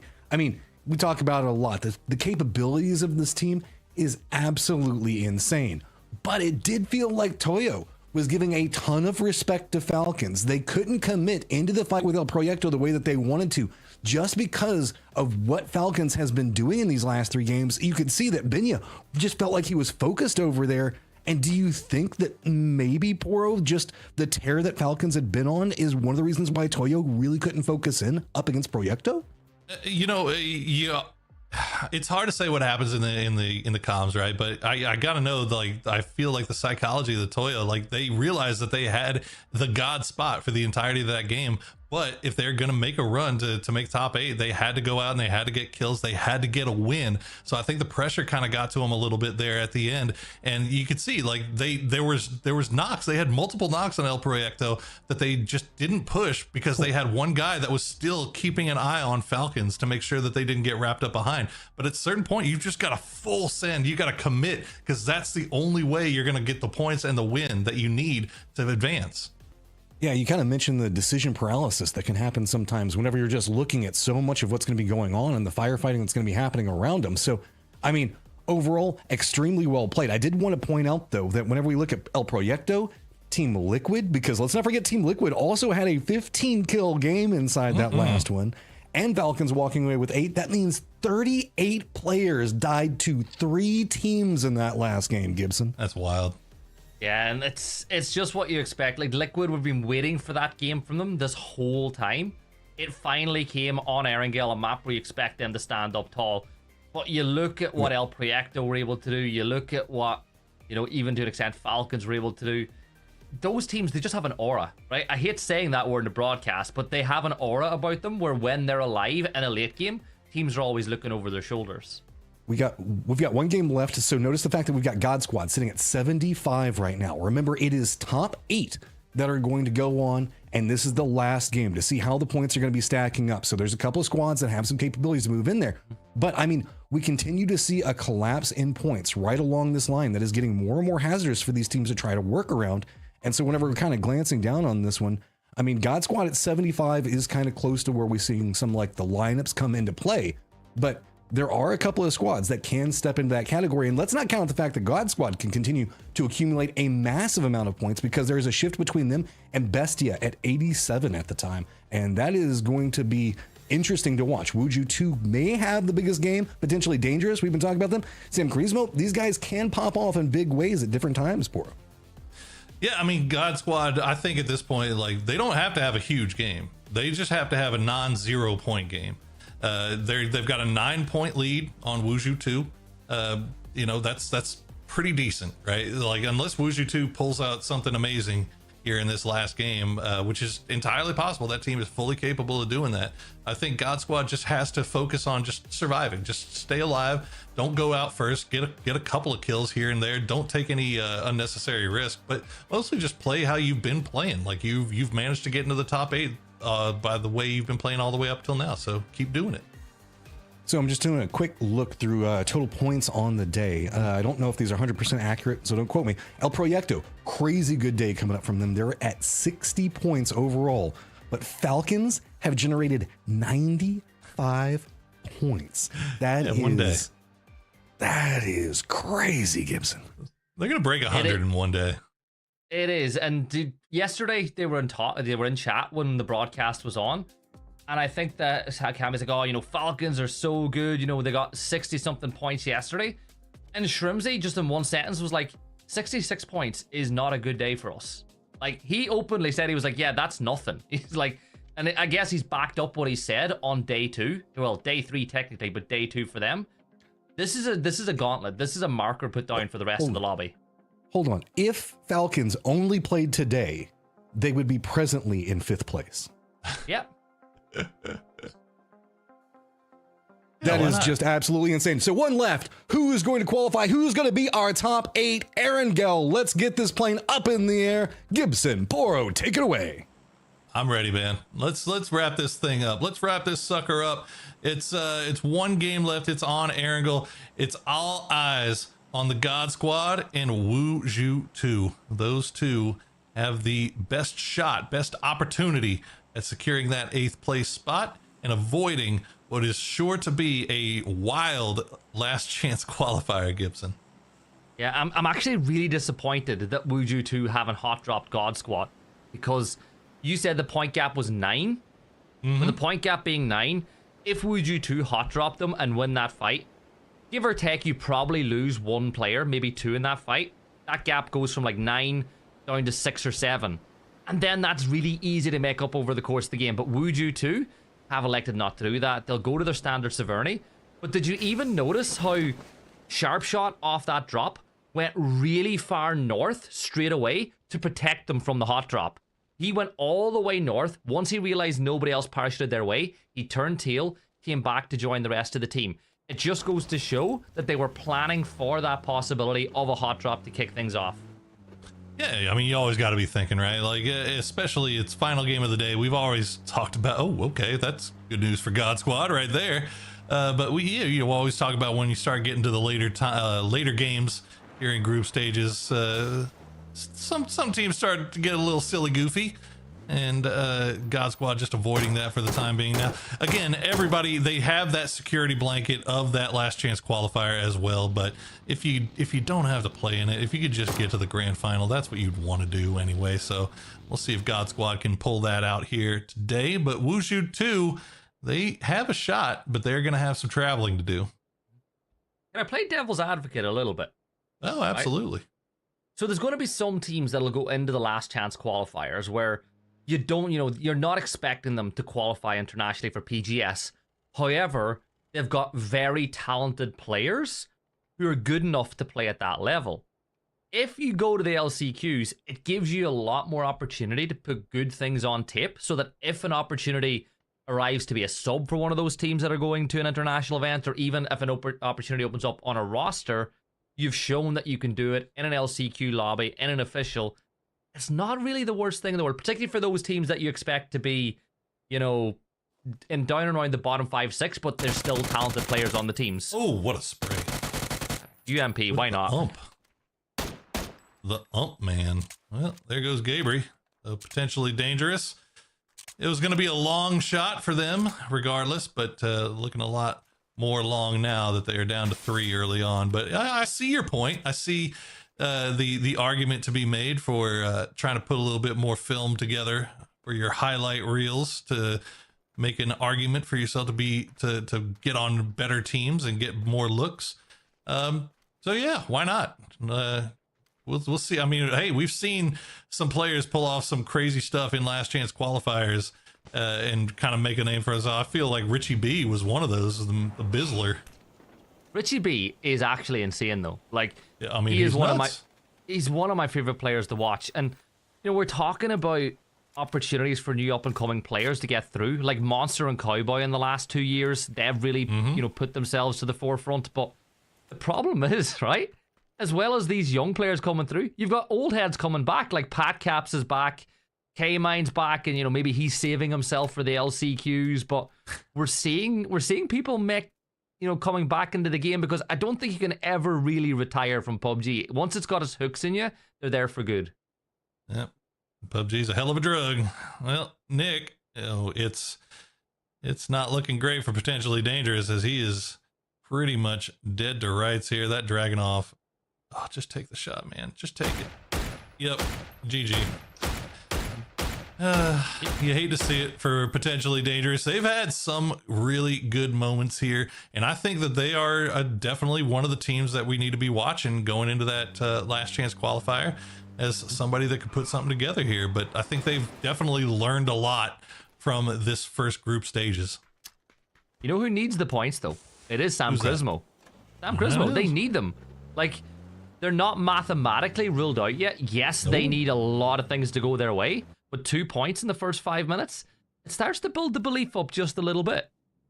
Yeah, you start thinking you can make a run, and if you're God Squad, you got to be looking at that as well and see that in the kill feed and realizing, okay, well, one of the teams that was right on our backs is starting things off early with a couple of kills. So what are we gonna do now? I'll tell you what they're going to do. They're going to chill for a bit Chill. longer. Yeah, that's exactly what they should do. Like, this is a high traffic road. You know, Sam Crismo play here for a while. A couple more teams could come this way. Now, Slabby, on the other hand, with the mini at the ready, would be tempted to get some revenge. You know, usually when a team bugs out, there's always one person left standing. I know. Does Sam Crow realize that Slabby is looking right this way? They have no idea. There's no way they have any idea. I mean, you just took 2 off of a team, so you assume that others may be around, but you also assume that they're not going to just blind send a 2v4. So we'll see if that assumption pays off for him. Is going to run inside and no, he has no idea that Nick is there. Ooh, Sam Crow gets knocked low though. Yeah, he's going to know Sam's there because Sam's made a ton of noise. Now, Nick is... I'm surprised Nick's not had the shot, taking the shot. There we go. Now, finally, Nick takes the shots. That's another point garnered for Sam Crow. They're up to 2, make it 3 kills. Slabby, the last player alive, they know exactly where he is. And, you know, for Slabby, like, what is the plan now? You know, you need 27 points, realistically. Like, I know... Yeah, they're got. Never mind. Yeah, I guess Slabby was done for the day.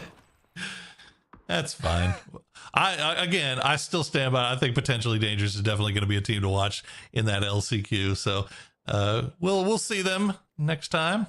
As now we got eyes on Sam Crismo, as they have now climbed up to 61 points within shouting distance. I guess obviously again it's going to take a lot. It's going to take a big performance, but they've started off things at least. Have you seen their logo, though? Like, they've got that divine power behind them, maybe. You see what happens. Tiltown, they're minus General Lee today. He filled in yesterday, and, you know, he didn't put in the numbers that I'd like to see from General Lee, but it's always fun to see him in the lobby. But Tiltown, they hear Toyo. Toyo are on the retreat. They're a long way from qualifying through to the grand finals as things stand. And, yeah, they've bailed off Everest. I think... whether it was sound, whether it was a call from the IGL that they're going to maybe fall back a little further away. They don't want any smoke up on the mountain. Yeah, it's always kind of a dangerous proposition doing a 2-2 split with 2 at the top of Everest, especially in the circle like this where you know you're going to get teams that come up on that eastern side and make the push through. So if you're going to do it, you either commit all 4 or you just don't even bother. Especially with the 2-2 split that Toyo now has, which is, in my opinion, a lot better. But we'll see how it goes. El Proyecto, they've got a nice little center spot here as well at the base of Everest. And for the most part, everybody really already in their spots that they want to play. Now, I say that, but Sam Crismo kind of wrapping around towards the north on this eastern side. They're going to run right into Duel. Yeah, if you want to get the map stream open challenge, exclamation map should bring you to that feed. There we go, right on cue. It's brought up. So Jewel will drive right through the middle of Sam Crismo. And you can see that battle is going on. Now, Sam Crismo need every single point that they can gather. Lopez will go for the reload. He doesn't have a lot of bullets to fire off into the distance, but Jewel will get ahead of them. Even more importantly, Jewel will leapfrog them into the circle and get first preference. But there you go, DNL. We'll get Penta after Penta got Nick. It's another point for Sam Crismo. The question is, Jewel with nothing really to play for at this point, did they lock... Yeah, Wooly's coming back. Did Jewel want this fight? I think they do. I think they know that they got the knock on a Nick, but I also think that Sam Crismo is hunting right now. They want all the smoke, and they're trying to get as many points as they can get. So Duel may be playing right into their hands here as Wooly's going to get taken down by Sam Crow. So now that is a 5th kill picked up for Sam Crismo. Can they do it? Can they pull off the miracle last second run? It's still a lot left to do.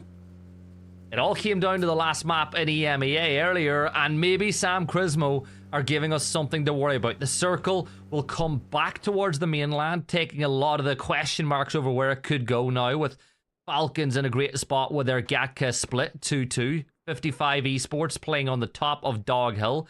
Yeah, I know that everyone calls it different animals, but it's Dog Hill to me because You're the basically, caster. You're all that matters right now.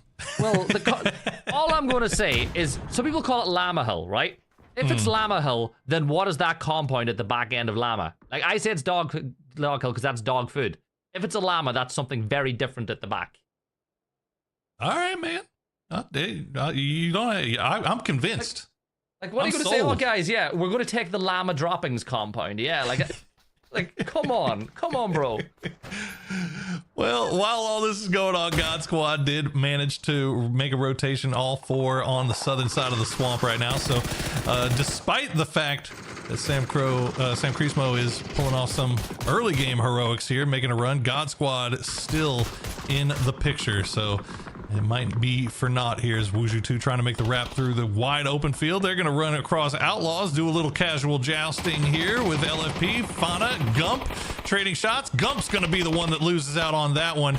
And now they're pushing right into LG, and Gats is more than happy to take shots over in this direction. Outlaws actually pushing right on top of Fox, and he's going to get run over as Outlaws. I don't even know if they knew he was there, but they will take it, and they'll also take Gats.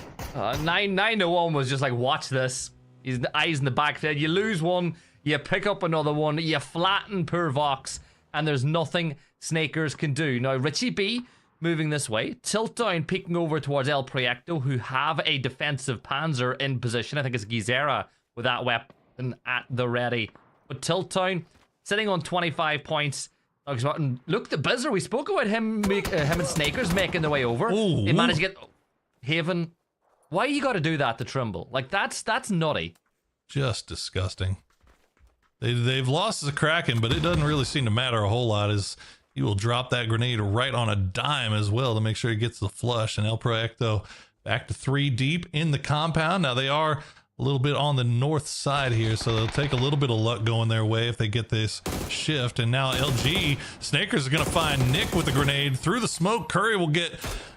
Snaker's very low, but won't get the flush here. Bizzler trying to take the drive-by shots, will have to pull back as he gets shot in the back, I think, by his own teammate there just a little bit. Why not? You know, have some fun with it. Bizzler will no, get a actually, it knock might on have been the... Liquid. I'm sorry. We'll say it was LG. Why not? We'll stick with that version of the story. Curry, he's going to jiggle peek with Snakers, but Snakers has taken action into his own hand, but Curry will manage to turn him into some powder, peeking that way, and now Richie B will toss the mollies up over. Come on, Richie. One good molly should do it, but no, ain't good enough. Oh, no. Okay. This kid just roasted him. Okay. Curry getting it done here. And will survive a little bit longer for Outlaws as Team Liquid arriving just a hair too late to take advantage. Will get a few shots in, but looks like Curry should be able to escape and might actually be able to get the res on 9-1 here unless Team Liquid decides that they want it. And yeah, it looks like Alo's still sending it on over. Yeah, why not? Liquid are pretty much confirmed through as well. 90 points for them at this point. Maybe it's all about just getting further up that leaderboard as Sparking. He gets the drive-by, then transitions to the driver's seat, picks up that kill. Fana from Wuju 2. We said that 9 points might be too much for them to close, and it's looking like that might just be the case, as Kurt will take the head off of Fana, and there's only one member of Wuju 2 left. And, well, the one thing we can't say about that, it means there's only one more team that can really force their way in, and that's Sam Crismo. Yep, and they are currently on the south side, although Sam Crow trying to send it solo to see if the sniper tower is free. Unfortunately for him, it is not free. There is a duo from Dots currently in there, but Sam Crow will manage to escape, get back to his team on that south side, but they're still trying to find a place to play in this next zone, it seems. And it looks like Razav have eyes on them, Dots have eyes on them, 55 also kind of in an inconvenient location. They've got to go somewhere. They can afford to hang out on this hillside here on the south side, but they need points, man. Oh, they do. Ooh. They definitely do, and well, Jewel might just re-engage that fight that we saw happen earlier on today. DNL turns his attention to 55 Esports, but Jewel are the problem. K-Mind, M4 at the ready. That gun was a lot better the last time you played Comp K-Mind than it is right now, as he peeks over that ridgeline. Sam Crow down, but not out just yet. And they need to get smoke cover down, but Lynxy will confirm that one out. But DNL on the swing will take down K-Mind, and it's all down to Lynxy. And Lynxy Been up to the task before. Got a nice little wrap here. There's a grenade in hand, but it looks like Sam Kreismo has a good idea of exactly where he is. So they are not going to allow him to take them by surprise. As you see, sneak attack will get taken down. So that's Wuju 2 out. And Alo is going to be the one that gets it. Linksy just dancing around in the blue zone as he waits for the inevitable here. Now, the only big problem here for Sam Kreismo, they get another kill, but they do lose one in the process. And now 55 Esports, Baki, and he's got a shotgun rider with him as well. I'm not sure who that is. Can't see it. Fake, I think fake. Yeah, there we go. It's fake. So, yep, they come at the worst possible time. They're going to get Lopes. And now Sam Kreismo's hopes are starting to fall as Linksy will finally get taken down.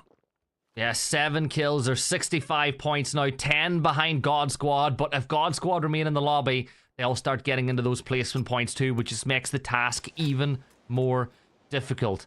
Now 55, they suffered a knock at the hands of San Quismo earlier, but now they're looking to deal the death bell or the death knock onto them. They're going to rotate through the blue, but it's a tough ask as we move to the next circle shift. And Poro, Falcons, is it really that big of a stretch now to say maybe Falcons might win this map? I wouldn't say it's that big of a stretch. They once again all by themselves as DNL does get taken out. And now we are down to just Nick from Sam Kreismo.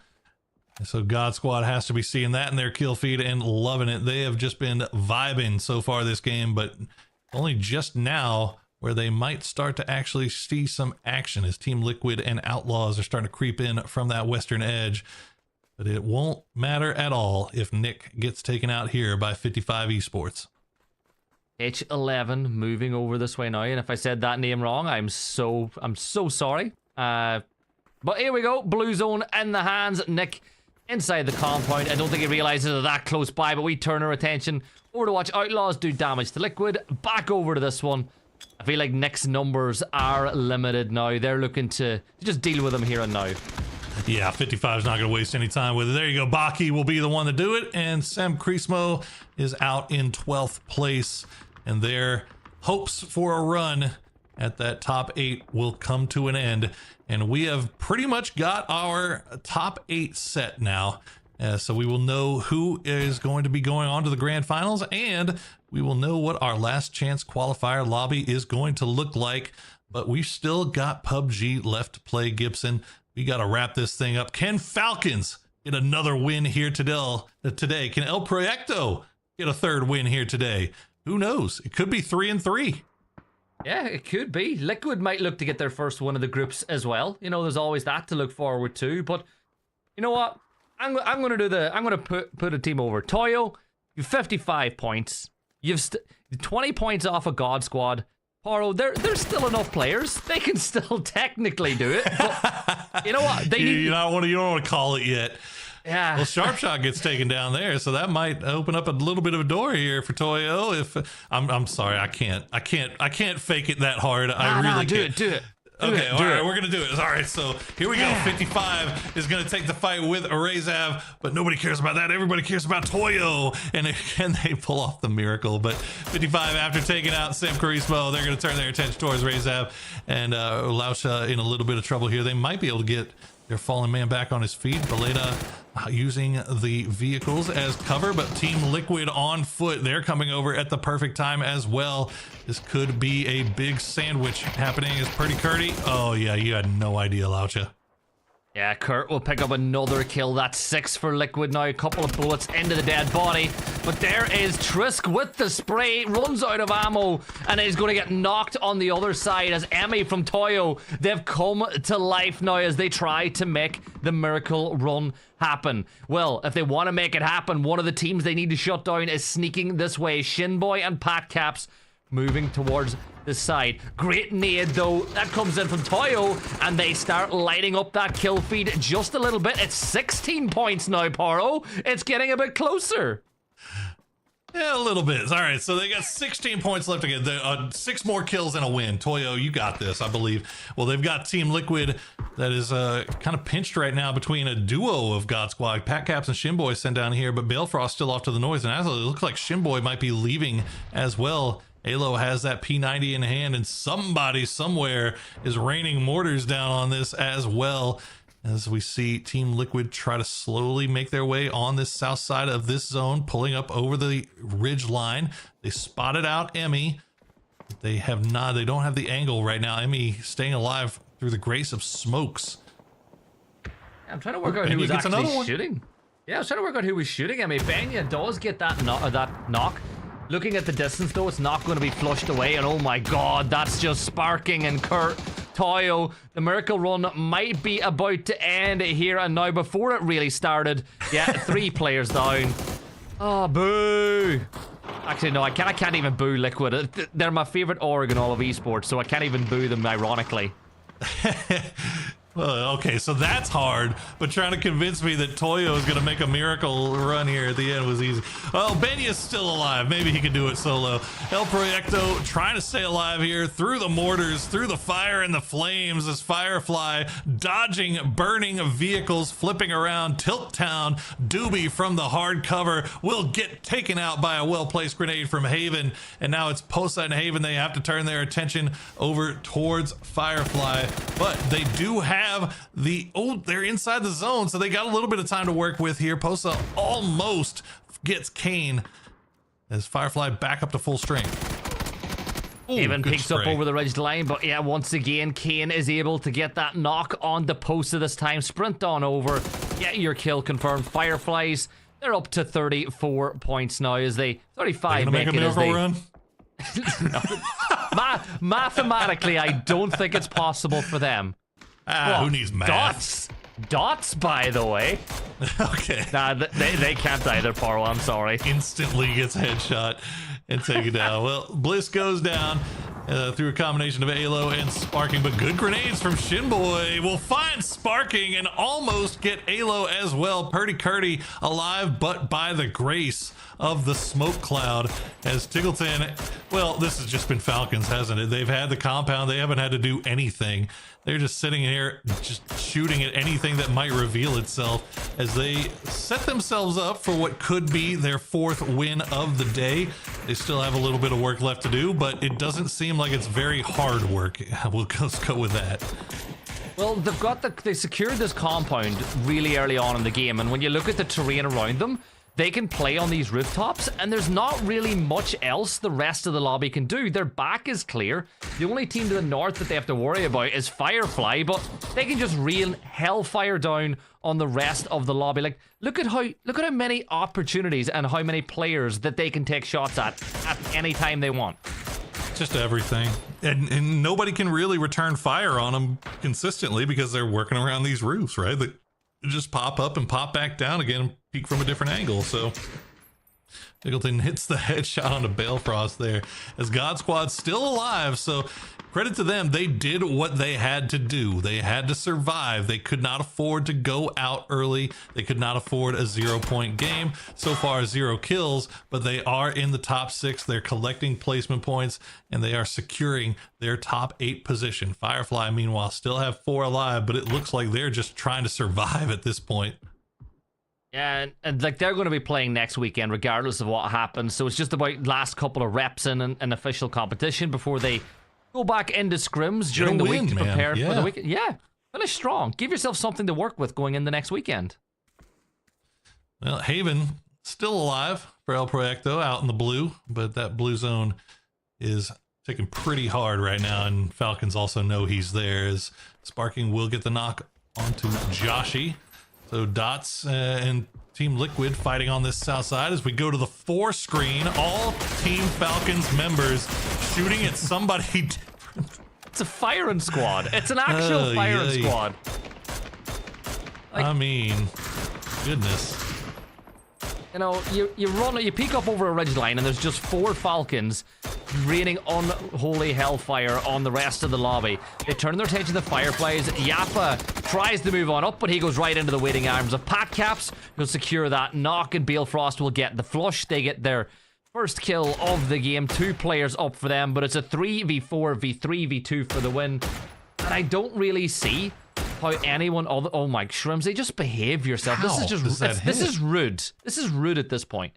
Good Lord, I've been keyed in on this map stream for the last several minutes, and I'm still waiting for the first person to take a shot at any of the Falcons. Like, they have just been free farming, and nobody is taking shots back in their direction. I think the last time a Falcon got shot was the knock that Kickstart took on Tago. Yeah, this is rough. It's like they've even extended out. They got bored of just shooting everybody else. The nades are there. That gets rid of the shield. Bye-bye, Fireflies. It was a pleasure knowing you. It's actually Alo and Sparking that get the kills 17. confirmed at the end. Right. You know what? Liquid can actually get the second place. They could. They could make the jump here, but or not. We say that H-Win will land the heady onto Sparking, but Halo and Purdy Curdy still alive. They've got some hay bales that they can hide behind, but Kickstart making it his solo mission to come out here and deal with them. He's going to find one with the MG. He's got Purdy Curdy pinned up against the hay bale as well. He's got to hide behind a little bit of cover here just to avoid the God Squad, but Kickstart, he doesn't care. He's going to go ahead and push, and yeah, give him another one. That's 4 for Kickstart. Can he get some more? They've got the God Squad pinned up against the wall, but Shrimsy will get taken down as Bale Frost not going down without a fight. Yeah, I think Kickstart was like, how dare you take 17 of our kills in that game? And he was like, I'm going to get some kills by myself now. It's a 4v1. Bale Frost is the last player alive because H-Win, why not? Why not H-Win? You can't spell H-Win without the word win anyway. So 22 points for Falcons, 4 on the night. They are inevitable. They're indomitable. Goodness. The Hezi through the smoke to end things off. That just goes to show you the kind of day the Falcons were having here today. And this group stage in general has just been a feeding grounds for these guys as they have had just a phenomenal performance. But now they have they can take a little bit of break, go back to scrims, get ready for that grand final. And basically dictate whatever they want. I mean, they're GPT, they're already guaranteed to go to PGS, but they can still remind this region of who the top dog is. Yeah, there's a reason for it. And look, if you're looking for something to do during the week, and it's something I do every once in a while because it's just pure entertainment, is put on one of the Falcons players' streams up whenever they're in scrims, and then put up Gunners, the Gunners stream at the exact same time. Because he can't talk to them, and you just hear going, what are those idiots doing now? What are they talking about? It's actually so funny to do that. But you know what? I think what we should do, Poro, is we should get the highlights up of that last map, and we get Matt ready to come back in while we get an interview ready. After these highlights, we'll be right back.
How many games do you need? This is absolutely spectacular. Team Liquid also coming alive, getting a ton of kills, pretty much killing half the lobby between the two of them, Gibson. That is just a crazy game. Yeah, look, arguably the top 2 teams inside of North America. And, you know, I know that people watching will say I'll consider in that conversation too, but what a performance on that final map by both of those sides. 17 kills for Liquid as they finally come to life, but Falcons, they managed to get the win. All they did was they took their standard drop and they just extended on out. They took 2 players inside of Gatka, 2 players south of Gatka, and they just farmed points from that point on. All they did was like 3 bazillion damage and 12 kills and, you know, walked away with a victory. But I mean, again, it's good on understanding positional placement very well. Poro, I've got a very specific question to ask you. Do you think that Gibson caster curses teams harder than anybody that you've ever seen? Because I swear every single time he tried to do his new story of, oh, well, there's a chance, they instantly died. Look, I've always said it. I've never caster cursed anybody in my life. You just threw a very winnable situation. So I don't think that Gibson has done that either.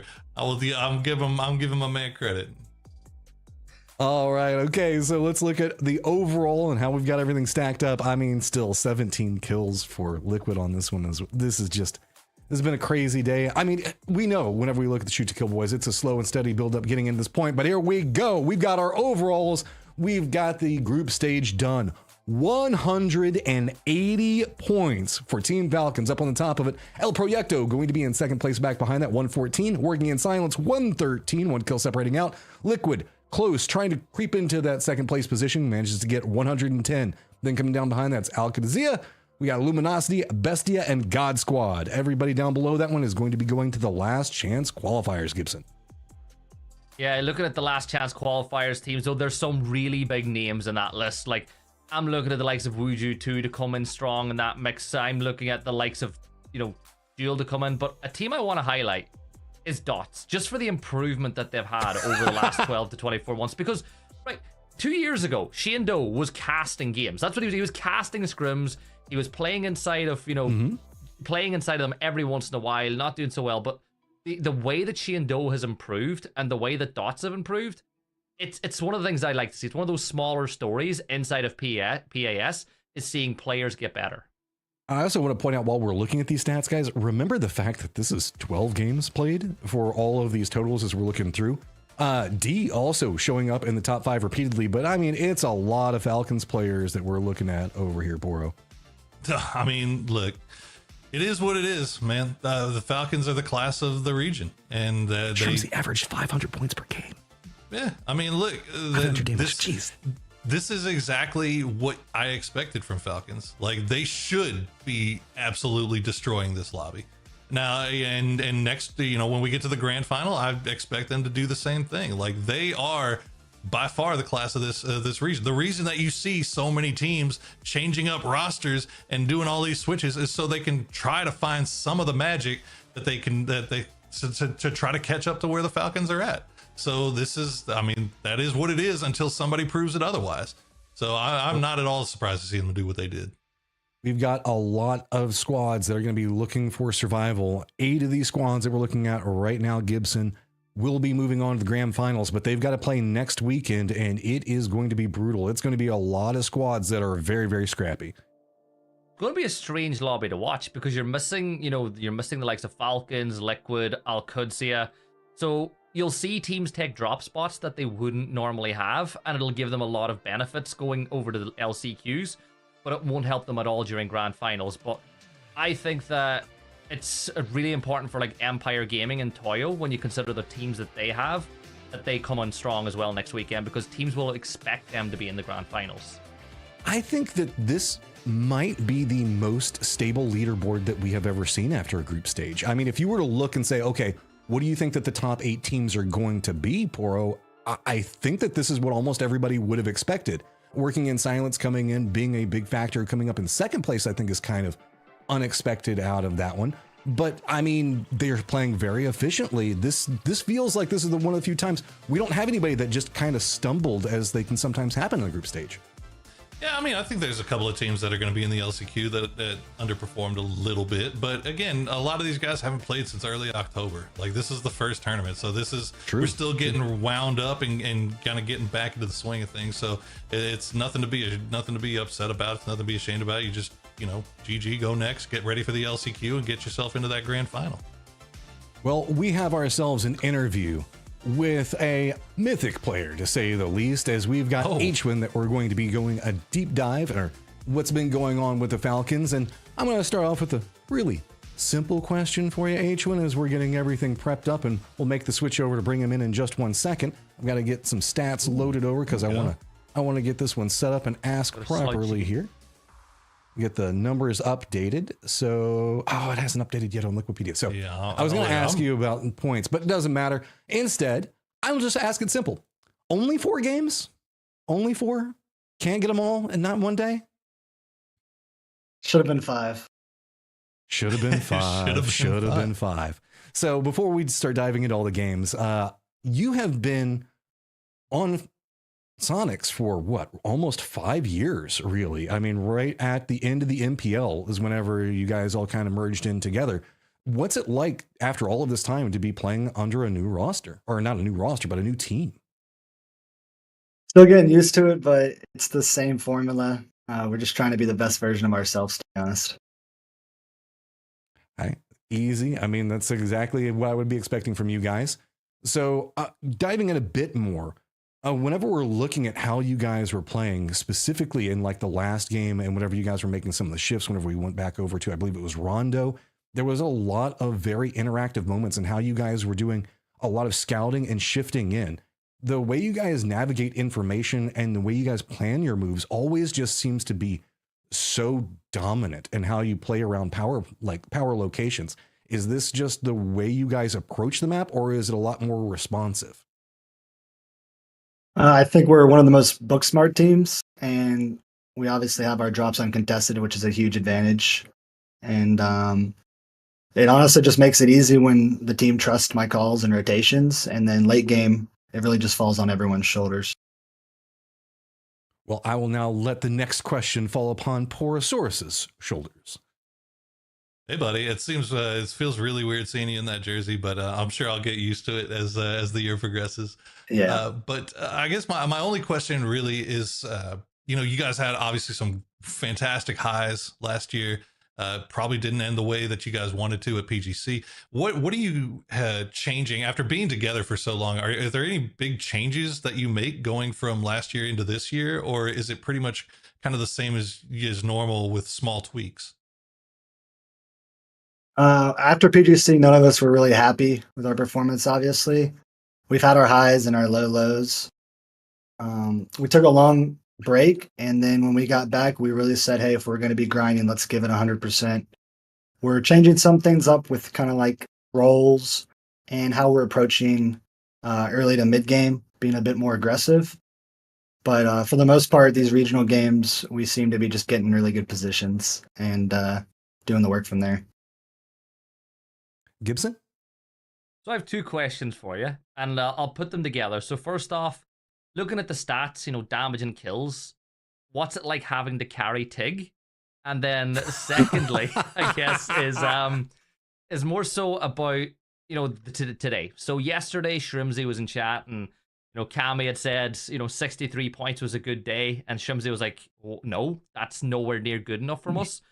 What was the difference between yesterday and today, other than the lobby, and how you were able to get so many more points?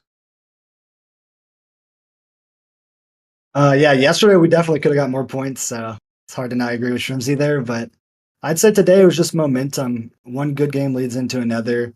You're going to take those extra risks and play confidently when you're doing well. And I think this group stage was really about us showing everyone that, while there is a lot of promising new rosters, we're still the top dogs, and hopefully we can show that in finals. So we're at the start of the year. Just a quick question for you before we close everything out is, what are your personal goals? Like, I know a lot of times with like the IGL position, you're very focused on what is the roster going to do? What is our team going to do? But what are you looking for yourself in this year? To be honest, I would like to MVP a tournament and win it.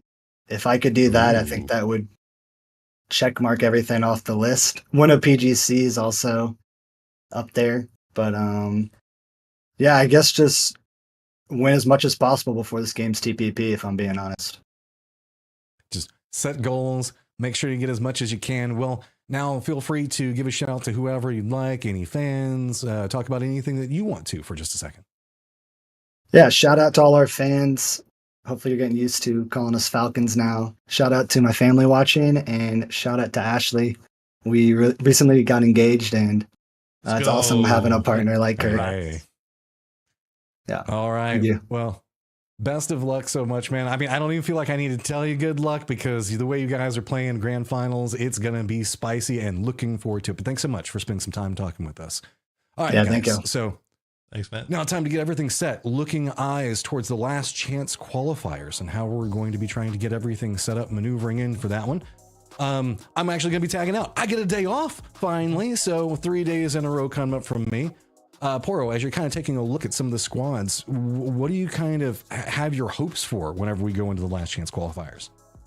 Honestly, I want to see some of these teams that we had high expectations for start off strong and get that, like H1 was saying, get that momentum going, get that snowball rolling. I mean, I think there's teams like Toyo that I had higher expectations of that kind of fell short in these group stages, and I'd love to see them now that they have a little bit of a we'll call it an easier lobby because it is. I think I would like to see them. I think I would like to see them kind of back to where I would hope they'd be.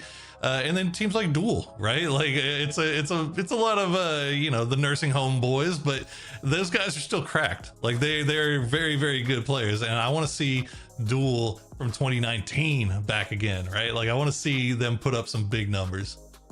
Oh, you want the old school Duel. You want them to just be stepping in and just going for everything. All right, I want to see Wooly just face roll charge into somebody with a shotgun. Like that's what I want to see personally. Screw the gun meta, play what you like, have fun, wreck the world. I mean, that's whatever I imagine. I want to see Linksy. I want to see K-Mine with a bolty. Come on, man. Ooh, like give me what I want. Why are you selling this on me so hard right now? You said that and I was like, all of a sudden I had all these flashbacks. I'm like, yeah, now if you don't do it, it's all on you. It's this point. That'll be the reason you fail, right? Gibson, what you looking at, man? I'm just looking to see I'm looking forward to seeing the Gunners. Like, what are they going to do? Are they going to bring the energy they brought this weekend? Like, you know, they don't have to deal with Falcons and teams like that anymore. So I'm just ready to see them gun all over everybody in the lobby. I mean, a team that doesn't know what the S key does is the way I often think about that team. They just got goals, dude. They want to go in. What was it? Chat was talking about. It's a team that only knows W key and space. That's all they can do. So it's going to be absolutely wild. So guys, make sure you tune back in next weekend because there is going to be, I believe, 2 days of action, and it is going to be absolutely spectacular. Make sure to watch, as we are not going to have the behemoths in lobby that are just walking away with 100 points per day. So that means that there is opportunity for everybody inside this lobby. It's all a matter of what can you do. You've got a couple of days to get set. So make sure you come back as strong as possible. And you viewers, make sure you jump into a couple of games, get some PUBG going, and we will see you on the Battlegrounds and see you next weekend.